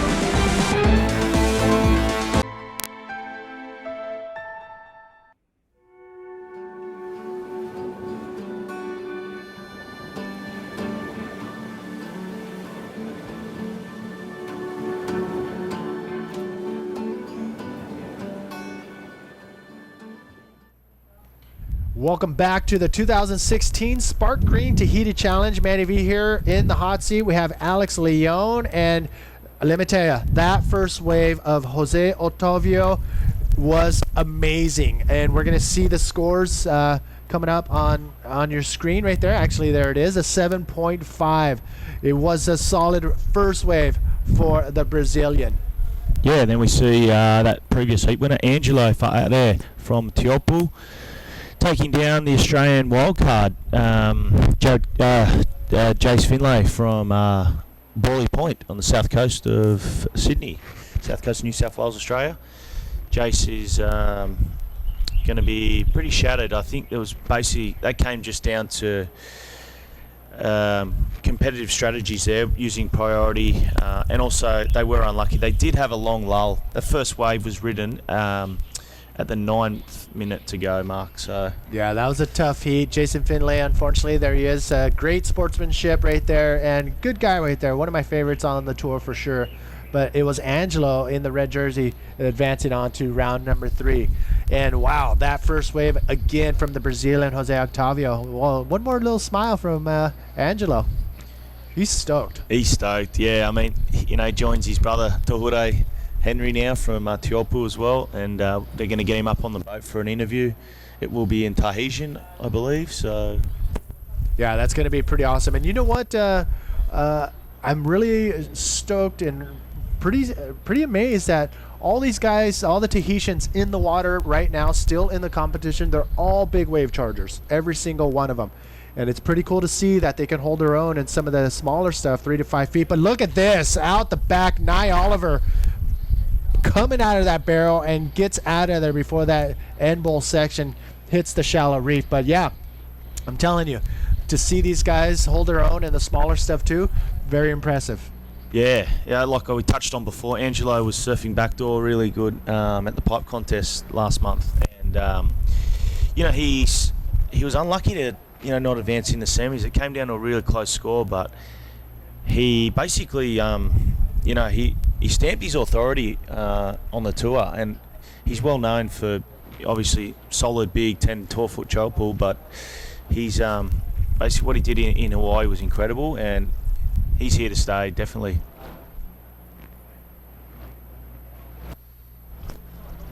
There's a little look from the wide angle shot, looking over the reef to the lineup, and it looks like the riders are still standing by. Nye Oliver, his score waiting to come down the pipeline. And but it was Jose's solid first wave. That was very impressive, actually.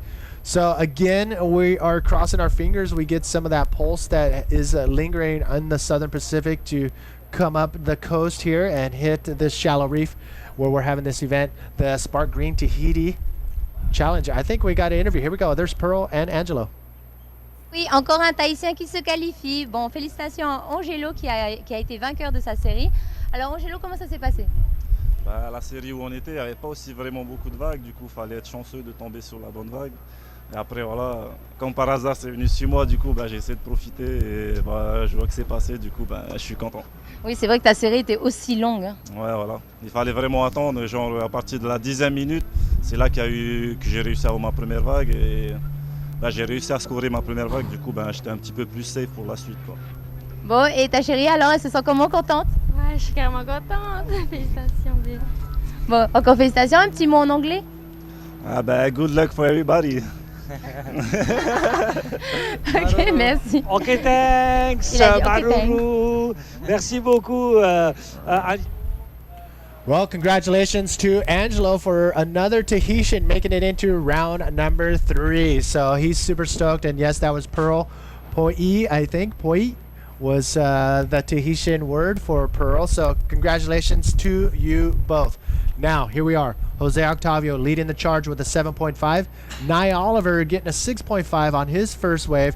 So there is a competition going down right now in heat number 14 of round number 2. And we see a little paddle there, both pulling back.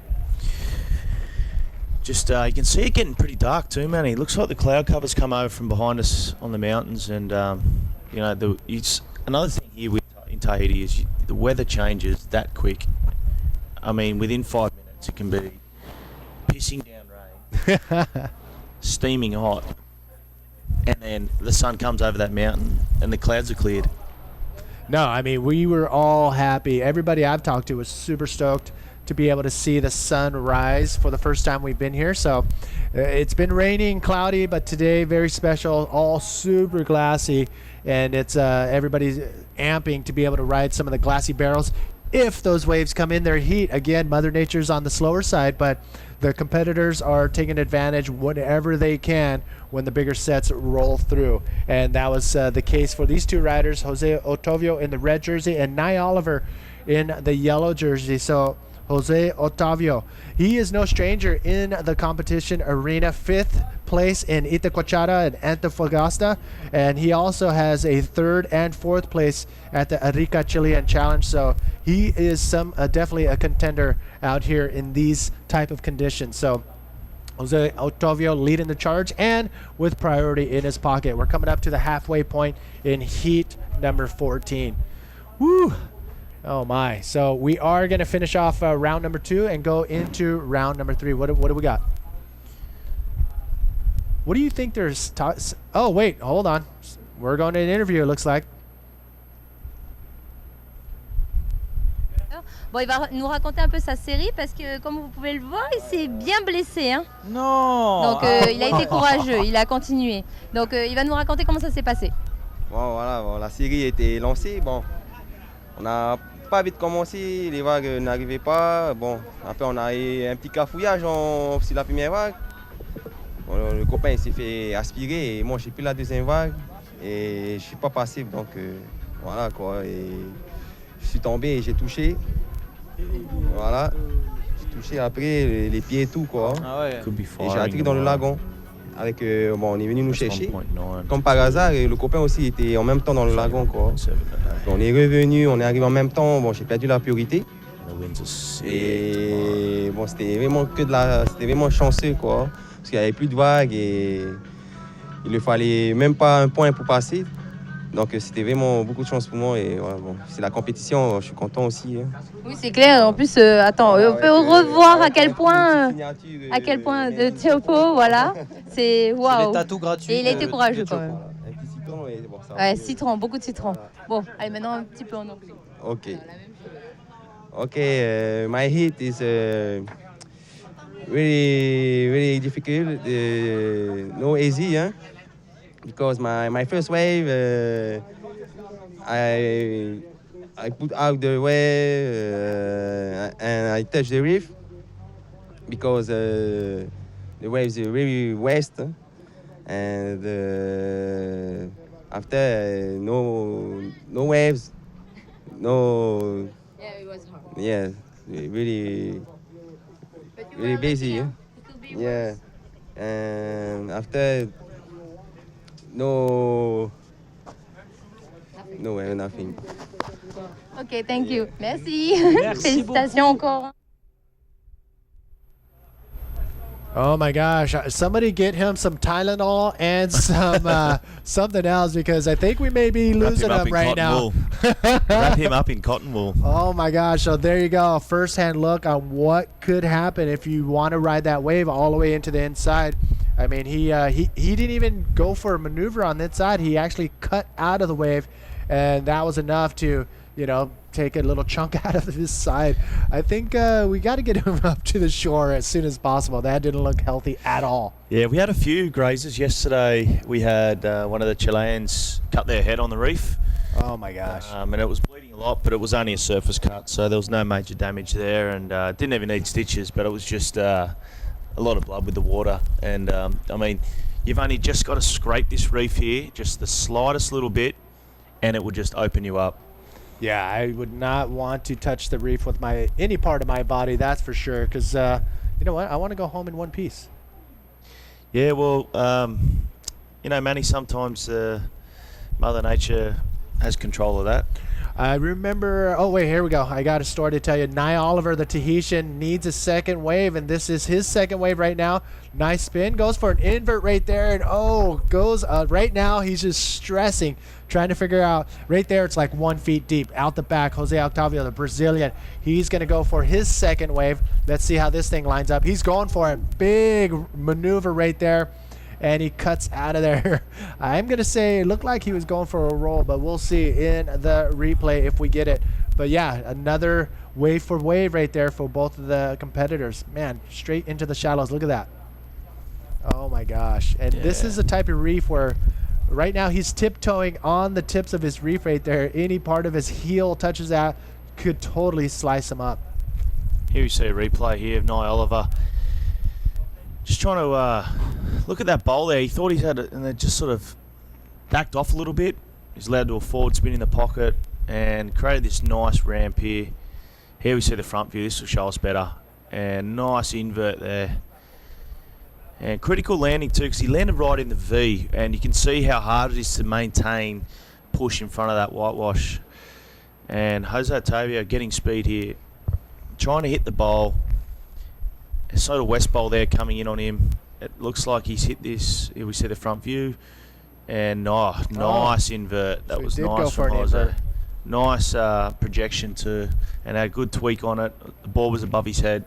That's what the judges are looking for. So Jose, that's a great backup score for Jose. Yeah, I think both of them get a solid score for their second waves, and Jose making it back to the outside before Nye Oliver. So Jose is going to maintain that priority, which could be to his advantage coming down to the last 5 minutes of this heat. And we saw 6-2-7 get dropped there for Jose, and we're waiting for a score to drop, but it's going to be around the 4.5 to 5 mark for Nye Oliver. All right, we haven't given a shout out in a long time, so if you're tuning in from anywhere all over the world, please get into the comments box, say your name and where you are tuning in from, and we'll definitely give you a shout out. Let me know where you're tuning in from, and we will give you a word of support. Yeah, support. Hello.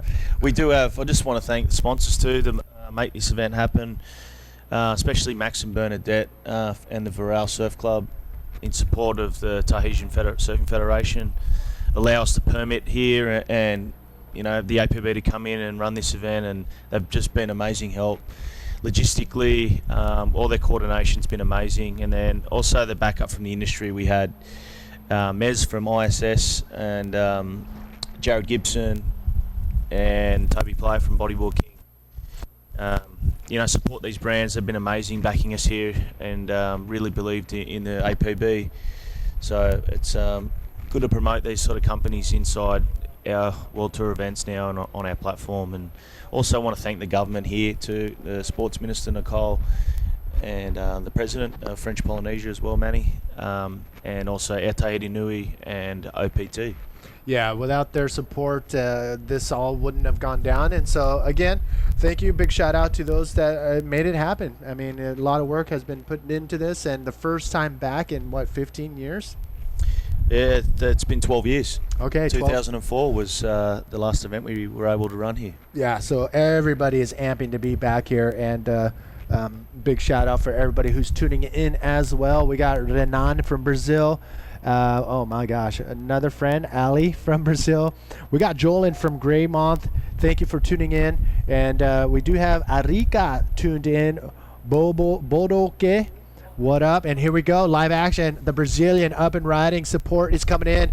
A nice clean stall, gets out of the barrel and kicks out of there. So a nice clean in and out for Jose. That may not be better than his 6.27, but it is a solid ride nonetheless. So yeah, it's going to come close. It's going to come down the wire here because he won't improve on that score, I don't think. And Nye Oliver's got a 6.5 and a 4.67, so he needs a 7.28. Jose's got a 7.5 already, and it's definitely doable out here with within a couple of minutes. And having priority, it's definitely. There's a replay there of Jose's invert, the 7.5. That was pretty solid right there. And you can see him cutting back into the stronger part of the wave. That's so he doesn't get drug across the shallows if he kicked out the other way. So Jose, nice clean barrel. This was his last wave. Stalling high, keeping that high line to make sure he's nice and tucked into that tube, and comes out Jose Octavio, the Brazilian. And we do have a pretty good support of Brazilian viewers. And I think that was PJ, the Puerto Rican, getting ready for his heat. His heat is the last heat of the round number 2. He'll be going off with Sean Pine, but not before Martin Meridian and Fred Demorede from Tahiti coming up next. Yeah, I mean, look at that channel. It's just amazing. I mean, if you want to... Oh, there we see a replay. Oh, no, my, look at this. Is he going to come out of that? Oh, nice clean exit. Look at all that speed. Is he going to do anything with it? No, he just gets out of there, which would probably be a good decision because he gets super shallow on the inside. Yeah, there's actually, for those who haven't been to Tiopu before, there's a right-hander that breaks and meets up with the left, and you've got to get out quick. And the current actually drags you down to that right-hander. And it's even shallower and sharper. It's the most dangerous part of the whole coral here of Tiopu. So if you get dragged into that right-hander, it's game over. You're going to get shredded. And I've been shredded there before. Oh, yeah, and I was going to say, and I've heard a couple people throw out lemon or lime, put lime on it. Yeah. And let me tell you, that is the most excruciating pain you can do, is putting lime on a cut like that. But look at this, another look at Jose's wave. Yeah, nice scoop there with his leg. Beautiful bottom turn, sets in that. See, a little closed a little bit there, a little pinch, but didn't chandelier him, opened up. He was able to exit that cleanly. That's what the judges are looking for, super clean exit. And then we just see him eyeing off this ramp, but obviously just too shallow. And that was what we like to call the west bowl. That's where he sort of rode that barrel through the west bowl. So when you get that, you get a lot of west bowls coming in the southwest swells. And that's what we're sort of going to see over tomorrow and Sunday. So it's going to create more of that, I guess, wider sort of barrel and ramp. All right, so you can see the score still trickling down for both of the riders. And you know what? I think that may be the end of the heat, as Nye Oliver is on the reef right there. And we're going to come back to you with the final results. But I'm going to say Jose Octavio took that heat from Nye Oliver. We'll be back with the official results. Don't go anywhere.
Welcome back, everybody, to the 2016 Sparkgreen Tahiti Challenge. Eric Apple back in the booth, and my name's Manny V.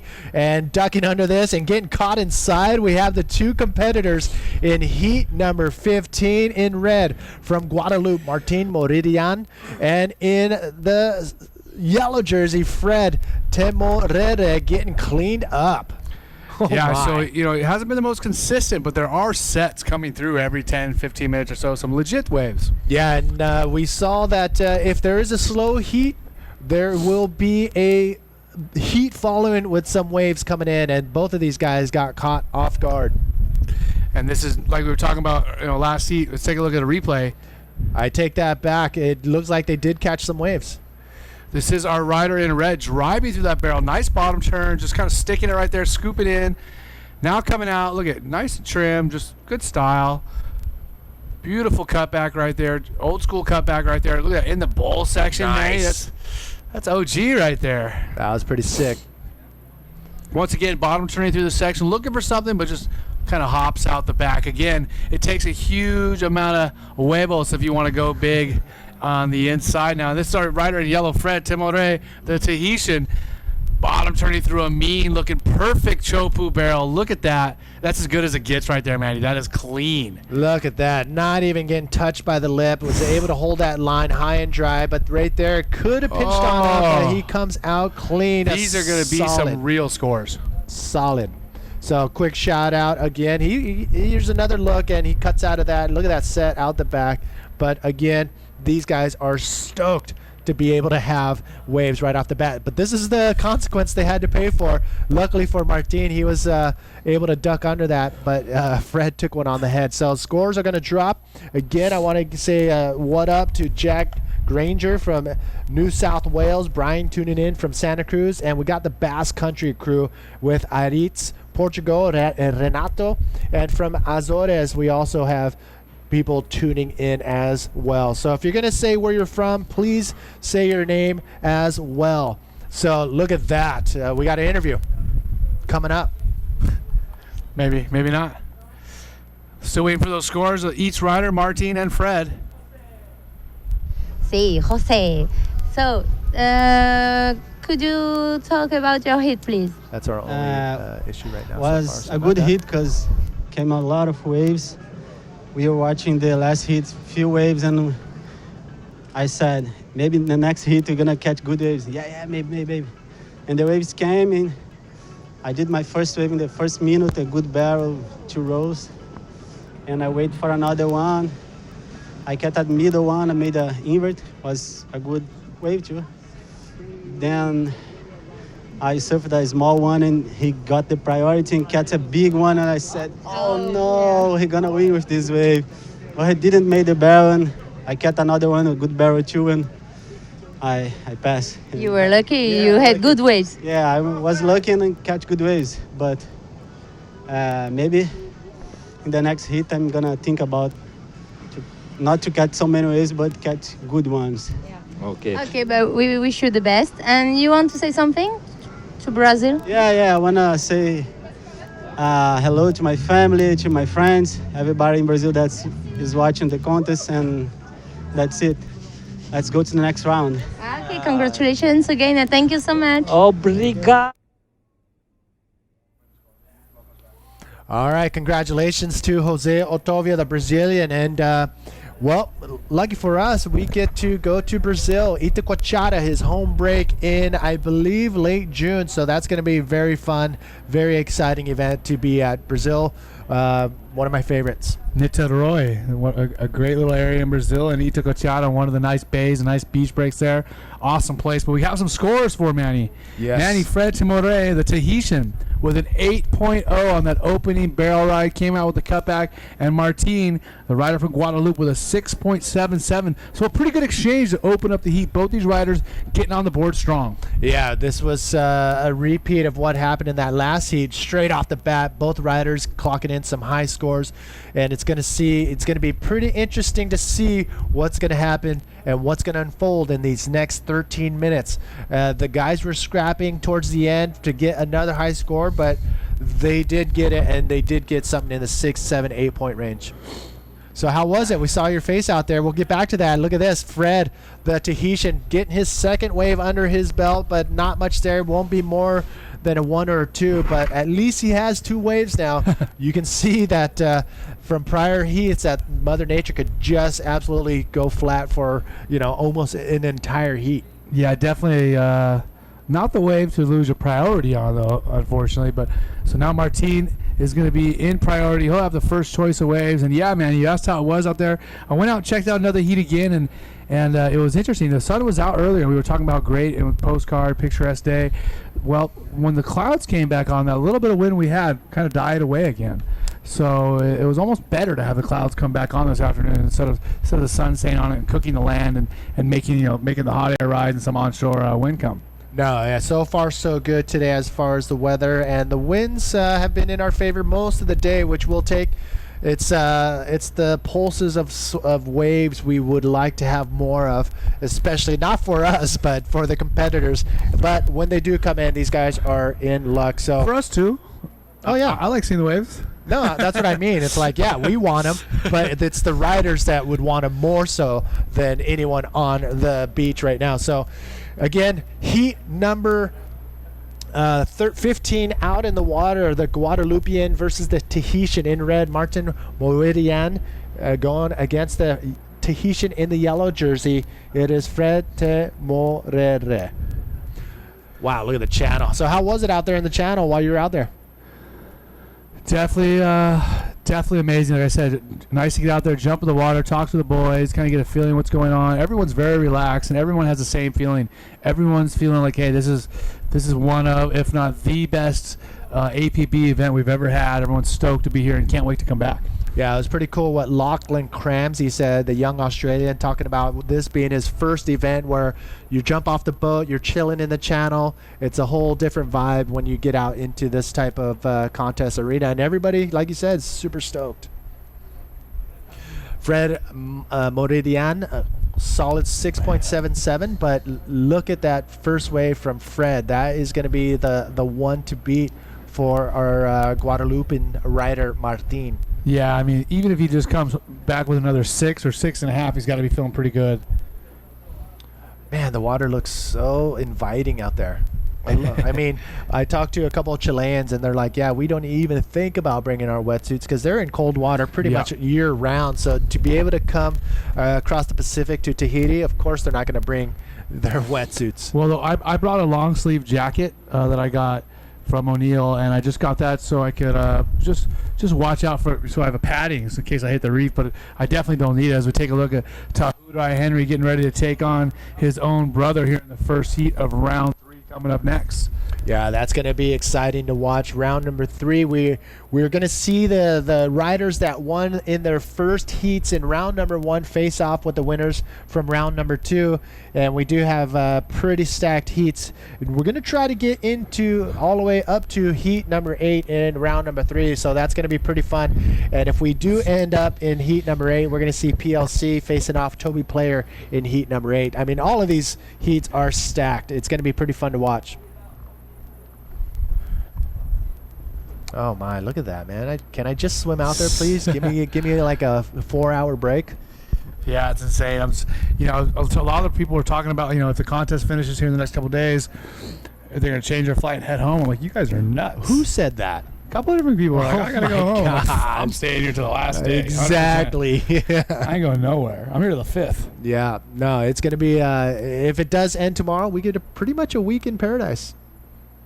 Again, if you haven't already done so, download the bodyboard video game, The Journey Bodyboard. Go into your iOS app store or your Android app store and download it, and you can actually ride this wave in the game, and there will be prizes up for grabs. We do have the Teohopo event in the game, so you can compete on the same wave as the pro. So go look for it, the Journey Bodyboard video game, in your Android or iOS app store. So again, we are in man-on-man heats, round number 2, heat number 16, I believe. Wow, we really cranked through those heats. Again, this is an elimination round. If you don't win this heat, you are going home and you're done. Until next time, we're here at Chopu. These guys are moving on to round 3 to compete against the riders who won the first round heats and got to skip the second round. Wow, how's that? What? Who are these people out there? Are they tourists? Some of these people locals? are tourists. Some people are locals from the village. I mean, these guys make a living out here bringing tourists and bringing surfers out to the lineup.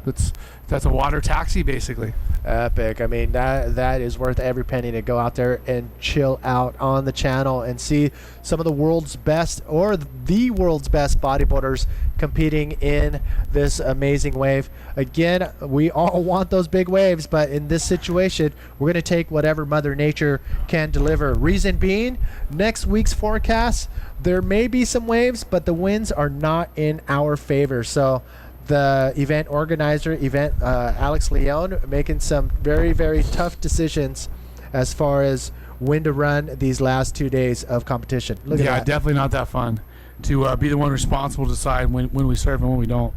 So you can see heat 16, the last heat of round number 2. There is the Puerto Rican Boricua, PJ Tartak. He's going to be coming up. Look at that beautiful thing. Oh, my.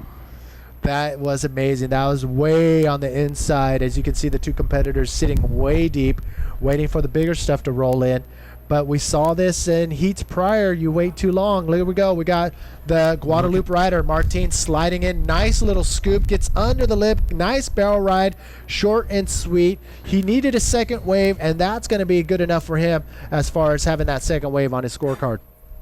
Yeah, that's going to be a good little backup wave. Probably about a 4.5 or a 5. Small little barrel. Look at that one. Spitting in his face. No way. He probably regrets not waiting for that one, but still, it's a good backup wave, and especially considering the Fred's backup wave was a 0.83. Martin's going to be feeling good for the time being. All right, here's another look at Martin's wave. Just scooping in, nice and slow, dragging the legs, trying to slow down for that barrel. A good percentage of the time in these size waves, you want to slow down for that barrel and be just right in the right place. It's not a race most of the time. Yeah, a lot of these guys you'll see slow down. They'll put their legs deeper. You can see him stalling and waiting to get as deep as possible. They're going to slow down as much as they can so they can come out of the barrel. But if they slow down too much, the barrel can just run away from them and they lose their wave entirely. That was a good run for Martin. He's 4.5, I believe, was the score given for that short and sweet barrel ride for the Guadalupe rider. So about what we expected. Yeah. 4.5. That's going to get him a total of 11.27, Manny. So behind him now, Fred with an 8.83, but he only needs a 3.28. So, again, a very competitive heat at this point. And if you want to see where the riders are stacked up for the next round, you can click on the images right below the live feed on the APB World Tour website. And that's where you can see where the riders are lining up as the heats progress. And again, we're going to go into round number 3 right after heat 16, which is coming up next. You're going to see PJ Tartak with Sean Pine going head-to-head. Again, elimination rounds begin with round number 2, which we are in. 5 minutes ago here in this last heat of round number 2. So we're going to have David Hubbard step in heat 15. He's going to call that next heat, so or the heat 16, so we're going to see him shortly. But look at this, standing by, waiting patiently, Sean Pine in the channel. Oh my, can I just jump into the monitor, please? Oh my goodness. Did you see that guy got cut up out on the reef? His ribs, yeah, I saw. Oh, that was pretty nuts. I think we were losing him towards the end of his interview. Yeah, he's starting to slow down a little bit. I think he was just losing his grasp on English. All right, preparing. Coming up next, I believe it is the Henry brothers. And that right there is Hitoti. He's going to be facing off his brother Tahurai. And they're going to be coming up in the first heat of round number 3. Wow, look at that heat. Heat number 5. Garth McGregor, the Australian. And Mike Stewart. Guarantee you 100% that the bodyboarding community of Newcastle are gathering right now to watch that heat. And if Garth can pull off a win against Mike Stewart, guaranteed. After beating Guilherme? Beer sales will definitely go up in Newcastle. I mean, after beating Guilherme, are we going to see a rider take off his way? We do. It is yellow. Fred Timore. Drop it in. Nice little clean cut right before getting slotted. And he holds on to the barrel as long as he can. Comes out with a spin. Renegotiating, trying to figure out what else he can put together. Throws a reverse spin and a forward spin coming into that inside section and gets out of there just in time and kicks out. So a smaller wave, but a clean barrel, small clean barrel, deep as he could hold on to, and ends with a few maneuvers at the end of that wave. Fred is milking that one for all the points that he possibly could, so good for him. So Fred clocking in his third wave. Scores are coming down for that one, but again, priority now in the hands of the Guadeloupe rider, Martin Moridian. Oh my, here we go. Here's another look at Fred's wave. Look how glassy that bowl is. Amazing. Man, he just drop it in straight to the barrel immediately.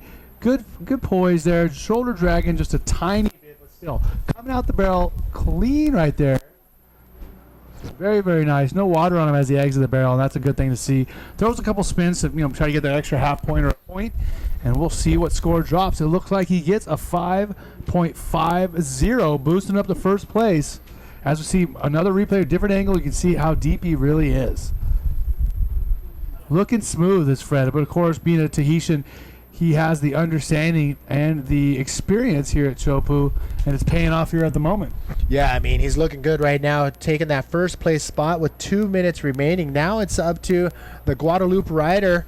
As you can see, the nice clean reverse spin from Fred, clocking in the solid ride that put him ahead of Martin, cutting out of there right there. Now Martin needs a 6.74 to get back into that advancing spot. Wow, he's paddling over this.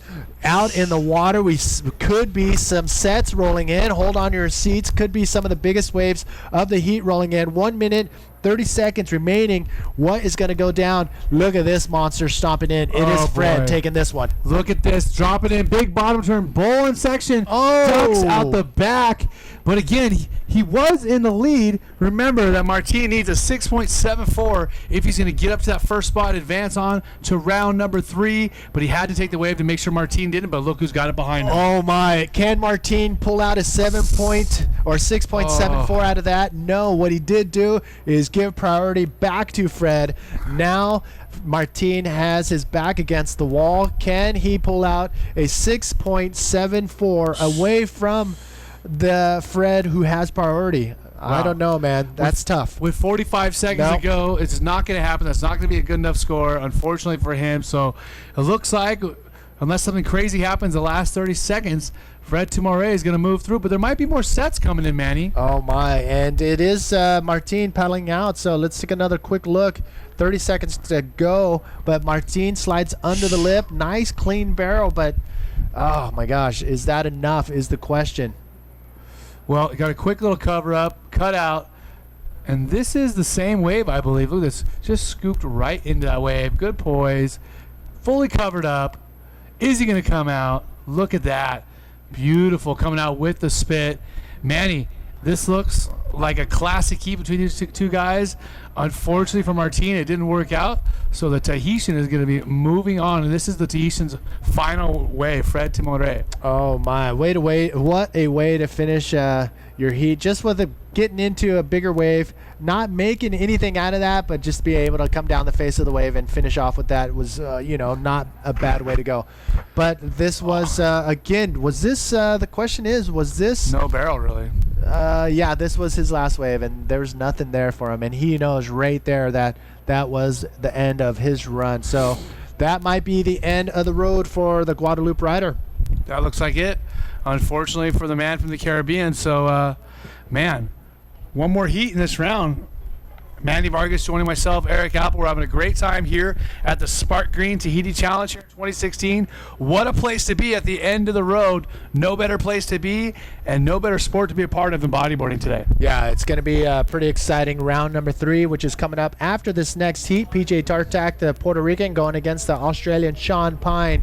And I believe we are going to go to a commercial right after we get the cue. But yeah, heat 16 out in the water, getting ready to rock. and that is going to start within a second or so. So, Puerto Rico, have you been? I've been in Puerto Rico, of course. And? I've done terrible things. What did you think about Puerto Rico in general? Puerto Rico is amazing, and I love just like we talked about, I'm into the history of places. I love the history of Puerto Rico and the fort, how it was the first place the Spanish settled. Just a great place to be. All right, I want to hear more about it. We'll be back right after this. Don't go anywhere.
Better.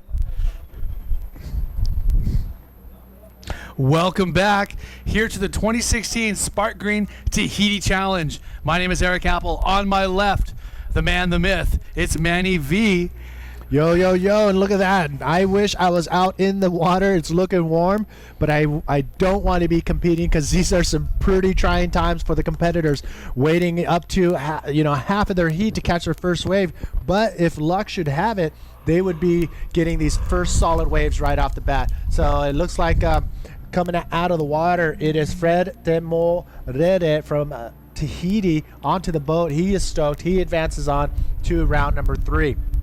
Out in the water right now, I believe we have started. Yep. We're 3 minutes into this heat. PJ from Puerto Rico going against the Australian Sean Pine.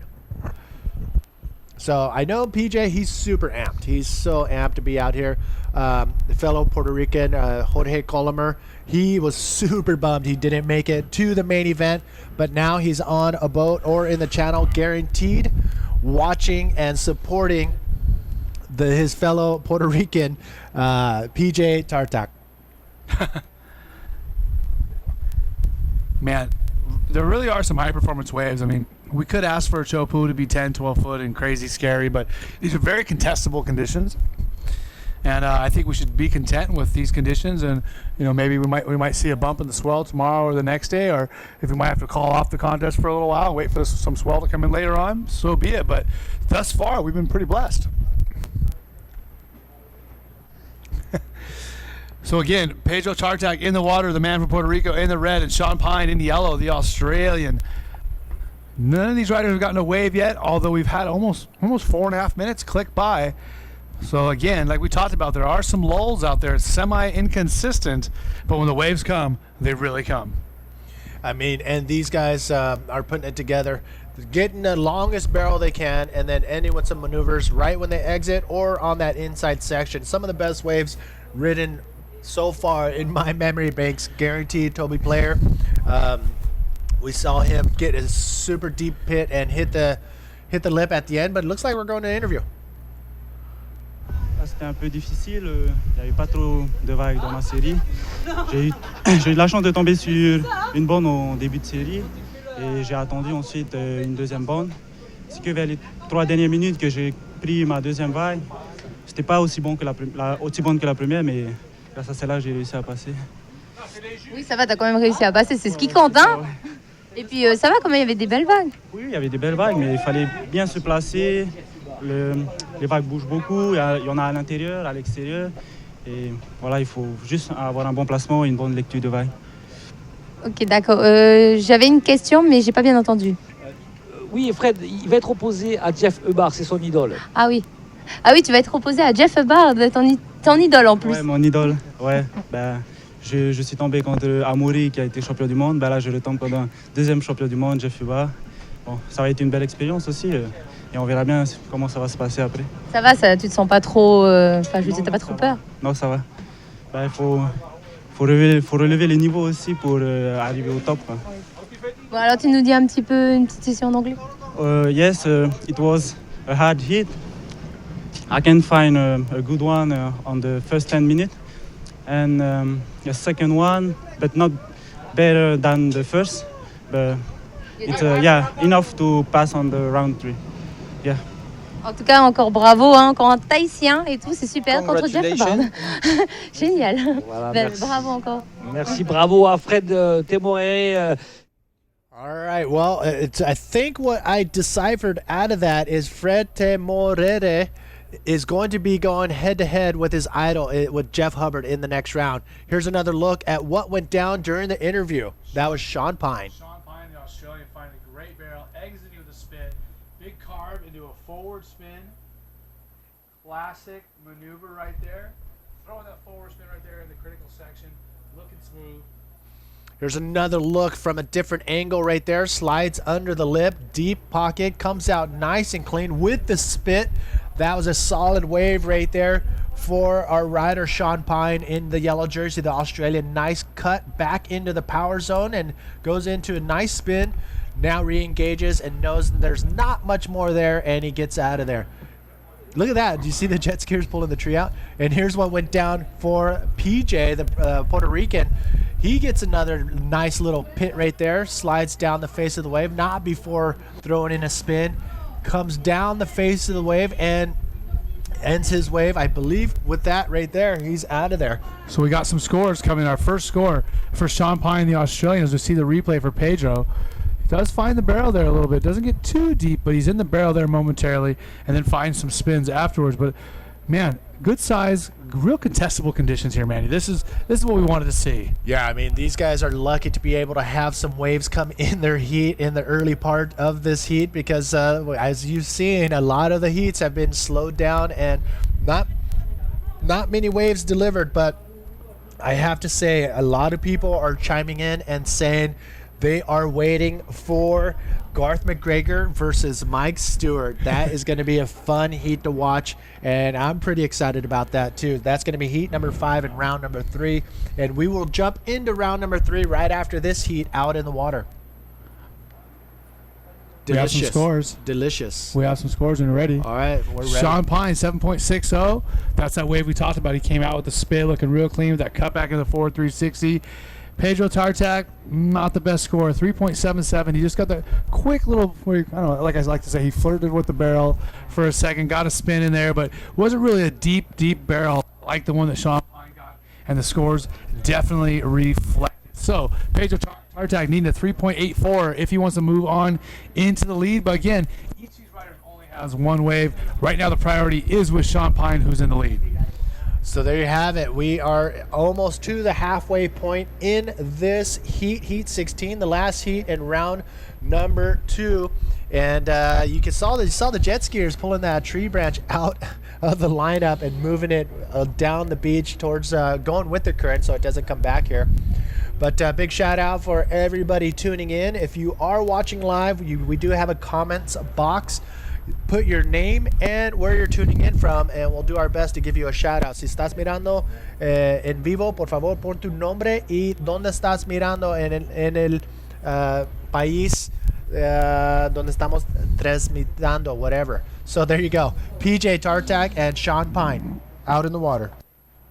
9 minutes 40 seconds ago here in the last heat of round number 2. We've cruised through this round, all man-to-man heats. We're going to have the same style heats as we have a rider up and riding, Manny. Nice. PJ, the Puerto Rican, slides under the pit, gets a nice barrel, comes out with a ton of speed, decides to carve into a spin, and he comes around the section. He's going for a nice roll. Solid, clean ride right there. Pulls off the road, gets out of there before it hits into the shallows. And you can see just right before it breaks, all that water rushing off the reef and just gurgling as the whitewash comes in. That was a solid wave for PJ Tartak. Guess what, Manny? Yes, talk to me. I bet I know someone who's not going to be in second place anymore. That is a solid wave right there for PJ. Pretty sure he got more than 3.84 as we see Pedro Tartak driving through that barrel. Perfect Chopu style right there. Looking clean, not really touching any water, just kind of comes out a little bit at the end and immediately goes into that cutback, reverse 360, Nice. throws some spray. Oh It's an my. angle from the tower. Look how covered up he got, Manny. That is sick. There we go. That is sick. Now check this out. Cutback, reverse 360 in the critical section.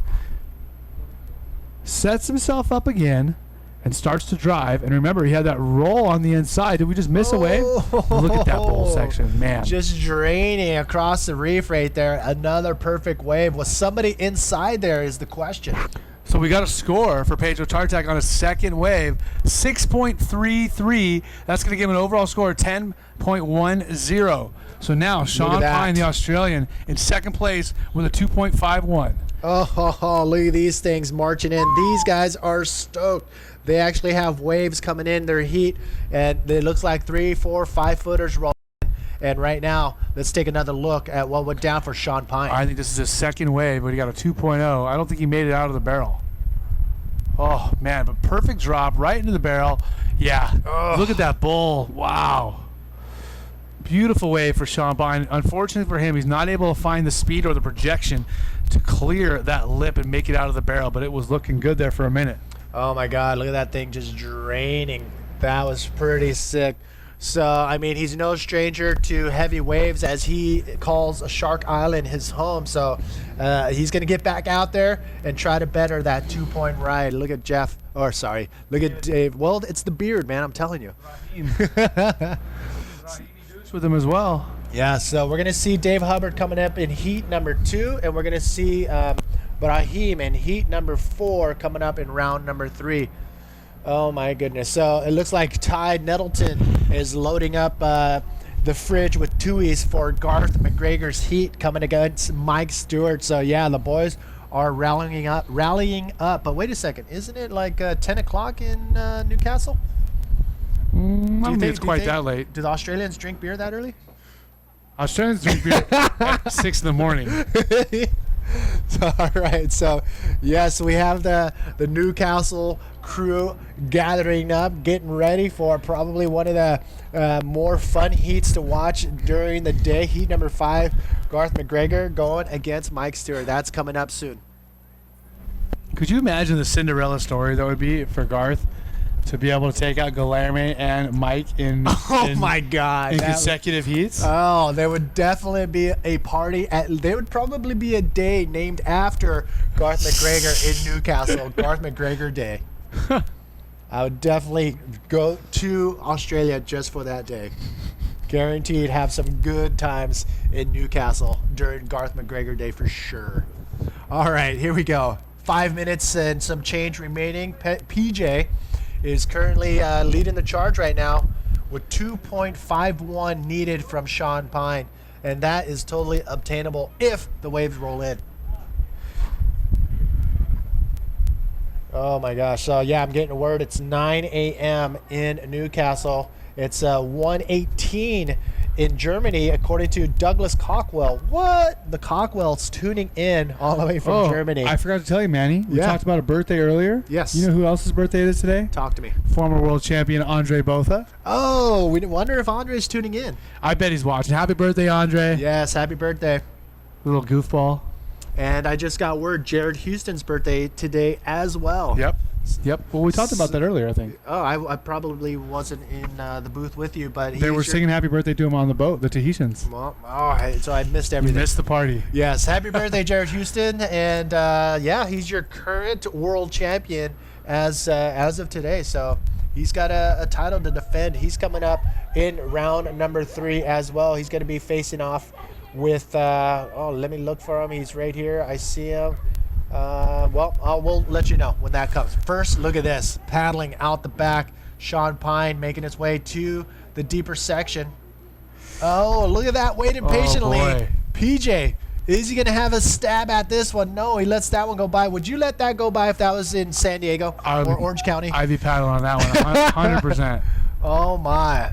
It looks, this wave is kind of similar at this size. Looks like a wave we're lucky to have down in La Jolla. I'm not going to say any names, but super fun wave, super ledgy like this. And so, yeah, it's a very fun wave. And I love it when it's glassy. All those super secret spots in La Jolla that nobody knows about. No, there's no road that goes right by there to see every wave. Nope, they're all secret.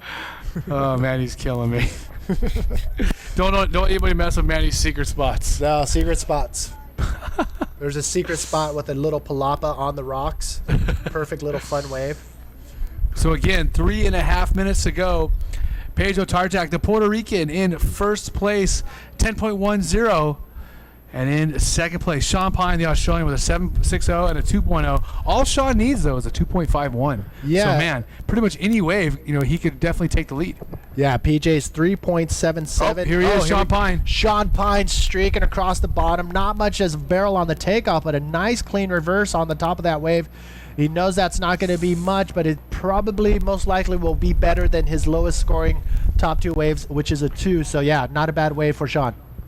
I mean, to be honest, he's kind of cutting it close there. He needs a 2.51. That could be a 2.2. Oh, easily. 2.4. He might not have gotten the score. You would think you might have milked a little more, done another cutback or another spin. Wait a second. Look at this, Bob. Can PJ hold on? No, that thing just comes crashing down. You see his body going over the falls. And you know what's going to happen. Oh, my. Who's going to be behind this? Oh, Sean Pine making his way out to the lineup, and within the next 2 minutes, if Sean can pull off a lower scoring wave, he will go to first place. But wait a second, we got a situation change. Scores dropped. This wave you're seeing right now on the replay gave Sean Pine a 2.87. This nice set wave, nice cutback reverse right there, the critical section. He pulled out after that, but it was enough to bring him up to 10.47 overall. Now, with 2 minutes exactly to go, Pedro Tartak, who does not have priority, he needs a 4.15.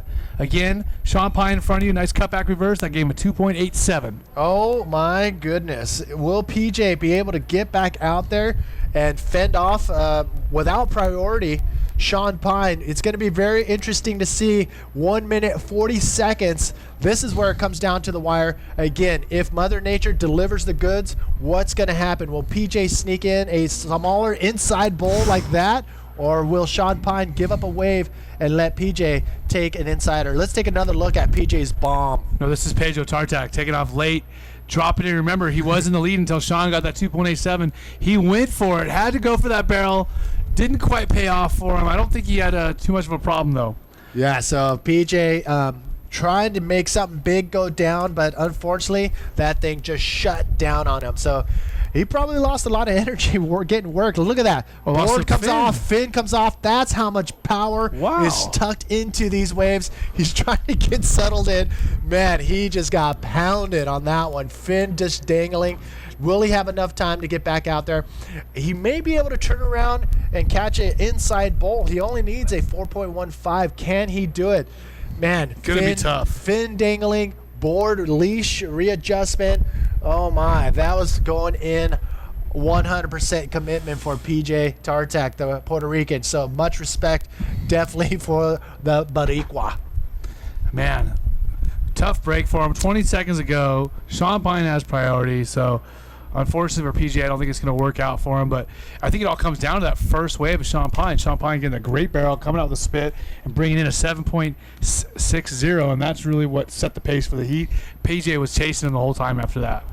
Doesn't look good for PJ right now, coming down to the wire. Yep, I hear the horn in the background. You can see the boys on the boat right now trying to figure out what they're going to do when their heat rolls in, but unfortunately run out of time for PJ Tartak from Puerto Rico. He will be done with the event But congratulations to the Australian, the Shark Island local, Sean Pine. He will advance on to round number 3. So that's it. Round number 2 is done.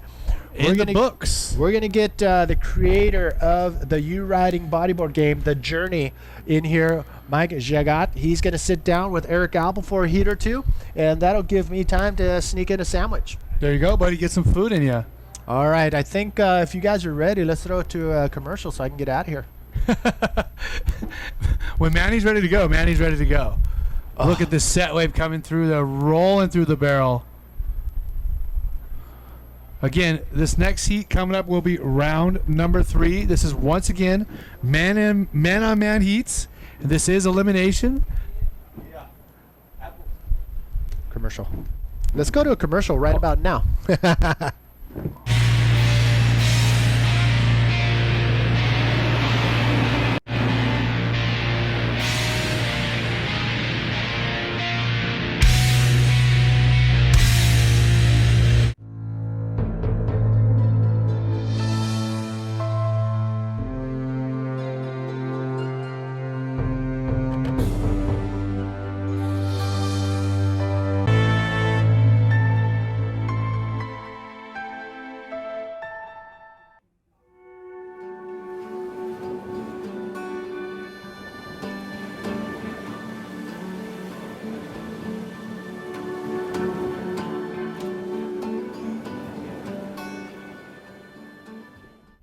Back in 2-1.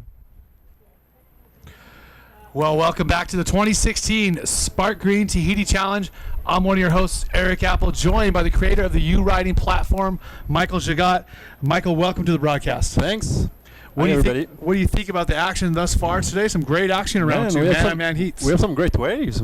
It's perfect. Super clean. 100%. We've had some real contestable conditions. It's not big, scary, crazy chopu, but it's rippable chopu. I'd say. Totally rippable. It was perfect. The guys are getting the opportunity to ride the barrel and perform some open face maneuvers and some lip maneuvers as well. Yeah, no, totally. What has been the highlights thus far today? What have been the best waves or best moves you've seen? I think the best heat was Mike against Guilherme. That was legendary there. Yeah, it was 100%. perfect. Mike Stewart, Guilherme Tamega, each of these guys having tons of world titles as we see Tahure Henry in yellow out in the water. Round number 3 getting started, so let's set this heat up for you, Michael. We have Tahure Henry and his little brother, Henry Hitoti Henry, taking on each other in the first heat of round number 3. This is elimination, so one of the brothers is going home after this. Well, and another one is going to the next round, so this is some good and bad news. Yeah, there's 2 ways to look at it. We can look at it as in, well, we have one that's definitely making it to the next round, and we have another one that's definitely going home. Is going home. Thanks. So we're going to look for a score from Tahure here in just a moment. He had the opening wave here. 16 minutes and 45 seconds ago. Let's take a look at the replay for Tahure. Man, just taking off immediately in that barrel. Late takeoff into the barrel section. Clean and nice is Tahure. Oh, he knows how to ride that barrel, doesn't he? Just a perfect, clean wave. Small, but super clean. Milking that barrel all the way through. Here's the replay. This is shot, I believe, from our judges' tower. Look at this. You can get a better indication of how deep Tahure really is. And, man, if you've seen the commercials for this event, that's Tahure do that big late takeoff into that huge barrel. And I believe he actually broke his back or injured his back. He totally did. That wave was gnarly. Yeah, he took a very serious wave there and took a very serious injury. So we know Tahure is not afraid. He's not at all. I don't know about his brother. How old is he? We'll have to check. I spent a good amount of time with Tahure at the North Shore over at Jamie O'Brien's house, hanging out a pipeline with him every day. Awesome guy, and definitely a good representative of Tahiti. As we see his brother taking off behind him, Henry. Oh, nice forward spin in the barrel. Remember, the younger brother in the red, the older brother in the yellow. Now, each rider getting a little barrel. I'm going to say Tahure's was a little bit better, but we're going to have some scores for you in a moment. And tell us what you think so far, Mike, about Tahiti in general. Have you been here before? No, it's my first time in Tahiti, and I love the place, man. It's perfect. Even though it's raining a lot. Well, I think we have an interview over here with our Australian rider, Sean Pine.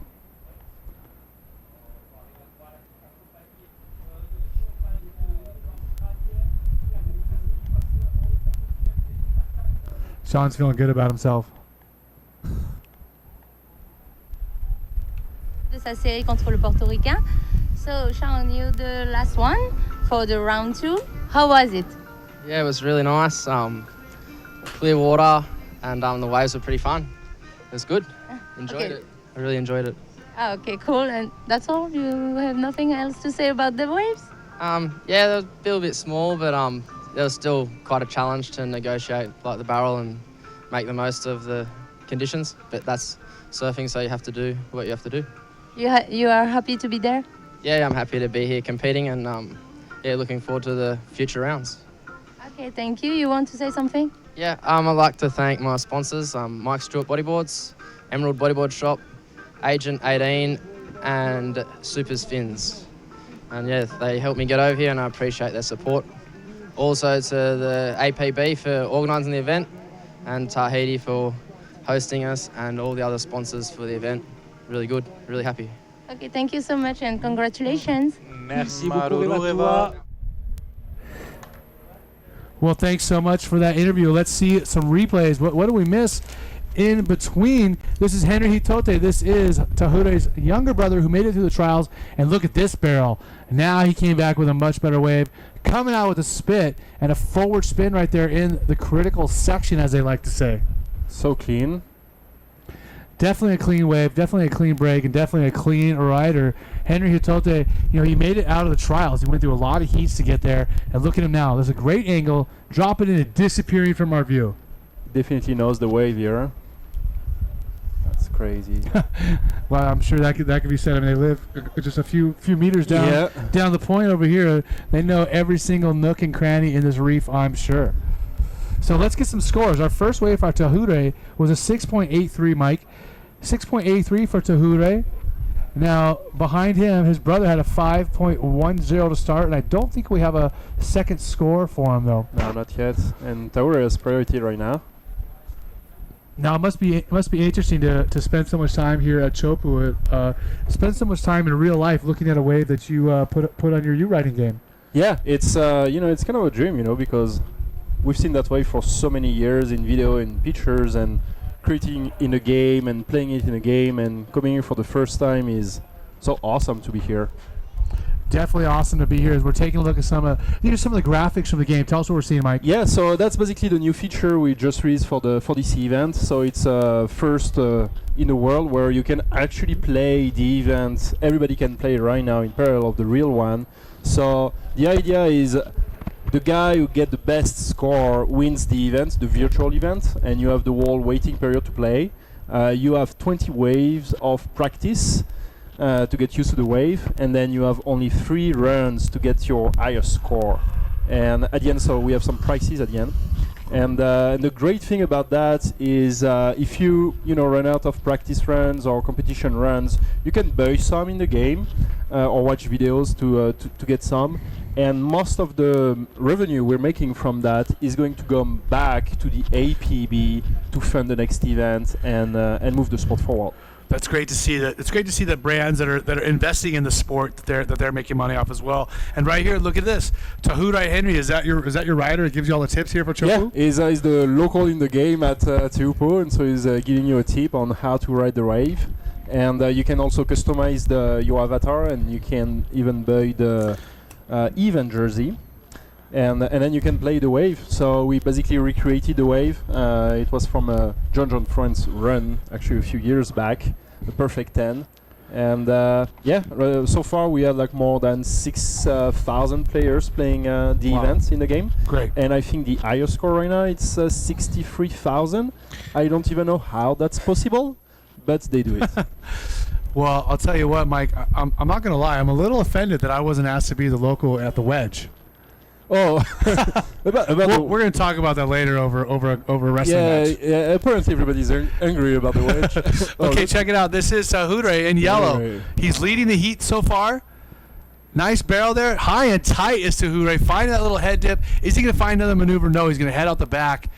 Man, so Tahure, he wants to improve on a 6.83.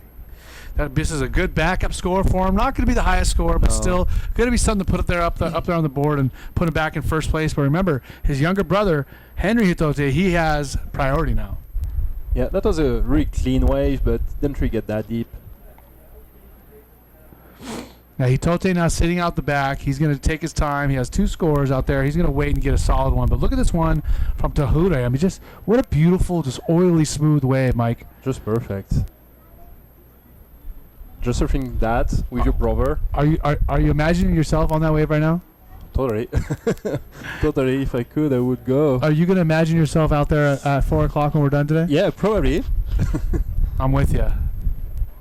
So Look at again, that. another angle. This is from the judge's tower. This is a better way to see just how deep the riders are getting in the barrel. High and tight is Tahiti. This is not going to be a real high score like we saw earlier. This is only a 2.83. So again, a 2.83 for Tahiti with 6.8 and a 2.8. Now total score of 9.6. So he's in the lead, but his younger brother only needs a 4.57 Totally to take the doable. lead away, and he has priority. How much time do they have? Mike, we are over halfway through the first heat of the 3rd round. Remember, man-on-man heats, elimination round. A loser goes home, winner moves on to round 4. Eric Apple here, joined by Mike Chagat. We're here at the 2016 Sparkgreen Tahiti Challenge, and I pronounced it correct, obviously, right? Yeah, you did perfectly. I mean, Manny can barely pronounce it, and he's with you every day. Yeah, Manny is a character. Okay, Hitote, what's he got? Driving. Oh! Disappeared for a minute there, did Hitote. That's a great barrel. Yeah, that was a great one. He was really deep in that. So that's going to put him right back in the lead. For sure, he got a 4.57 on that, I'd have to say. Yeah, I think so too. Oh, Nice roll. Tahiti busting a roll out there.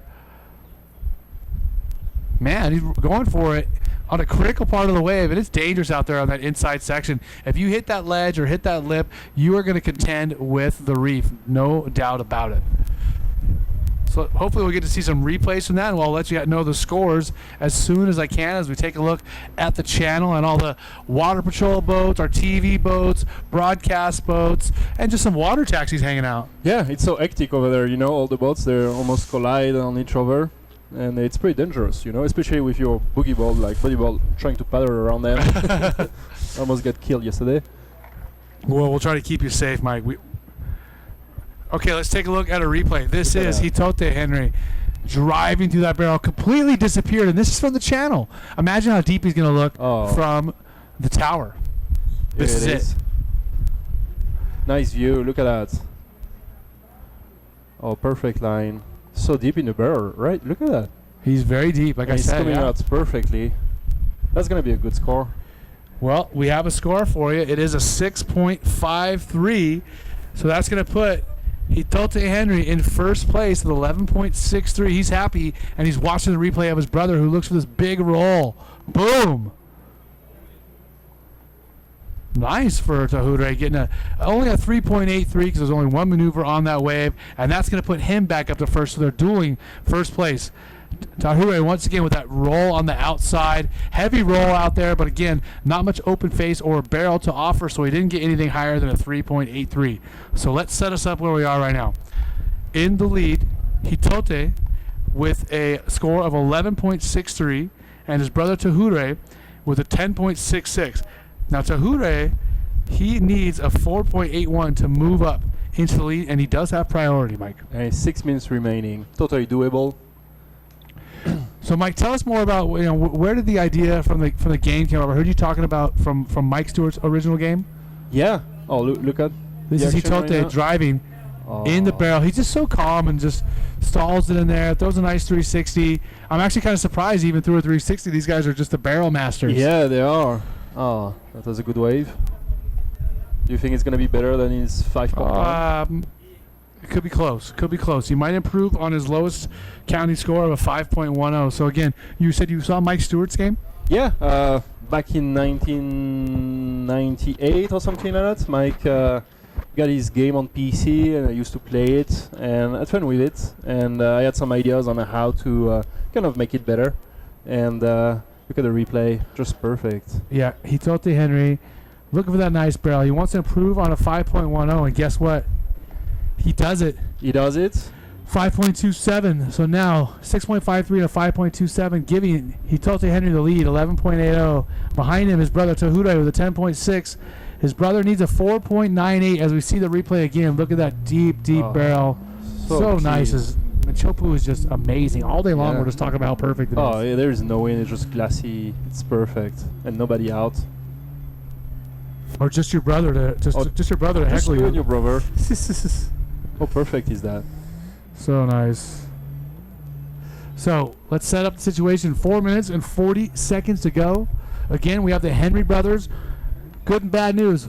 Good news is one is definitely moving on. The bad news is one is definitely not getting past round 3. No. Who's gonna win? Well, again, Eric Apple hanging out with Mike Shagat here at the 2016 Sparkgreen Tahiti Challenge. Thank you so much to Sparkgreen for stepping up and helping make this event possible, along with people like you riding, as well as Magic Seaweed and all of our other great sponsors, as well as Bernadette and the crew over here feeding us and putting us up. It's awesome. We're so lucky to be here. I'm definitely all about it. I'm definitely coming back. I don't know about you, Mike. I really want to come back. It's just so perfect. I love that place. It just rains a lot. Oh well, maybe we just had a bad squall the first couple days. We got apparently it's the welcome rain. That's what they call it. the welcome rain. Oh, I just got a note that Corey Correa, professional bodybuilder from Hawaii, just tuned in to our broadcast here from Chopu. Aloha, Corey.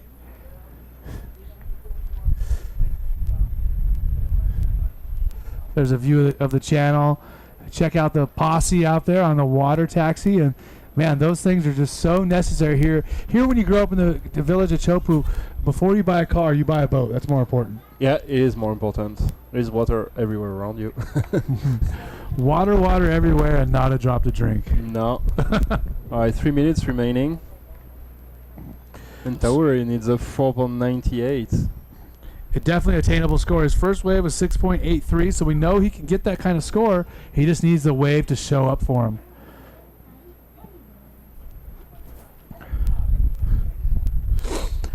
So time ticking down. Let's take a look at our next heat. We're going to have David Hubbard and David Tuarau, the Tahitian. And man, David Hubbard really put on a show in the first round. Hurting feelings out there, Mike. He was just demolishing people. Yeah, he's really mean, huh? Yeah, I mean, you think when you have a big lead that'd be enough, you don't need to rub it in anymore, but not David. Oh, yeah. David has no problem making you feel bad. He looks nice, especially with his beard shaved, but in the end, he's really mean. This is Tahure Henry. We missed the beginning of that wave, but wow, a barrel and a roll to come out of it. Remember, he only needed a 4.98, and I would. Is it going to be I'm enough? going to go out on a ledge and say that wave was probably a 4.98 or better. Let's see if we can see a good replay here from Tahure, the Tahitian welcoming committee. He's just stoked to have everyone here at his home break. Tahure, awesome guy. Stoked to see him in Hawaii at the pipe contest as well. 2 minutes. Maybe we can hear some scores Here's the coming through in replay. just a moment. Here's a replay. Mike, take us through it. Oh, just stalling the barrel, perfect line, like just super clean, stalling, and then sees the leap and hit it, nice roll, and just came out of it. So that is it, a 5.03 for he takes the Tahure, lead. putting him in first place with a minute and 24 seconds. We're looking at the replay. Tahure stalling, trying to milk every last second of that barrel that he possibly can. Rolling, punching through that lip. Classic El Rolo, old school bodyboard maneuver that still looks good today. And man, he found the score they needed just barely. I mean, he's only 0.06 up. 11.86, 11.80 for the brothers. How could you have a closer heat? No, that's two brother, super close, 1 minute remaining. He needs one more wave. He can do it. Amazing for sure, these two guys. Definitely exciting and somewhat hectic to see two brothers competing against each other, because you don't want to see either one lose out. No. But it's the nature of the game. The sport is competitive, and sometimes you have to take out your friends. Or your brother. That's right. All right, 30 seconds remaining. So again, Hitote Henry needs a 5.34. He does have priority. 20 seconds ago, I don't see any waves coming in. So it looks like Tahure is going to move on to our next round, round number 4. Yeah, that was a fun hit. Yeah, definitely cool to see the brothers take each other on. It was exciting to call it here at the Sparkgreen Tahiti Challenge. I think Manny's back. That's going to be it for the end of the heat. Again, Tahurai moving on. Hitote Henry not able to, losing out by only 0.06. So close. So close. We're going to head to a commercial. Thanks for hanging out with us. We'll be back in a moment here at the Sparkgreen Tahiti Challenge. Thanks.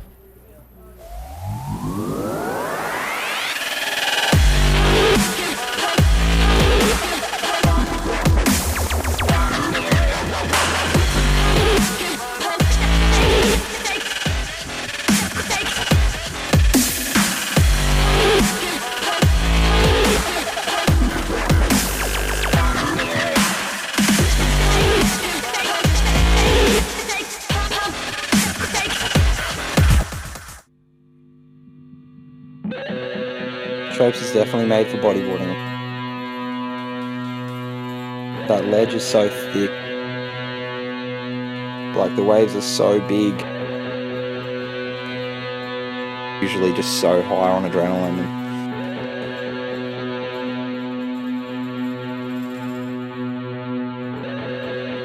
Such a big lump of water that's flat at the bottom. It turns into like a square. The most intimidating wave I've ever surfed.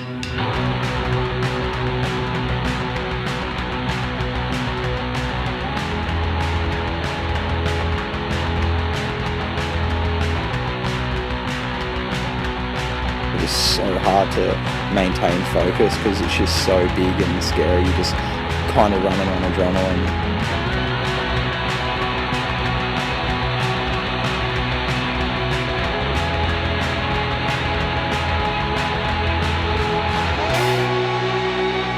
It's time for a bodyboard expression session. I mean, there's a lot of psychos in bodyboarding that'll just paddle into anything.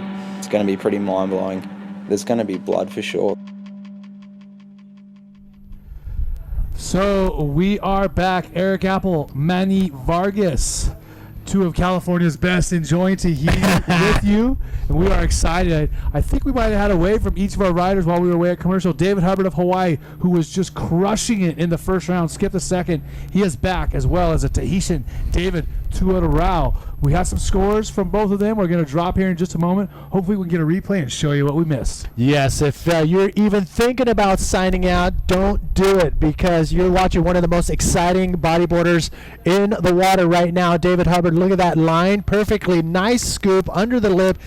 Tucks in there, and you can see him right now coming out of there, and he's already looking at what he's going to do next, but this wave holds up for another perfect barrel, probably one of the deepest barrels we've seen, and this is what he did on the inside. That was a perfectly projected roll all the way to the shallows. That was your man. Super exciting to watch, David Hubbard. And then we saw this rider, the Tahitian, David Tuarau, right behind him in the barrel, driving, still in that barrel, coming out of the last second, coming out a little bit through the curtain, so not quite as clean, but throws that forward 360, but that's not going to be anything to laugh at, because, man, David Hubbard with that big roll. As we still see this replay from the tower to get a better look at how deep David Tuarau is. Not to take anything away from his wave, but Hubby just putting people on blast the first few seconds of the heat.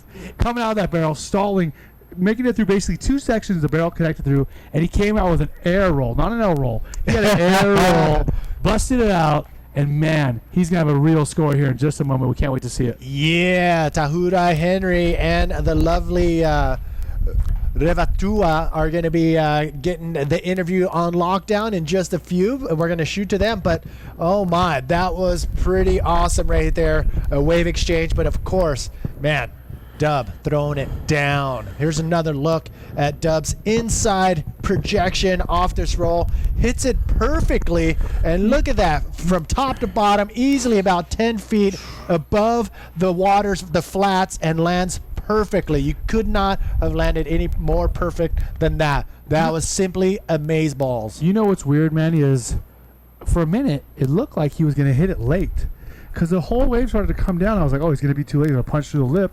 and somehow he just snapped it up and over. Well, Beautiful. I was expecting a lot more riders to be doing these types of maneuvers on the inside section, but I mean, it's definitely experience. David up and riding, and will he get past this section? He's get deep, and he could not get past that little chandelier that just came down right before him. There was a little bit of hope, but I think that whitewash probably knocked off his speed line. And look at this. Oh my goodness. David Hubbard again slides under another deep pit, and he comes out of that super clean, and he cuts out of it with a backflip exit for an exclamation point right there. Oh my goodness. This is a fun heat to watch, ladies and gentlemen. I'm telling you right now, I'm claiming Dave Hubbard's going to have two of the 5 highest scores of the day. Oh my Both those goodness. waves. So we saw 9 earlier from Toby, right? Yes. That was the highest score. Toby had a sick wave. I mean, David Hubbard could have both those scores could be in the 8 range. Oh my goodness. But you know what? The Tahitian, he still has a shot at it, even though the scores are still, I mean, the judges are working really, really hard right now, trying to figure out what to put in what box. But as soon as those scores come in, definitely the Tahitian still has a shot. Here's another look. Oh my. David Tuileau, look at that, trying to drive through that chandelier.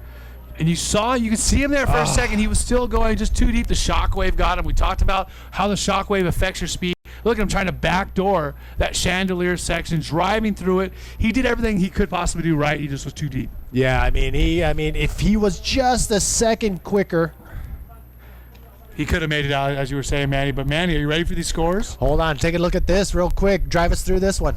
Man, second barrel ride for David Hubbard. Beautiful. Even with the white water, it was absolutely beautiful. Comes out, and look at this launch, blasting this backflip off the back of the wave. I mean, he could have done 2 with that height. So we have some scores for our first 2 rides from David Hubbard. Hold on to your hats. 9.17 for the first score for David Hubbard. 7.33 right there. That's 16.50 all in the first couple minutes of the heat.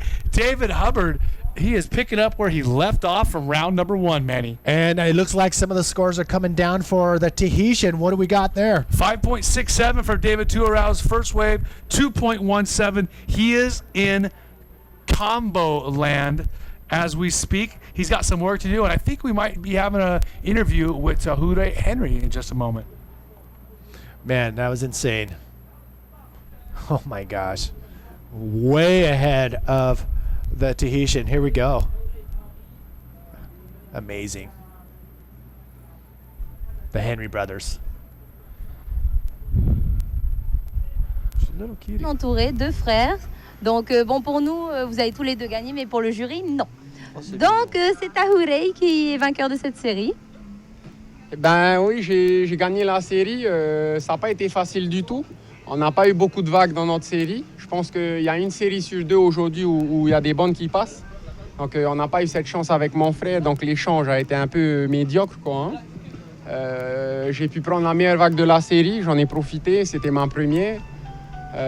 Mon petit frère, au bout de la moitié du temps, est repassé devant avec plus de vagues que moi. J'attendais une deuxième bonne vague. Je repasse devant une deuxième fois, et il me repasse devant et à 2 minutes de la fin, j'avais la priorité et voilà, j'ai réussi à passer devant avant la fin, quoi. Mais c'est vrai que vous avez beaucoup fait ça, hein, un coup chacun son tour qui était premier. Ouais, ça a été un échange, hein, enfin, j'ai pas, ouais, c'est la compète, quoi.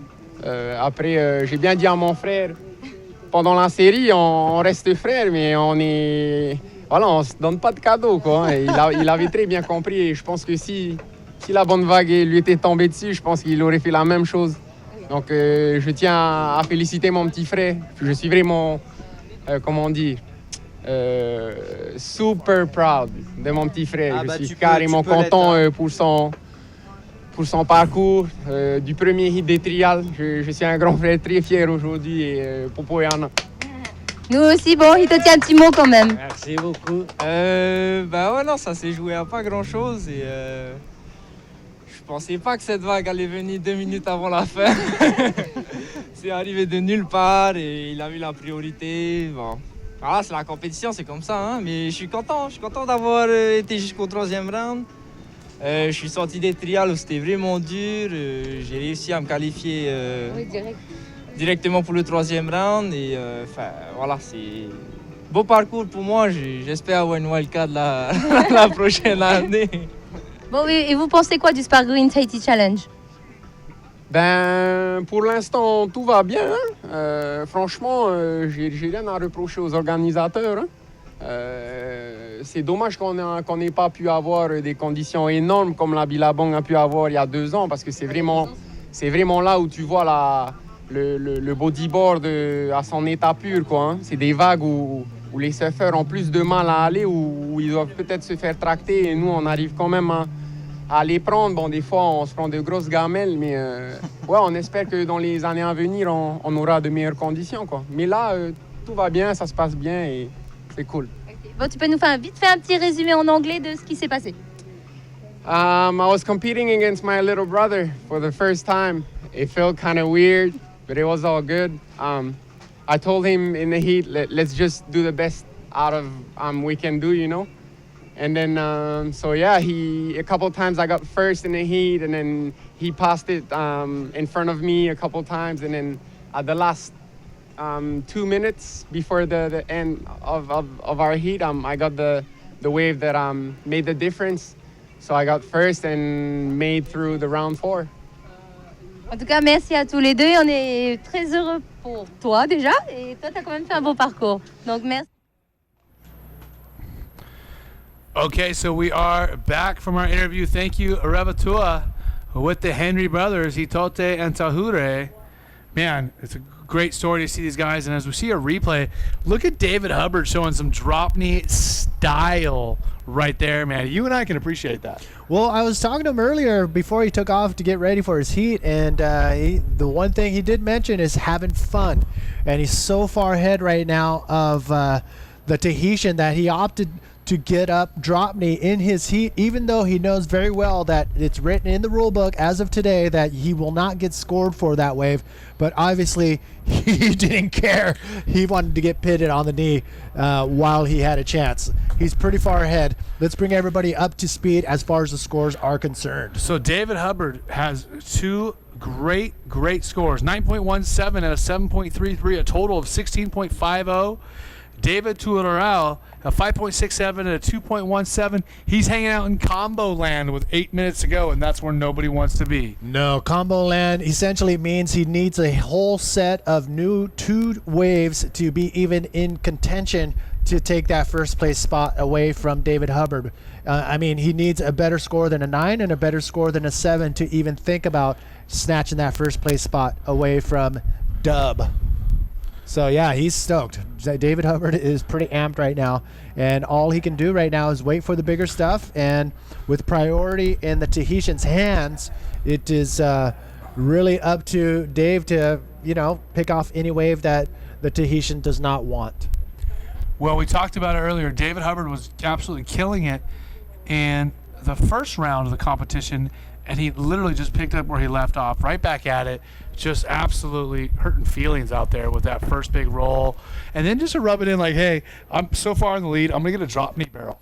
Better than one of your barrels. And how perfect was that left-hander? Super glassy, just perfectly wide open, making it look super easy. That was Dave Hubbard. And, of course, with influences like Kyle Milagro and Paul Roach when it comes to drop knee, and Spencer Skipper and his brother Jeff Hubbard as his major influences, it's no wonder that he's making it look super easy out there. Kauai Classic reborn.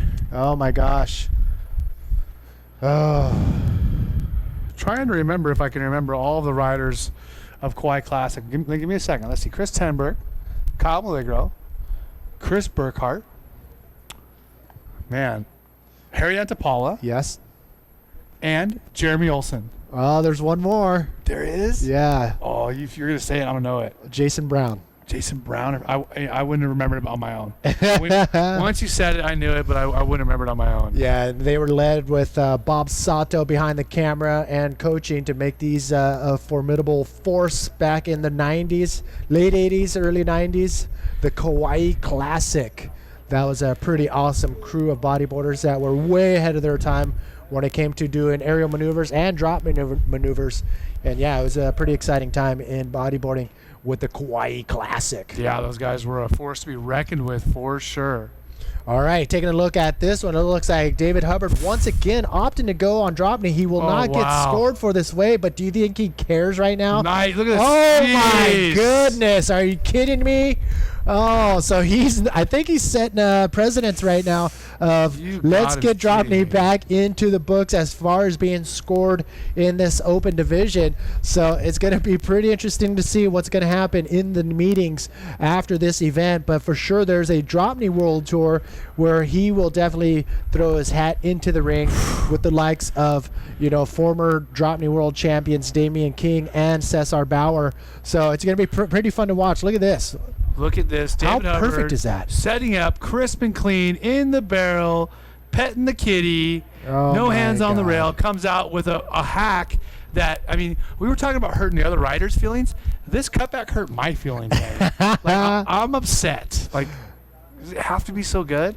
That was pretty insane. So look at this, a huge carve off the top. That could make the cover of any magazine right there. And right now, he's all about having fun. And knowing for a fact that his competitor is in combination land, he is definitely going to be having more fun on the knee.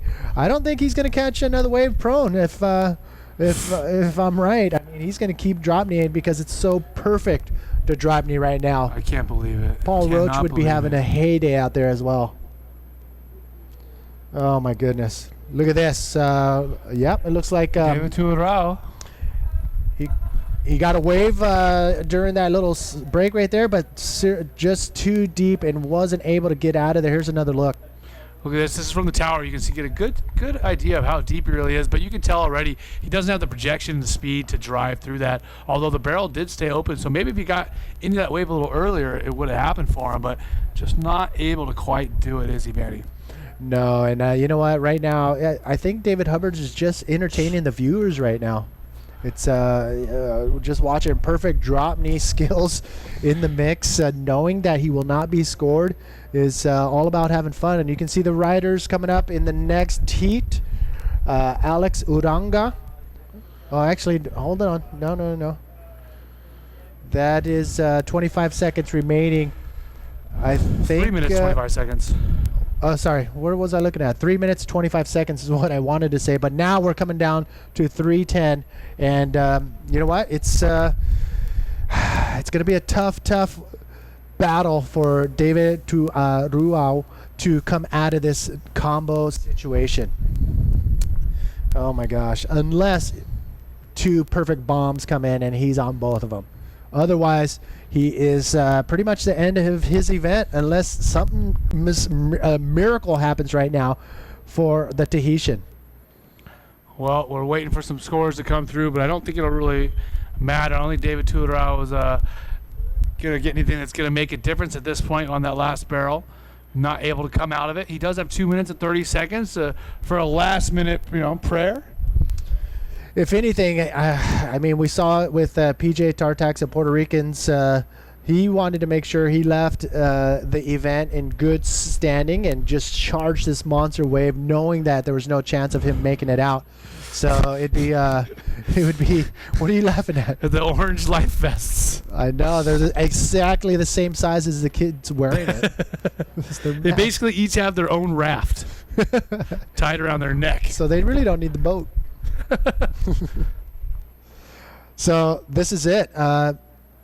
David Hubbard's just counting down the minutes, and David Tuarau trying to hope that a wave rolls in for him. Coming up next, we're going to see heat number 3, Alex Uranga from the Basque Country and Cedric Estelle, the Tahitian. Those two will be facing off head-to-head coming up in heat number 3.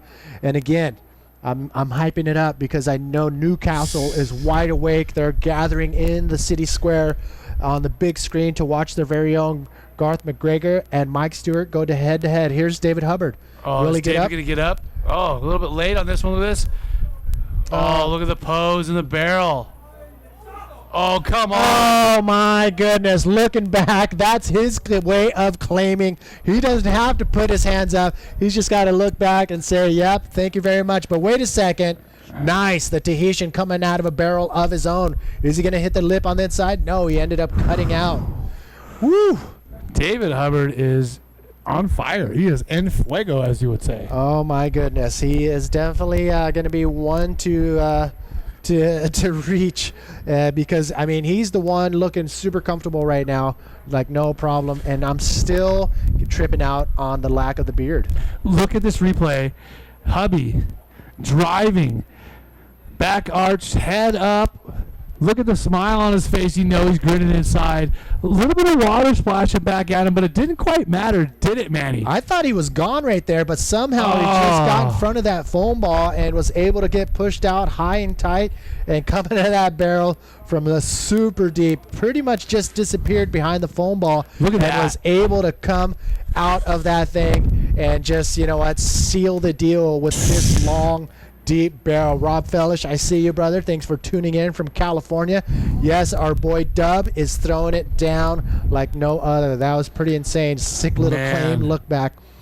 And here is a last-ditch effort for the Tahitian. David Tutorau. Yes. And he gets his barrel section. Nice little, riding the foam ball right there, spitting, you know, a couple little spits. Really, really deep in the barrel. Comes out clean, but man, it's just too little, too late. Too much of a mountain to climb for him. And look at that. David Hubbard got a 9.17. So 2 nines, an overall score of 18.67. And David Tuorau with a 6.67 on his last wave. He's still comboed. Wow. Oh, the Tahitian score would have won many heats in round number 2, but here wasn't even close. David Hubbard just going full bore in that heat. Amazing. Alex Uranga from the Basque Country in red. Cedric Estelle in the yellow jersey will be coming up in heat number 3, round number 3. We're marching forward, so keep your eyes here. Heat number 4, we're going to see the Moroccan rider, Brahim Idosh, going against the Tahitian, Julian Merimont. And yes, heat number 5, Newcastle are gathering to see their very own Garth McGregor go against the legend himself, Mike Stewart. At this point, I'm starting to think that you have a little bit something personal invested in this heat with Garth and Mike. is it because you're close to 200 pounds and you feel a little you're identifying with Garth? I'm trying to go for the Clydesdale team 100%. We got to stand together and hold our own in the contest arena with these sub 100-pound bodyboarders. Yeah, every time I see David and his brother Jeff, I think, man, must be nice to hit the lip when you're 130 pounds. Boom, they go sky high flying, and it's like they got rocket packs on their back when they hit the lip, and we saw that at the beginning of David Hubbard's heat with that giant projected roll from David Hubbard. So here we go, ladies and gentlemen. We have started the heat for number 2. Heat number 3, Alex Uranga, definitely one to watch out in the water in red, and the local boy, Cedric Estelle. So this is going to be another heat to watch. Both of them are going to go all in, especially on that inside section. What do you think, Manny? Are we going to be out there at 4 o'clock? I think these conditions are too perfect not to be out there. I think I'm going to be right out there. Yeah. Telling everyone, watch out, my turn. Yep, exactly. I got my J-ROM board ready to go, waxed up, and it's sitting in front of I think we're going to an interview. Let's see. With the Henry brothers was kind of slow, so I had a feeling maybe there was going to be some epic waves, and I was lucky and blessed to be in the right place and take a lot of fun waves. Cool, so you had fun. I had a lot of fun for sure, and I knew it was going to be a tough heat because for me, David Tuorau, he's one of the best Tahitians, and when I saw that I was against him, I was thinking back in Tapuna, the classic, I had a heat with him man on man, and so I was remembering this and thinking it was going to be a big challenge. Would you like to say something? Yeah, thanks everybody for watching. My family, thanks Mom, been tuning into the webcast the whole time, and all my friends and family back home. Aloha. Aloha. Congratulations again. Thank you so much. Aloha. Thank you. How's that smile? He's happy. This is yellow up and riding. Cedric pulling in, sliding in, trying to find that barrel. He finds it. He's trying to find that speed line and gets it. throws his legs down, stalls, nice spin, tries to come off the bottom, and hits the lip, goes for it. Kind of an invert, but just gets slammed down by the lip. Now what's he going to do? Right here is like seriously ankle deep water. Oh my God, lift your knees, brother. And out the back, do we have Alex Uranga taking a look? No, he's super deep on that one. What is that contraption that guy has? Is that like a wannabe single or selfie pole? Selfie stick? Yeah, I'm not sure what's going on. I see a GoPro on. I see the orange floating. Let's take a look at the replay. Yes, it is Cedric. His style dropping in. Now you can see him trying to maneuver, trying to figure out where to line up his speed line, and he did it perfectly. And then he moves up a little bit higher and comes out perfectly, and he hits the brakes by dragging his legs. You can see he wants to go into a spin. Kind of a little fake pump right there, but was able to maintain and pull it around. So here he is again from the different angle. You can see how deep it is. It's actually really solid barrel riding skills right there. The Tahitians have this wave on lockdown, and here he ends it with a little fake pump and then goes into his spin. Man, that was it was a little juke there on the end of the wave, but that was barrel riding at its finest. And look at that, he's just a little late, but to maintain and hold on to that maneuver, he had to land it properly, and I think that's why he held on to trying to just hold on to like an invert landing. Oh my goodness. We are coming down to the wire as far as the day is concerned. We're going to be running hopefully up into heat number 8, and we are currently in heat number 2 of round number 3. Again, man on man. You don't get in first place, you get second, your event is over. Second place is first loser, and you're going home. Yep. Is that the French freighter? That is the French freighter. All the Frenchmen, the French team. I've seen them at the ISA games a couple years ago down in Iquique, Chile, and it was pretty cool to see these guys cruising around together. Full team camaraderie there. Viva la France. Viva la France. Oh, here we go. Up in red, Alex Uranga. Alex Uranga slides under the lip right there. Nice clean barrel. Comes out, spins. Digs a rail. Very uncharacteristic from the Basque rider, Alex Uranga. I did not expect to see that from him. And you know what? He's one of those guys that can just wipe that off, shake it off, and get back out there and do it again. Well, we're going to see a replay in just a moment, but I do have a score for Cedric's first wave. The Tahitian bringing in an 8.33 on that first wave. Oh, my goodness. He is not playing around. We see Ibrahim Idouche waiting for his heat coming up next. Yeah. But 8.33 for Cedric, a good solid lead. Alex Uranga is going to have quite a mountain to climb if he wants to take that lead away. And let's take a look at the replay. Manny. Oh, my. So everything right here was textbook perfect barrel riding skills from the Basque man, Alex Uranga. But right here, the bolts came unloose and just the outside rail dug and boom, just lost it right there. Alex Uranga could not pull that off, which I'm very amazed that he wasn't able to pull that thing around. Yeah, that left side of his board, the left rail or front corner up there by the nose, as he was 80% done with that spin, he buried it, and that was all she wrote. When you do these spin maneuvers or even the aerial maneuvers, it's all about the transition from one rail to the other and maintaining that speed as you're doing these maneuvers. And you can see right there, it just something happened with Alex Uranga where he just became unglued. Big shout out to the boys, Pete Moore and the crew watching in the northern beaches of Sydney. What's up, big brother? Oh yeah, Alex Uranga clocking in a 4.33. For the barrel ride, but couldn't pull that around. So each rider currently have their scores on the screen. As you can see, 12 minutes, 30 seconds remaining. And it was about this time yesterday where we did see a little bit of pulse, a little bit of more action as far as the swell is concerned. And this is, I guess these are the heats where you want to be later in the day. Yeah, for sure. This is the best time. You know, it's so glassy and just oily glassy on this time of the day, and with a little bit of cloud cover up, so we're not getting too hot and the wind picking up because of it. It is just amazing conditions out there, Manny. And we want to give a shout out to all the viewers tuning in, and you can see everybody's just chilling, waiting for either the next heat or just watching. All the heats from, literally, I'm not kidding you, they're about 50 feet away from all the action sitting on a boat. It's pretty spectacular to watch the heats from the channel. a big shout out to everybody tuning in. We got Guido. Guido's been online, I think, from the very first shot of the live screen. I'm talking for the last 3 days. So, Guido, thank you for tuning in. That is Guido Tossetti. And also, we do have Rob Fellish tuning in. And you know what? Give me your name. Tell me where you're tuning in, and we'll give you some shout outs. Right now, currently out in the water, heat number 3, Alex Uranga, and Cedric Estel. Here we go. This is Cedric Estel, the Tahitian. He had a good score, 8.33, and he's going to back it up. He's going to bring another one, claiming it. He wants another good score for a barrel ride. He had an 8.33 for a barrel earlier, and this one's going to be just a little bit lower than that behind him, though. Oh, my. Look how deep Alex Uranga is. If he comes out of that, I'll slap your ass and call you happy. Nope, not now, not this time. Alex Uranga could not come out of that one, but Cedric Estel did call that wave, and he made it out of his barrel.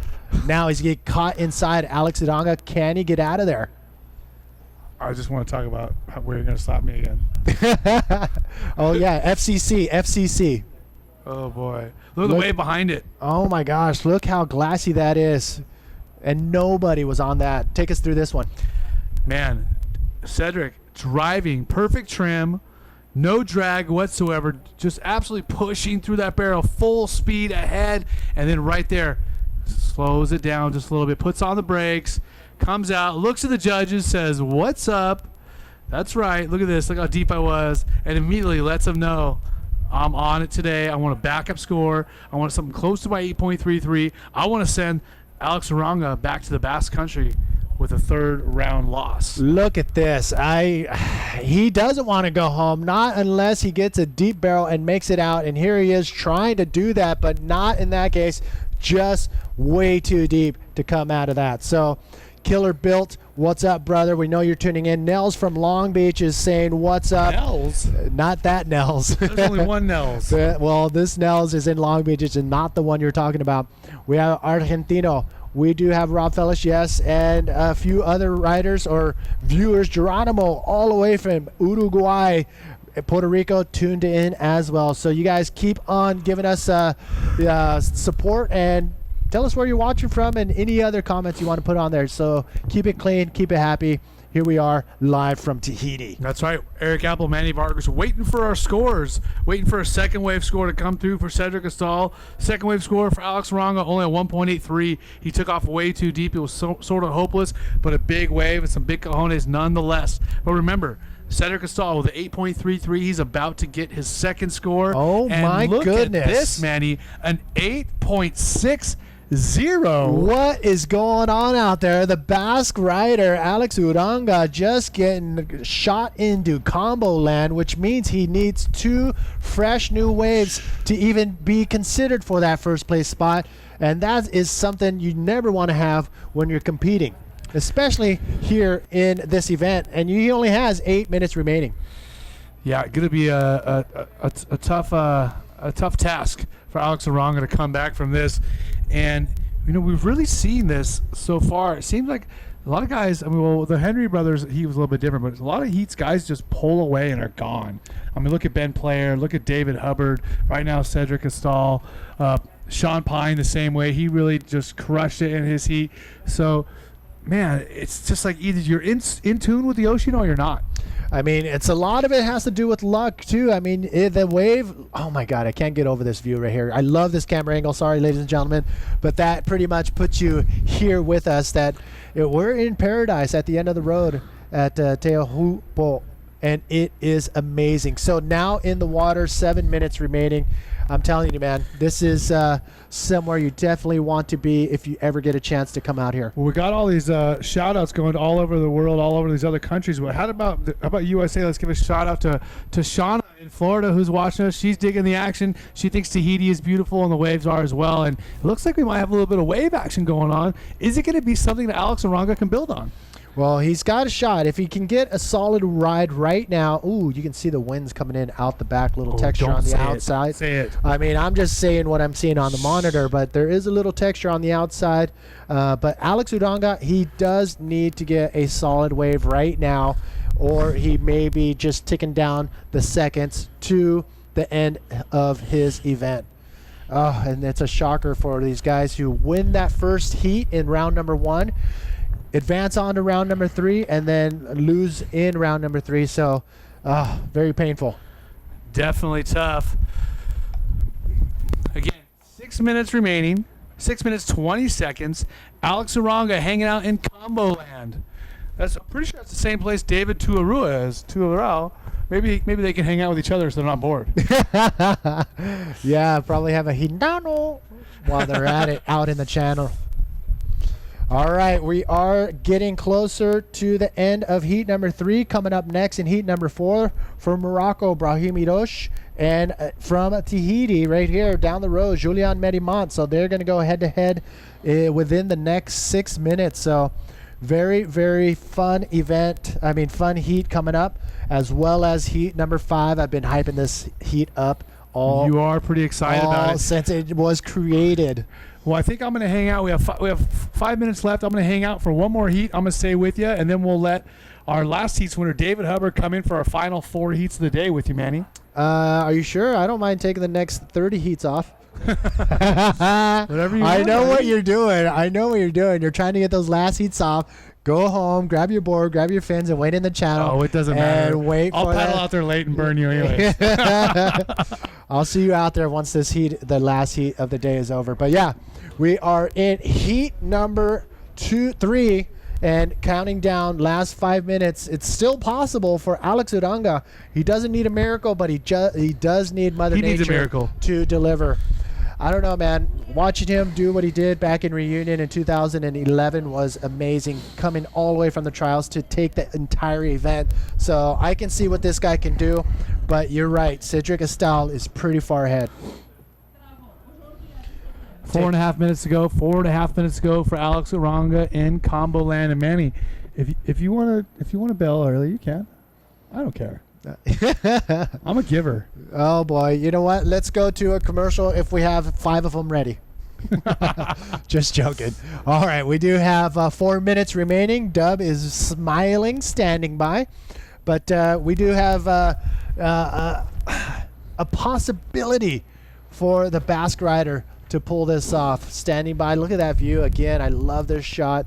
It puts me, and I'm sure it puts you, right into the channel in this beautiful ocean, the Pacific, right on the coastline on the southwest side of Tahiti.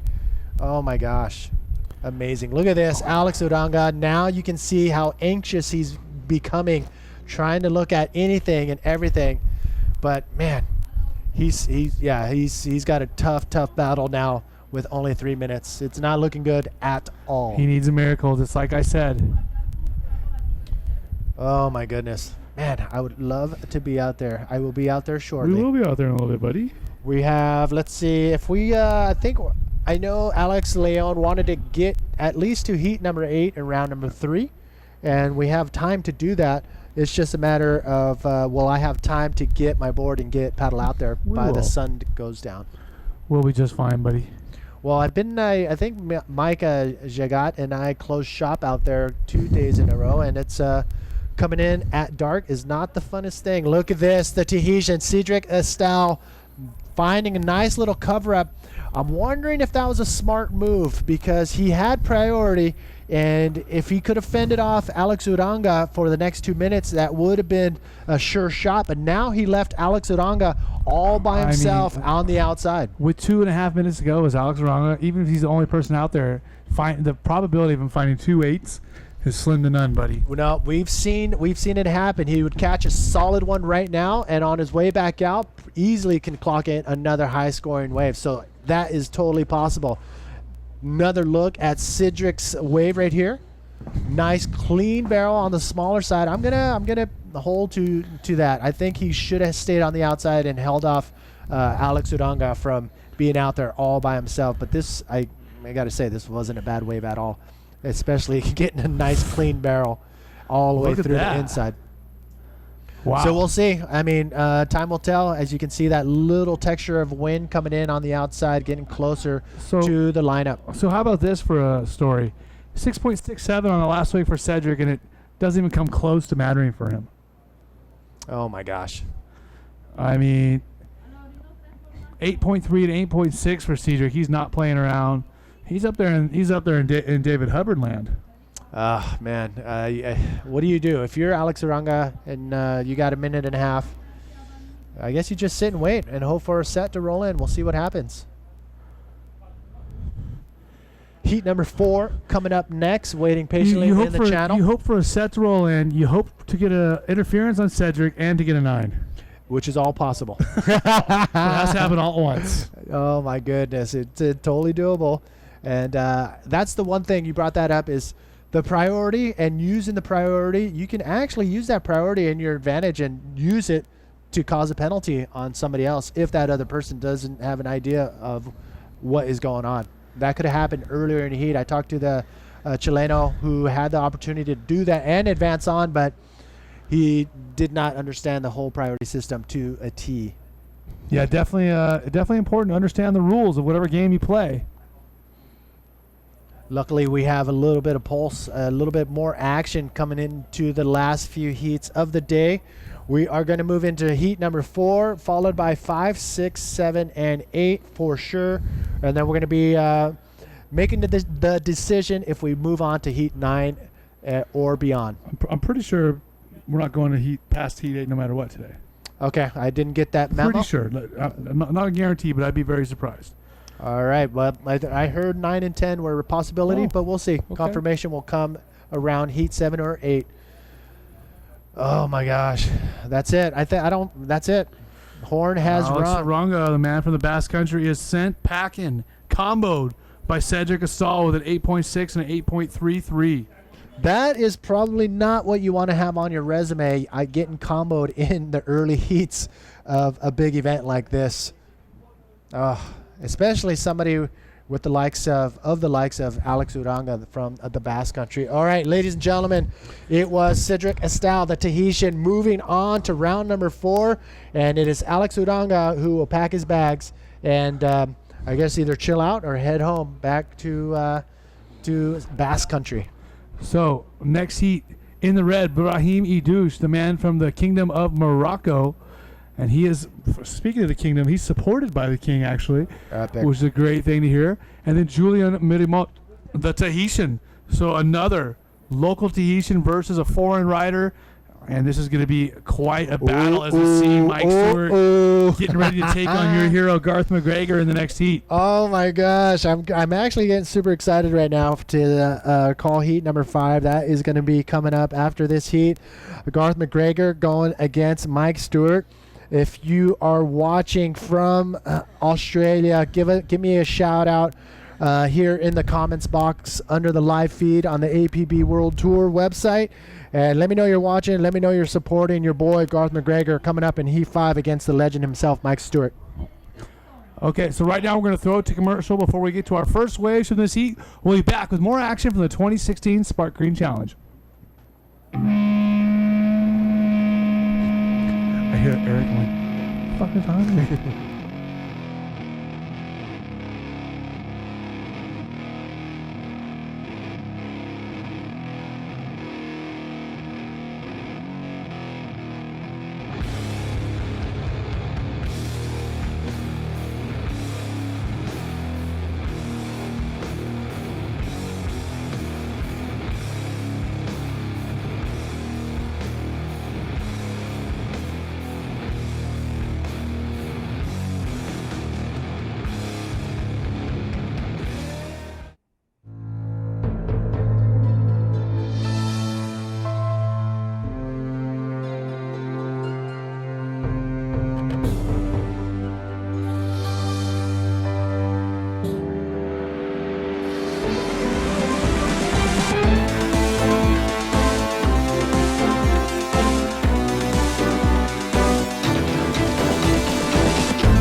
Sparkgreen Tahiti Challenge. Eric Apple joined by David Hubbard, fresh off his demolition of a local Tahitian rider, David Tuarau. And David's probably sobbing off the sidelines somewhere because, Dave, you were really on it.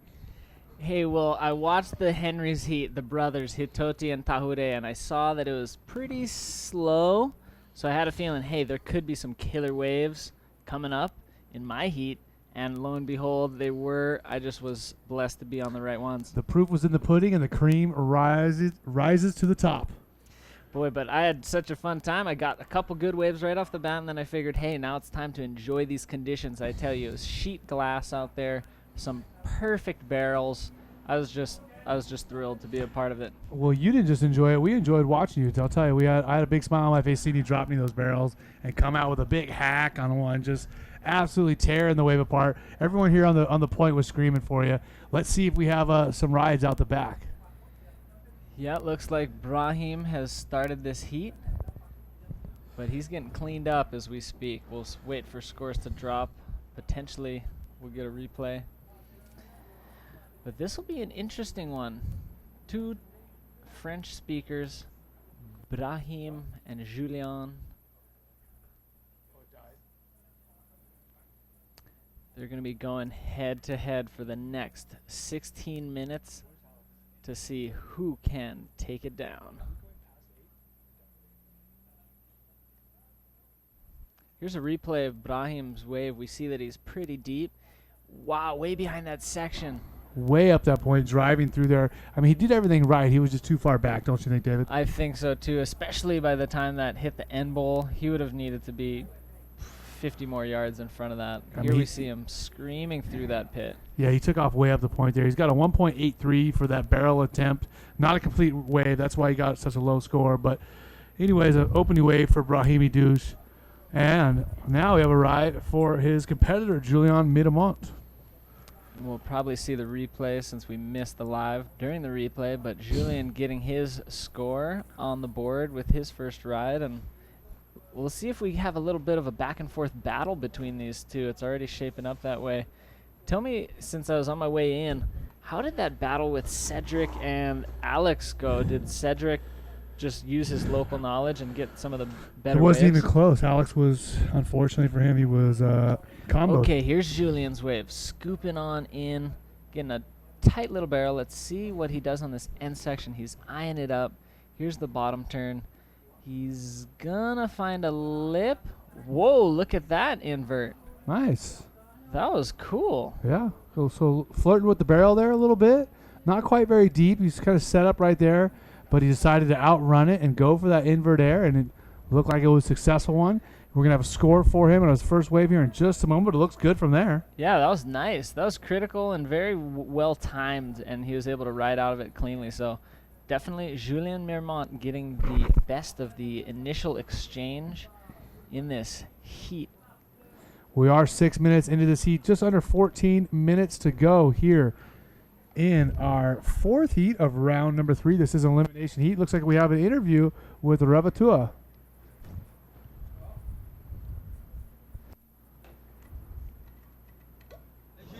En fait, j'ai juste attendu les bonnes vagues, quoi. Mais t'as eu plein de bonnes vagues. Voilà, j'ai eu les bonnes vagues, j'ai attendu, quoi. Fallait attendre. Et il fallait prendre aussi, quoi. Voilà, j'ai eu de la chance. Oui, ça va, t'as fait des jolies sessions quand même. Ouais, ça va, quoi. Content quand même. Il est timide, mais il est content. Il est content, merci Je Réva. sais plus aussi que j'ai fait, quoi. Je sais même plus que j'ai fait. Ouais, J'ai juste pris les vagues, quoi, c'est tout, quoi. À chaud, il faudra reparler à froid, à mon avis. Voilà, tu pourras revoir ça sur le replay de TNTV. Au cas où. Et t'as le droit à un tamouré avec Réva si tu veux. Je sais pas aussi, quoi. Non, pas de tamouré. Bon, pas de tamouré. Merci beaucoup. Merci. Réva toi. Très gentil. Merci beaucoup à A 5.83, so a decent opening score for him. He's backing it up with that little barrel right there, a little tiny roll. Coming out nice to the critical section. Nice clean roll. I like that style he had. That was very clean. He got a 3.83 on that second wave. So a 5.83 and a 3.83 for Julien Mirmont. So that puts him in a nice spot as we start winding down the first half of this heat. Brahim Idouche sitting out the back with priority. And he's going to know the situation has just increased and that he'll need even a taller score. Now he needs a 7.84 to attack lead by Julien. Here's a great shot of the channel. Look at these. They look like dragon boats with all those banners on them. And that's Like, just like we're celebrating Chinese New Year? something like that. I mean, but there's definitely a party of sorts going on in the channel. Everybody's stoked. The energy's high. And it was just such a treat to be out there watching some of the heats before mine. And these competitors, they're preparing for their next heats. They got their buddies on the boats. There's people screaming if you do good. They're calling, what's happening out the back, letting you know, like, maybe there's a set coming. So Yeah, it's definitely a fun environment. super fun and just a rarity on the APB World Tour. We don't have waves so far out that we need boats to access them. So this is just a great change of pace, and definitely all the competitors are soaking it up. But it has been a little bit inconsistent for some of these heats. Here we're seeing a nice long lull. Great for the boats because they stay safe, but the competitors would prefer if it was just nonstop pump in action. But I don't know, maybe they don't want it totally nonstop. It'd be hard to paddle back out at times, especially if you got caught inside. But luckily we've got people on jet skis willing to give rides if you get lagooned. Definitely something you don't want to do is getting caught inside here because it's only ankle deep sometimes. So riding across that reef is definitely something that doesn't sound like a good time. And if you do, even if you are safe, you got a long time to go all the way around through the lagoon. And I'll tell you, on my first ride, I did a rollo, ended up pretty way in there. And even though there was really small waves, they kept me on the reef shelf for a good minute or so. And it was pretty tricky to get out past them. And I was thinking, whoa, if it's bigger and this happens, I'm going to be in real trouble. So those are just some of the consequences if you go way far in, and something that you got to be ready to deal with this reef. But it is great to be seeing people hitting it on that inside section like Toby Player. It's great to see and it's great to be seen. Exactly. Did Cedric get any lip moves that I missed in his heat, or was he just getting pitted? He had a couple, nothing too big, just mainly just big barrels. Big, clean barrels. Clean barrels. It is clean out there. That's definitely something we're super stoked on the conditions. When the waves do come in, they're in good size, so you get some nice, clean, hollow barrels. Perfect blue water. Just awesome to watch and to be a part of.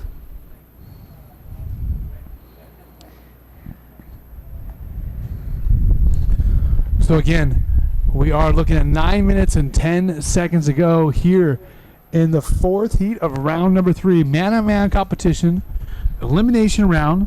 So winner moves on to the next round. Loser is done for this Chopu contest here at the 2016 Sparkgreen Tahiti Challenge. Eric Apple joined by our last heat winner, David Hubbard, on my left, and we are definitely enjoying Chopu, the end of the road here for our second day of our regular competition. We did have our trials earlier as well. But it is great to progress on through these major rounds and see classic matchups. Like the heat right after this is going to be G Mac representing Newcastle against Mike Stewart from the Kona coast of the Big Island, I believe. Yep. I think he's residing somewhere in the center of the island, maybe somewhere near Waimea now. He used to live over on the Hilo side. So, but, he's all over the state, and he spends a lot of time, as we know, on the north shore of Oahu, a pioneer and one of the best wave riders out at Pipeline. Oh! That was probably the biggest air move we've seen of the entire event. David, stop being so calm. That was nuts. That was crazy. Brahimi Douche absolutely launched himself into the heavens, and he's caught inside now. What was that we just saw? Oh, boy. I can't wait to see this replay. This is intense. Look at him eyeing up this section. Full commitment. Takes Brahim. all that speed up. Huge invert. Brahim. Projection. Held on. Look at him. You've got to be kidding me, Brahim. Let's see this land angle. I want to see the landing, but look how high he gets above the lip. Holding on. Look at in the flats. Brahim didn't bail out at all. He was holding on. He was going for it. He never, ever backed out.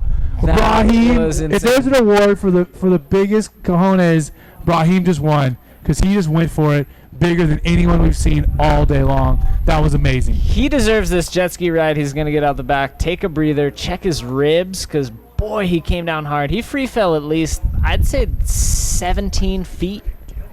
He was way up there. I love the commitment. Totally committed, and that's exactly what we want to see, whether it's committed in the barrel, taking off deep, or launching huge inverts like that. I know he's not going to get the biggest score, but he deserves it. He deserves something, for sure. He held on all the way to the bottom. Even if he would have stayed on his board just a little longer, the lip was chasing him down like a heat-sinking missile. That was nuts. Absolutely nuts.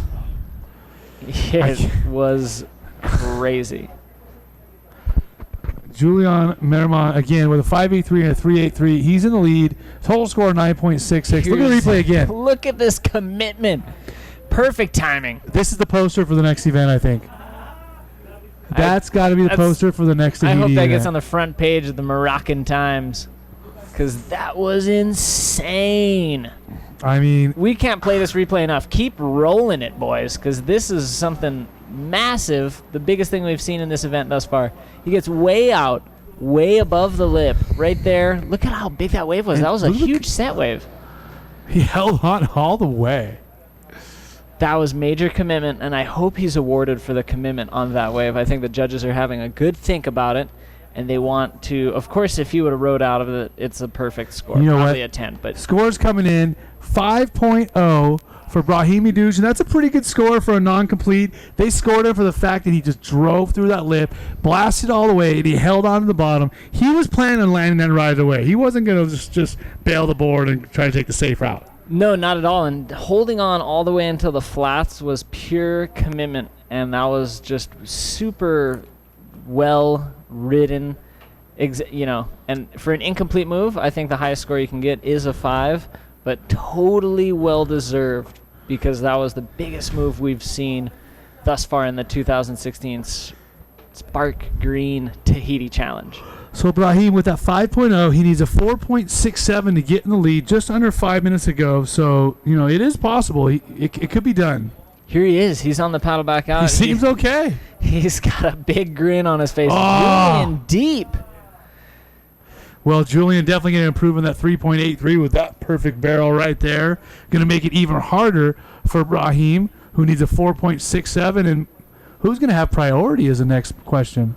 Wow, that was a sweet wave that just rolled by, too. Oh, here's the paddle battle ensuing. It looks like Brahim's out. is going for it. He's going to muscle his way out. He's hoping to get priority. With just 4 minutes remaining, it's crucial that Brahim gets himself a bigger score so that he can attack the lead held by Julien Mirmont. Let's see this last wave of Julien parking it deep, flying all the way through this deep tunnel. Picture perfect. Not the biggest wave, but really well ridden. Really clean barrel. The judges are going to enjoy that. Here's the land angle. Let's take a look at the angle from our judges tower, the scaffolding. You can get a real feel for how deep he really was. And he disappears for quite a while, David. Comes out nice and smooth. Comes out through the open door. No real water in his face. No splash. No chandelier. Came out nice and clean. He's going to get a good score on that one as well. He is for sure. Scores coming in at a 7.17. So that is going to extend his lead over Brahim. Now Brahim's going to need something around an 8-point ride to attack the lead by Julien Mirmont. Originally from France, now representing Tahiti, where he's been residing for the last probably dozen or more years. So Brahim now needs an 8.01 with 3 minutes to go. Brahimi Douche, the man from Morocco, with the Man silver of the hour. with the silver balls, needs an 8.01. And man, he really went for it. I think Julian's asking for a situation update. Brahim isn't priority though. To me, that was heroic, and that's kind of, even if Brahim doesn't end up making this heat, he is going to be the talk of the town. That's definitely the way to have your campaign either continue or come to an end, is with just going for it to the fullest. And that was one of the bigger waves we've seen in a long time, Eric. Well, I don't care if he's a Tahitian or not. Brahim should be that photo of the top of the Edinburgh, that should be the T-shirt or the poster for next year. I mean, so far this event, that's the best single shot we've seen, right?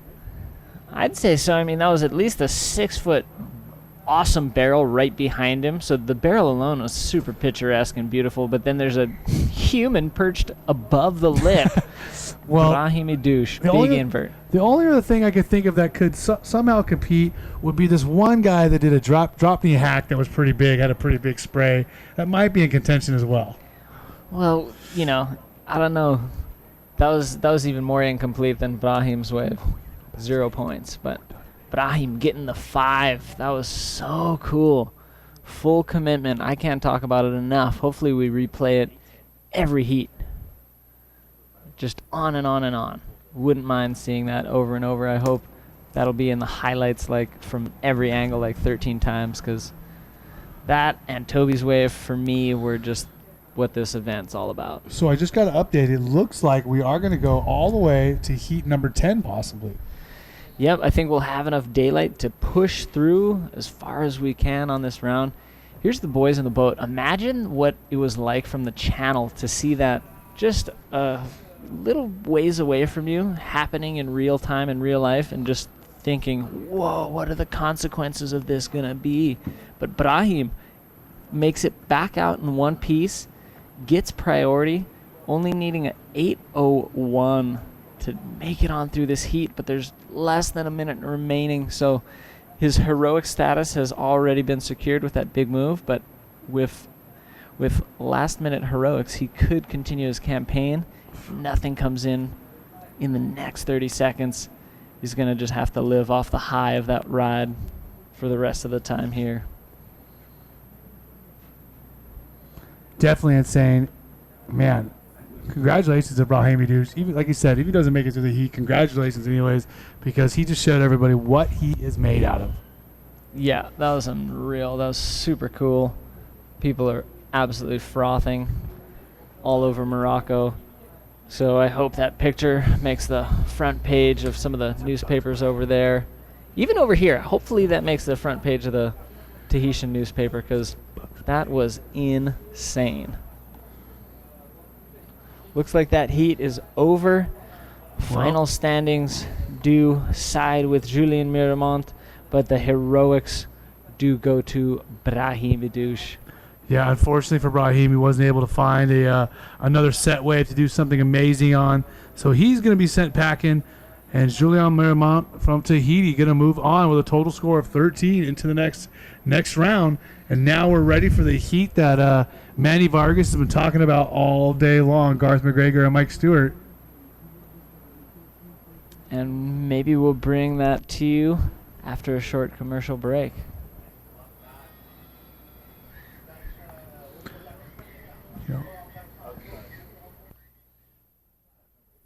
Everything about Tahiti I love. It's the most beautiful place you've ever seen. Flat lagoon water and perfectly blue waves. It's just too good to be true. Easily get the best wave of your life.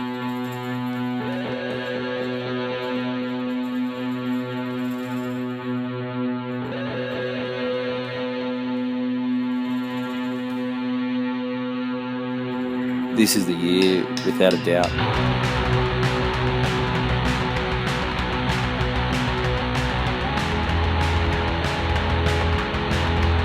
I think Tahure and Angelo and a few of the other local boys just know it that well that they can sit and wait 20 minutes and get the perfect 10 right at the end.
man action is going down.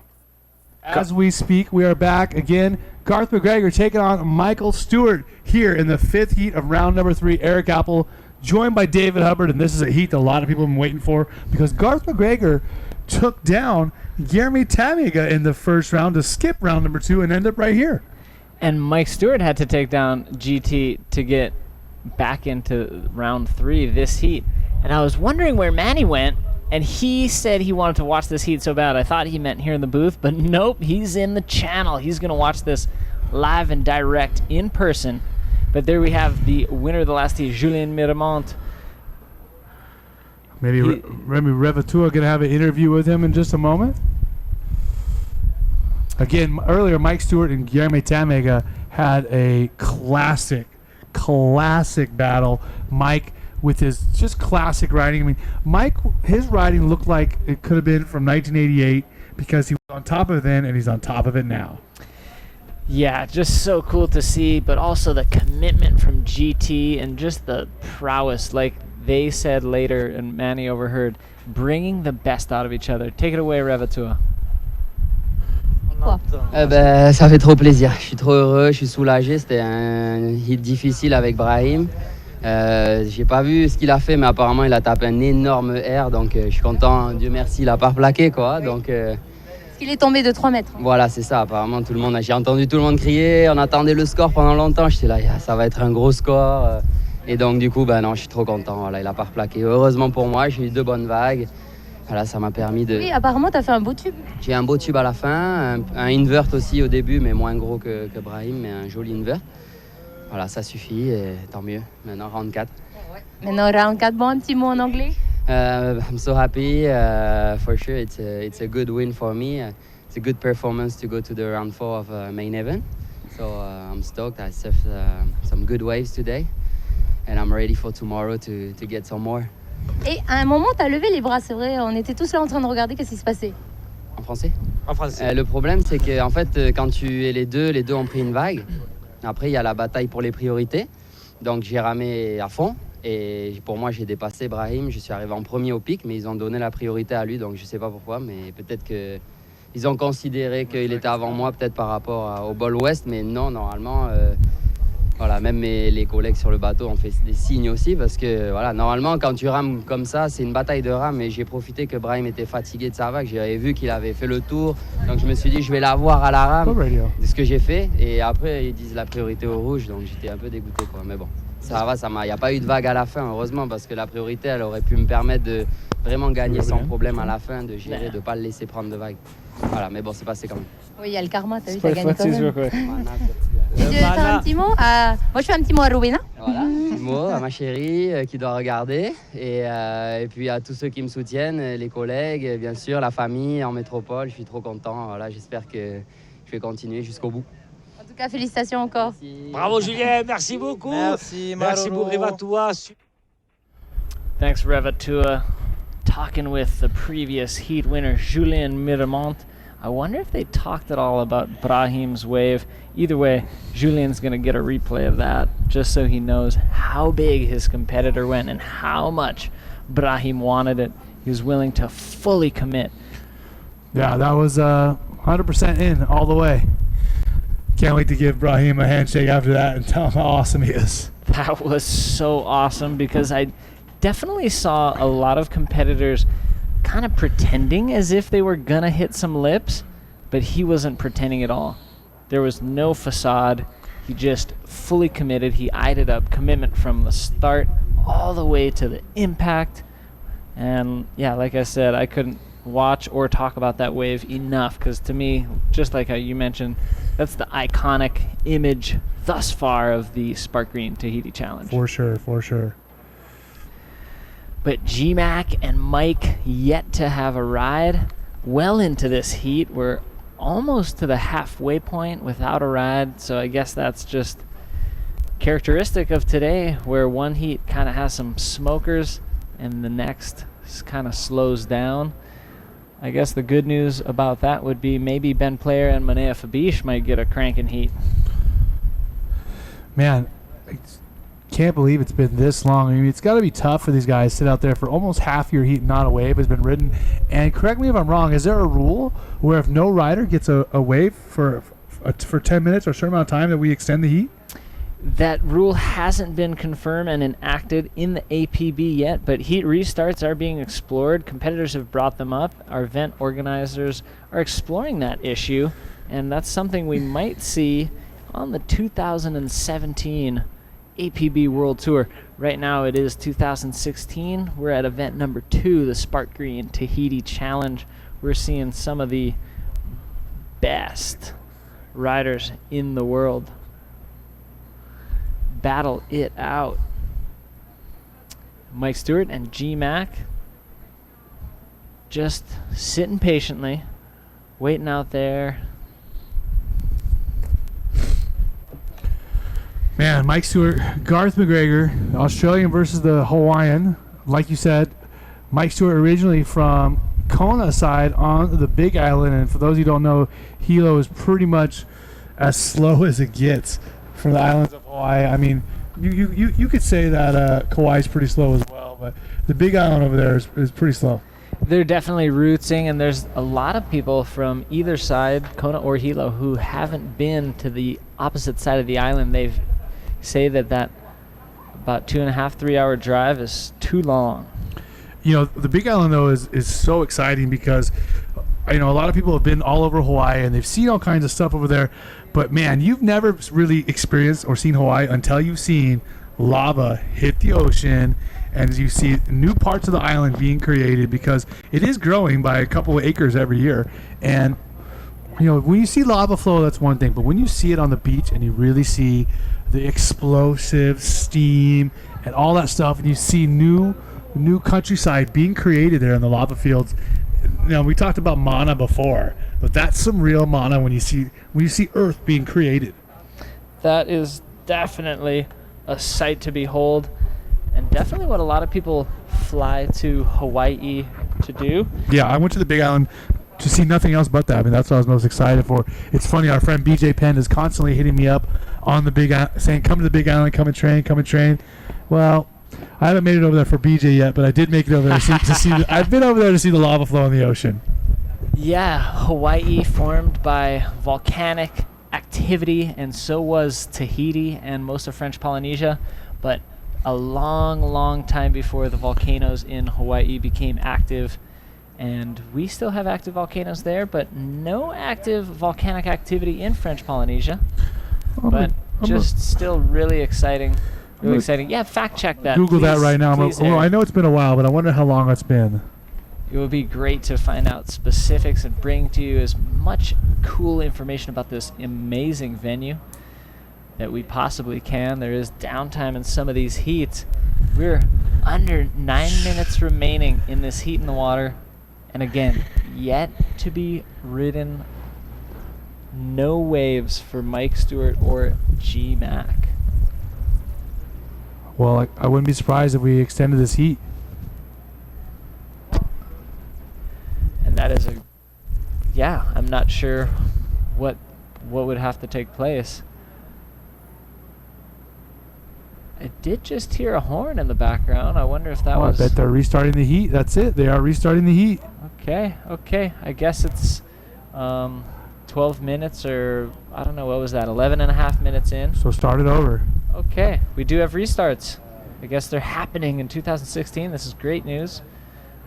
Dean Fergus certainly would have liked a restart in his heat earlier. Similar conditions where no waves were ridden for over half the heat. But hey, it's a great call by the judges. Our judges are on top of it. They understand that these guys haven't had any opportunity. They extended the heat by 11 minutes, and they should. Certainly a heat with G-Mac and Mike Stewart. Nothing against any of the other riders, but this is definitely a classic battle that a lot of people want to tune into. So welcome. If you're just joining us, you've made it to the start of Garth McGregor and Mike Stewart's heat. It has been restarted. Well, I got something for you. There are active volcanoes and here in French Polynesia. Mike Stewart up and riding on a nice barrel just at the new start of this heat. Oh, not making it. I thought Mike was Gonna drive through and project through the end of that barrel. Look at the foam ball and Garth McGregor. What's he got for us? He's going to get himself into the pit. This is a nice one, but he gets caught as well. You saw him there at the end, didn't you? Yeah, he was going for ages. So this is a cool heat because we could see both of those guys made a really good go at the barrel.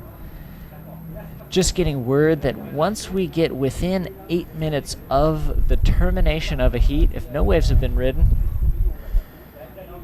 there is a restart. But it is critical that no rideable waves have come through during those 12 minutes, which is the case in this heat.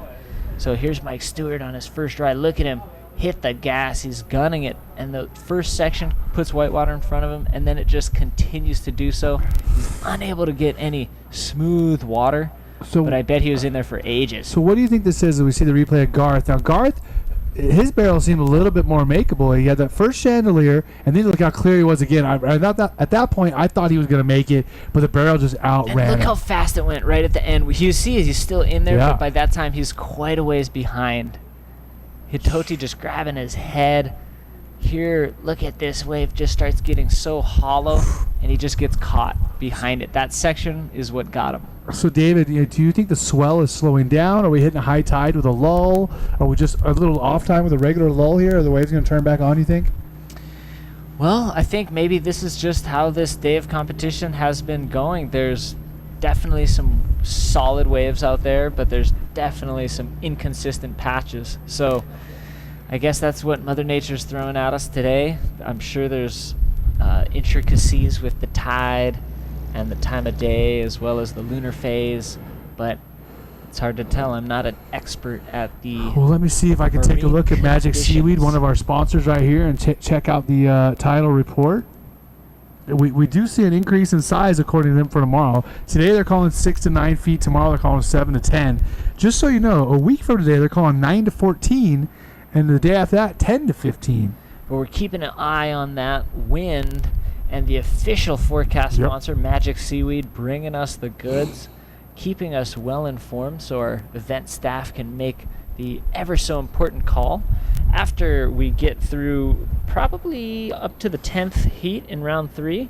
Yep, and just so you guys only know, have 1 day left. Just so you guys know, we do have a couple scores. Mike Stewart with a 2.33, Garth McGregor with a 2.17, and hopefully those don't matter at all.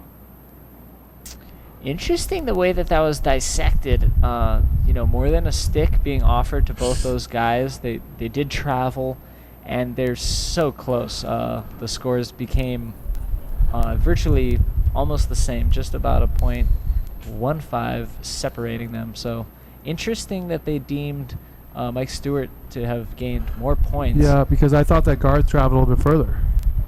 Right, from the water angle, Garth traveled further. Maybe Mike's wave was bigger. Mike had more speed in the barrel. Maybe they were counting on that. Garth kind of parked it at the start.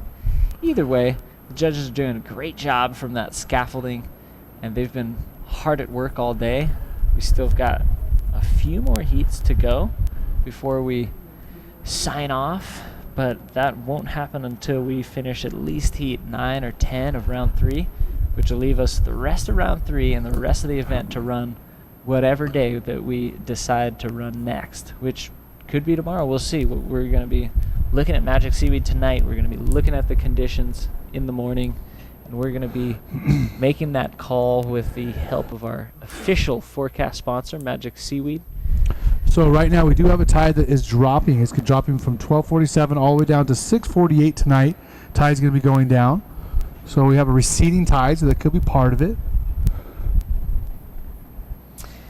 Yeah, that could be part of it. Could be slowing those approaching swells down, but still allowing them to stack up on the reef and heave into some crystal blue barrels. Some of the most beautiful barrels here at Tehupo. I definitely think that this is a one-of-a-kind spot. Here we got live action. Mike Stewart's up and riding. Driving through that barrel. This one he's going to make, I'm going to bet. Nice. Perfect. Comes out with a picture-perfect textbook Rolo. Look at that, David. What do you have to say? I think that was awesome. That's a great way to restart the heat now that they've gotten additional time and they've both gotten an incomplete barrel ride under their belt. Mike Stewart's stoked to actually complete a ride now, and I definitely appreciated the timing on that Rolo. That was awesome that he was able to get a lit maneuver to exit that clean little pit. Yeah, definitely a great wave for Mike, and we're going to see a solid score coming out of there. We'll bring it to you in just a moment as soon as possible. Take a look at the replay. Mike, full-on classic style, driving through that barrel, and this is why we came to Chopu, to see riders like Mike Stewart ride the barrel and do the most perfect barrel rolls, landing on the white water, landing on the foam ball, 2 rolls. Yeah, I didn't... I thought it was the replay that wasn't quite on time.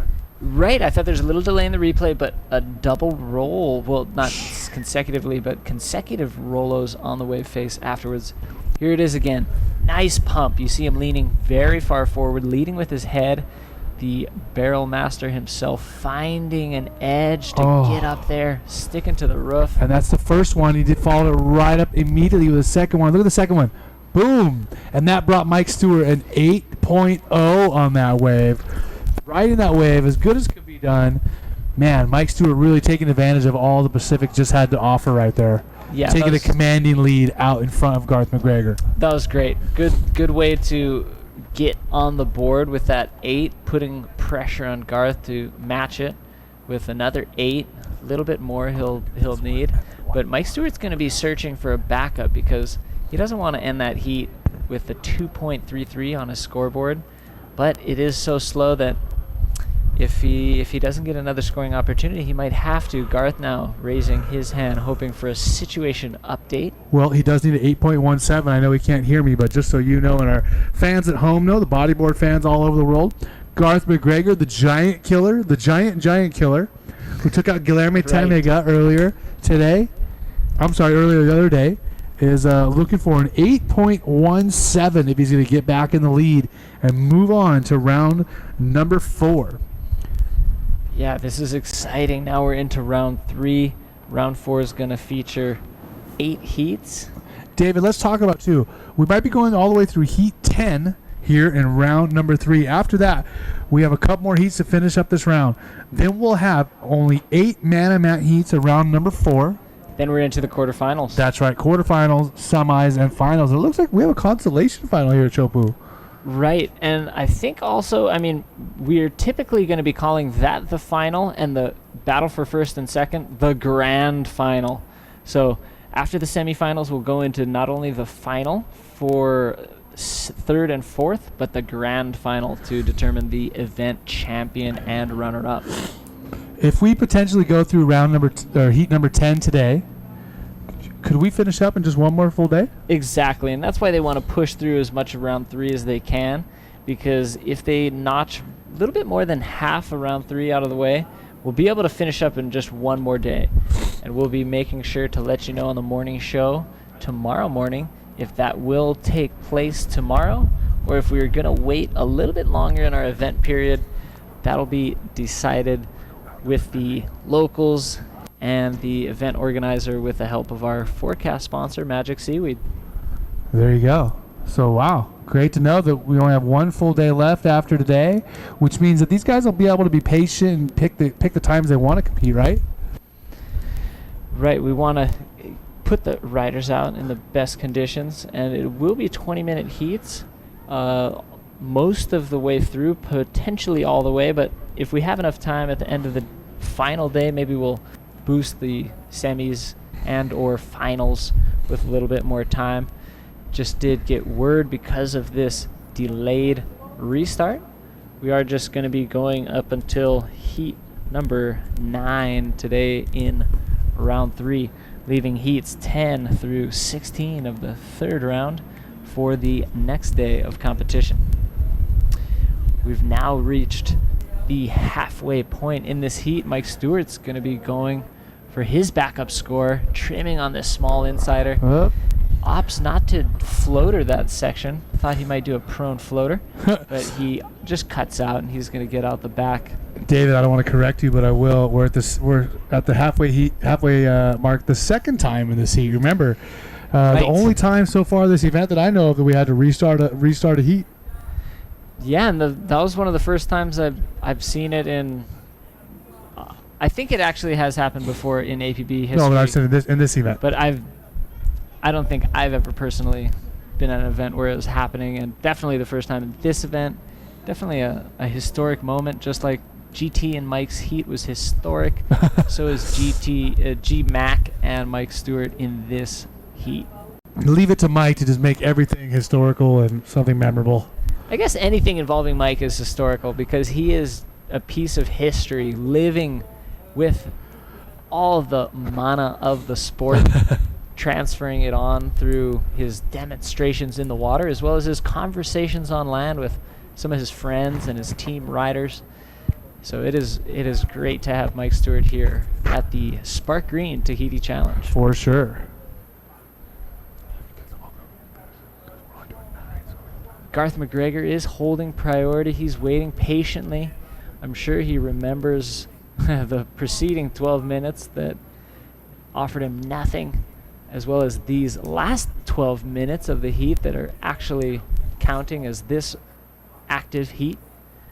But just one wave ridden for G-Mac. Now Stewart has 3 waves in his scoreboard. Still looking to ditch that 2.33 to increase what Garth needs on his last wave. So we were talking about earlier, I want to revisit it. We were talking about there are active volcanoes here. I didn't know. I didn't think there were either. Oh, great. There's active volcanoes underwater here less than 40 miles from where we're sitting right at this moment. Really? So, I mean, the Pacific Ocean, they call it the Pacific Rim of Fire. Yeah. It really is that. I mean, all of these volcanoes, they may not have been an on-land eruption lately, but there is some living earth underneath of us, and there's new mountains, new islands being created very close to here that they say, in the next 1,000 years, there'll be new Tahitian islands. Really? Yep. That's insane. That's awesome. I guess Tahiti as well as Hawaii sitting on hot spots where volcanic activity. They're never really extinct. They just take a little break. They just take a little break as the continental shelf drifts over the surface of the Earth. The hot spot continues to erupt. That's what's happening in Hawaii and apparently also here in Tahiti. Another thing we were talking about with Manny earlier, I don't know if you heard, we talked a little bit about the phone lines being laid to places like Tahiti and Hawaii, 80, 90, 100 years ago. And Johan, who's helping us with our production team, he was informing me that he actually was a part of the team that laid the fiber optic cable for Tahiti a few years ago, a while back. And he was telling me the details of how they had to look at the map of the ocean, avoid the huge canyons and valleys, go around them. He talked about how much slack they had to have those lines because the ocean currents could pull it, and obviously if they get taut at all, those are going to break real quick because of all that line pulling. Imagine how large of social projects, or not social projects, but public funded projects and public projects had to be 50, 60, 70 years ago to get Tahiti set up. Yeah, amazing. I mean, just the fact that they had phones here 40 years ago was a huge deal. And I'm sure OPT has been a huge part of that, and it's a huge part of this event. But just fascinating stuff, Eric. Just incredible to think of now that we're... Think about how difficult it must have been to really to do that kind of stuff 100 years ago, to connect the first phones to Hawaii. Just amazing, but now we're taking it all for granted, living in the information age, and we have the internet, which is what you're tuning in on, watching us live on apbtour.com. Thanks so much for tuning in. We're so stoked to have you here. Keep all up to date with the various social media outlets, our Facebook and Instagram. But yeah, we take it for granted nowadays, Eric. But it wasn't that easy not so long ago. Yeah. Now, do we see a takeoff here by Mike Stewart? We do. He wants to back up that 8 score. Look at this barrel. Is he going to push out the whitewater? He does, David. Nice clean barrel. He's going to look for a little icing to increase the score of that. And he gets out. Probably get somewhere around the average range. Garth McGregor out the back on an Big roll. You got to be kidding. And another one right in front of Mike Stewart, the multi-time world champion. Gets a little barrel, comes out with a roll, turns around, and what does he see but Garth McGregor coming out with the spit and throwing a huge roll in front of him? Are you kidding me? That was insane. That was probably going to be the best heat wave of this heat, And that was exactly what Garth needed to wait for. He waited so patiently. That was his second ride in over 30 minutes. You gotta be kidding me. With only 4 minutes to go. Yeah, with only 4 minutes Tens to go. across the board for Garth McGregor. Can you believe it? Newcastle is erupting right now. Oh my goodness. Okay, let's get it all back together now. We're going to look at a replay, but first, 10.0 and a 2.17. So, Garth is still only in second place with that wave. Mike Stewart, here's the replay. Good barrel. This wave got him a 6.50 to add to his 8.0. Comes out with the spit. Nice and clean. Actually, not nice and clean. Pops through that whitewater. A very, very picturesque textbook whitewater roll here for Mike Stewart, but only the way he does it with his head just, his head hanging there nice and perfect. He does it as good as can be done on that wave. That's why he got a 6.50. Garth came back with a 10, but still he only has a 2.17. Look at this. Oh my gosh, he's parked deep in that thing, and it starts spitting before it even lets him out. I think it even spits one more time as he does it with a huge roll. Perfect ride for Garth McGregor from Newcastle, and he gets the second roll on it. He's going to use the next 3 minutes to try to get a 4.5 now is what he needs to overtake Mike Stewart. Oh, Newcastle is going crazy? Newcastle, Australia is proud of their own Garth McGregor. I mean, he's got to be, 110, 120 kilos? He's a big boy out there. He's a big boy. But you know what? These waves are big enough. They can throw him around. Yeah, and he is able to use the momentum and his volume to, park it in pits and rotate around lips, and that was so cool. To me, I'm not sure if Mike's wave was that high. I don't think Garth should be required to get a 4.5 within the next couple minutes. That's just my take on it. But he's got a little over 2 minutes to hunt down a 4.51.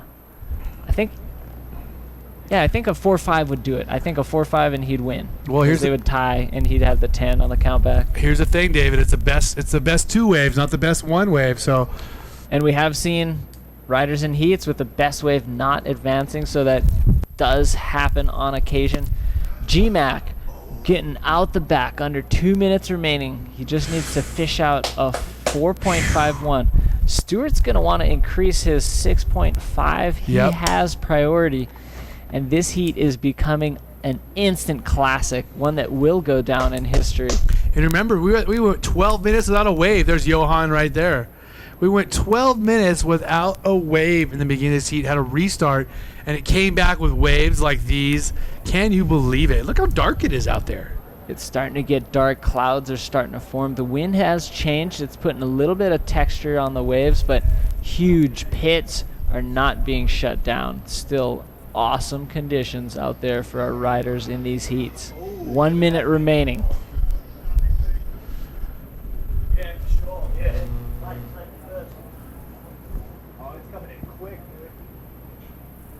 Looks like we might have some real stormy, thunderous lightning conditions coming in. It's coming in. Legit lightning coming in, possibly. We might have to put this contest on hold after this heat. Oh yeah, look at it.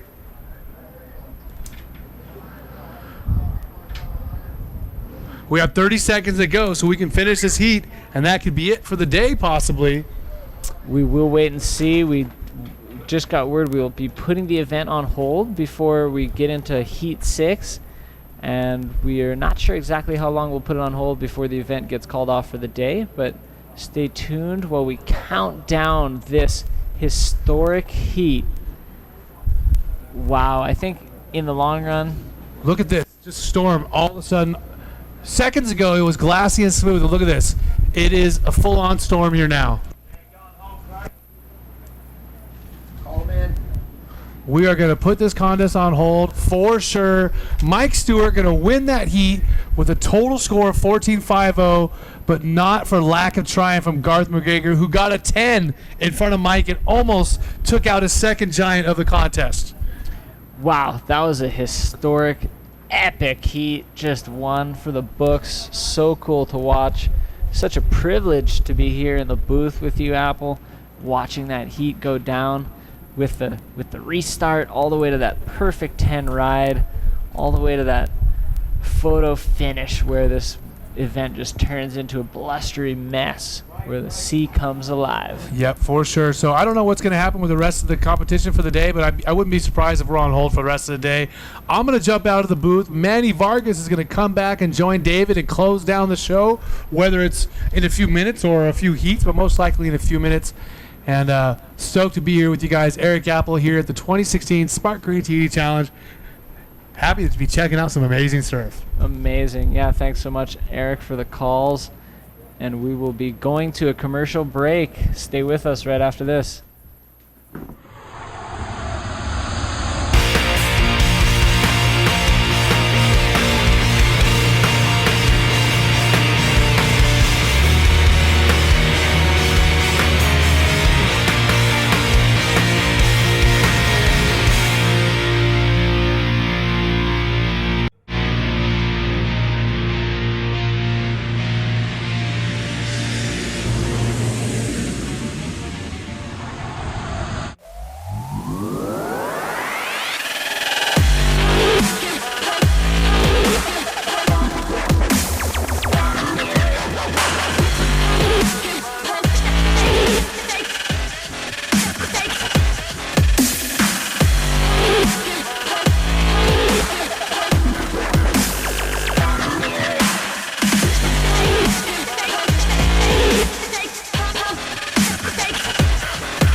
All right, hey, Dub, oh my gosh, batten down the hatches, ladies and gentlemen. We have a storm rolling in.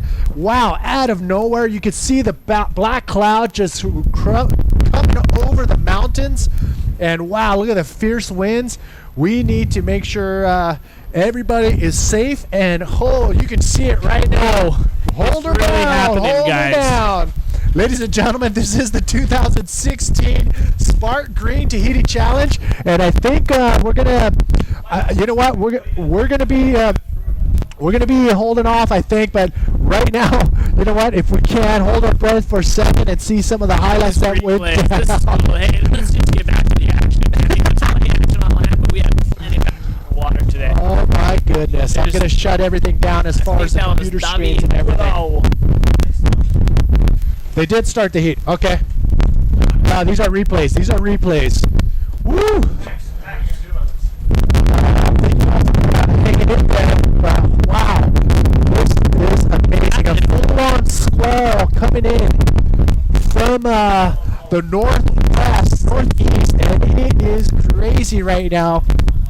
We have the contest on hold as you're watching the replays, but woo, we're just making sure safety is priority right now here during the squalls that just rolled in.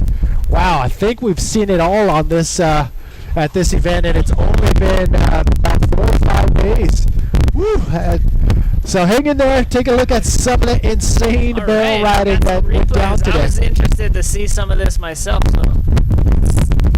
Wow, this is sick and classic standard TV off the back. Oh, doctor. Pulling out the old doctors. Dr. Senior not making it.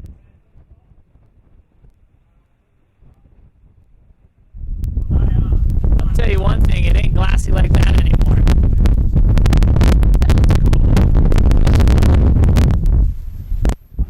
Hey, we're having fun. All right. Okay, so sorry to cut you off, but it seems like we're getting way too much wind and static. We're going to put the contest on hold. We'll be back with an update.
Yeah, Joe, peux-tu passer?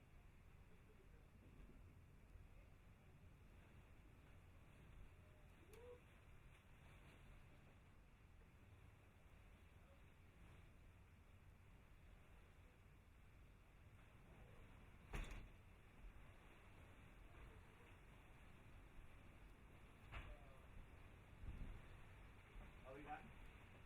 When you gotta get there?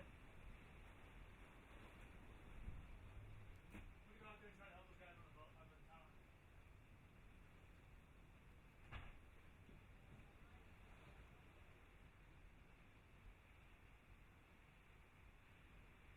C'est pas ton caution. Qu'est-ce que t'as t'énervé la gueule? Viens, ma copine. Ça fait pas mal. Oh, laisse les hommes. Voilà. S'il te plaît,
ça ferme pas la fenêtre.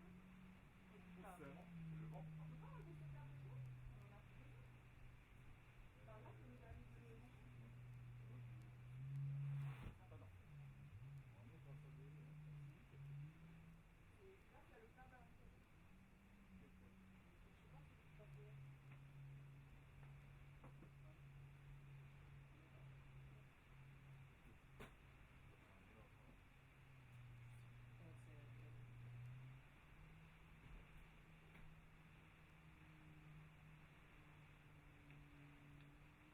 What the hell?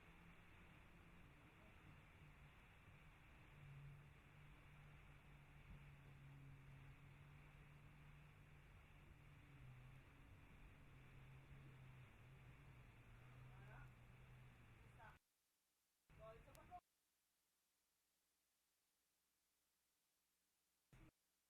Deve io ti dicevo non c'è niente. No, ta salva ta che dimanche.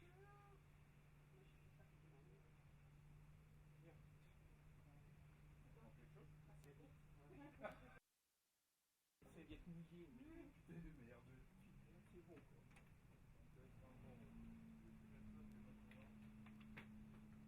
Il a dit de revenir. Non, il a dit se lève. C'est rising.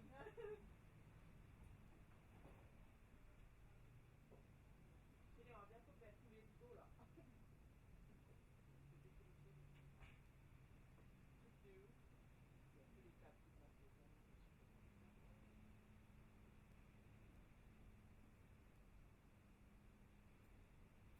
Je sens comment ça s'est levé hein, d'un coup.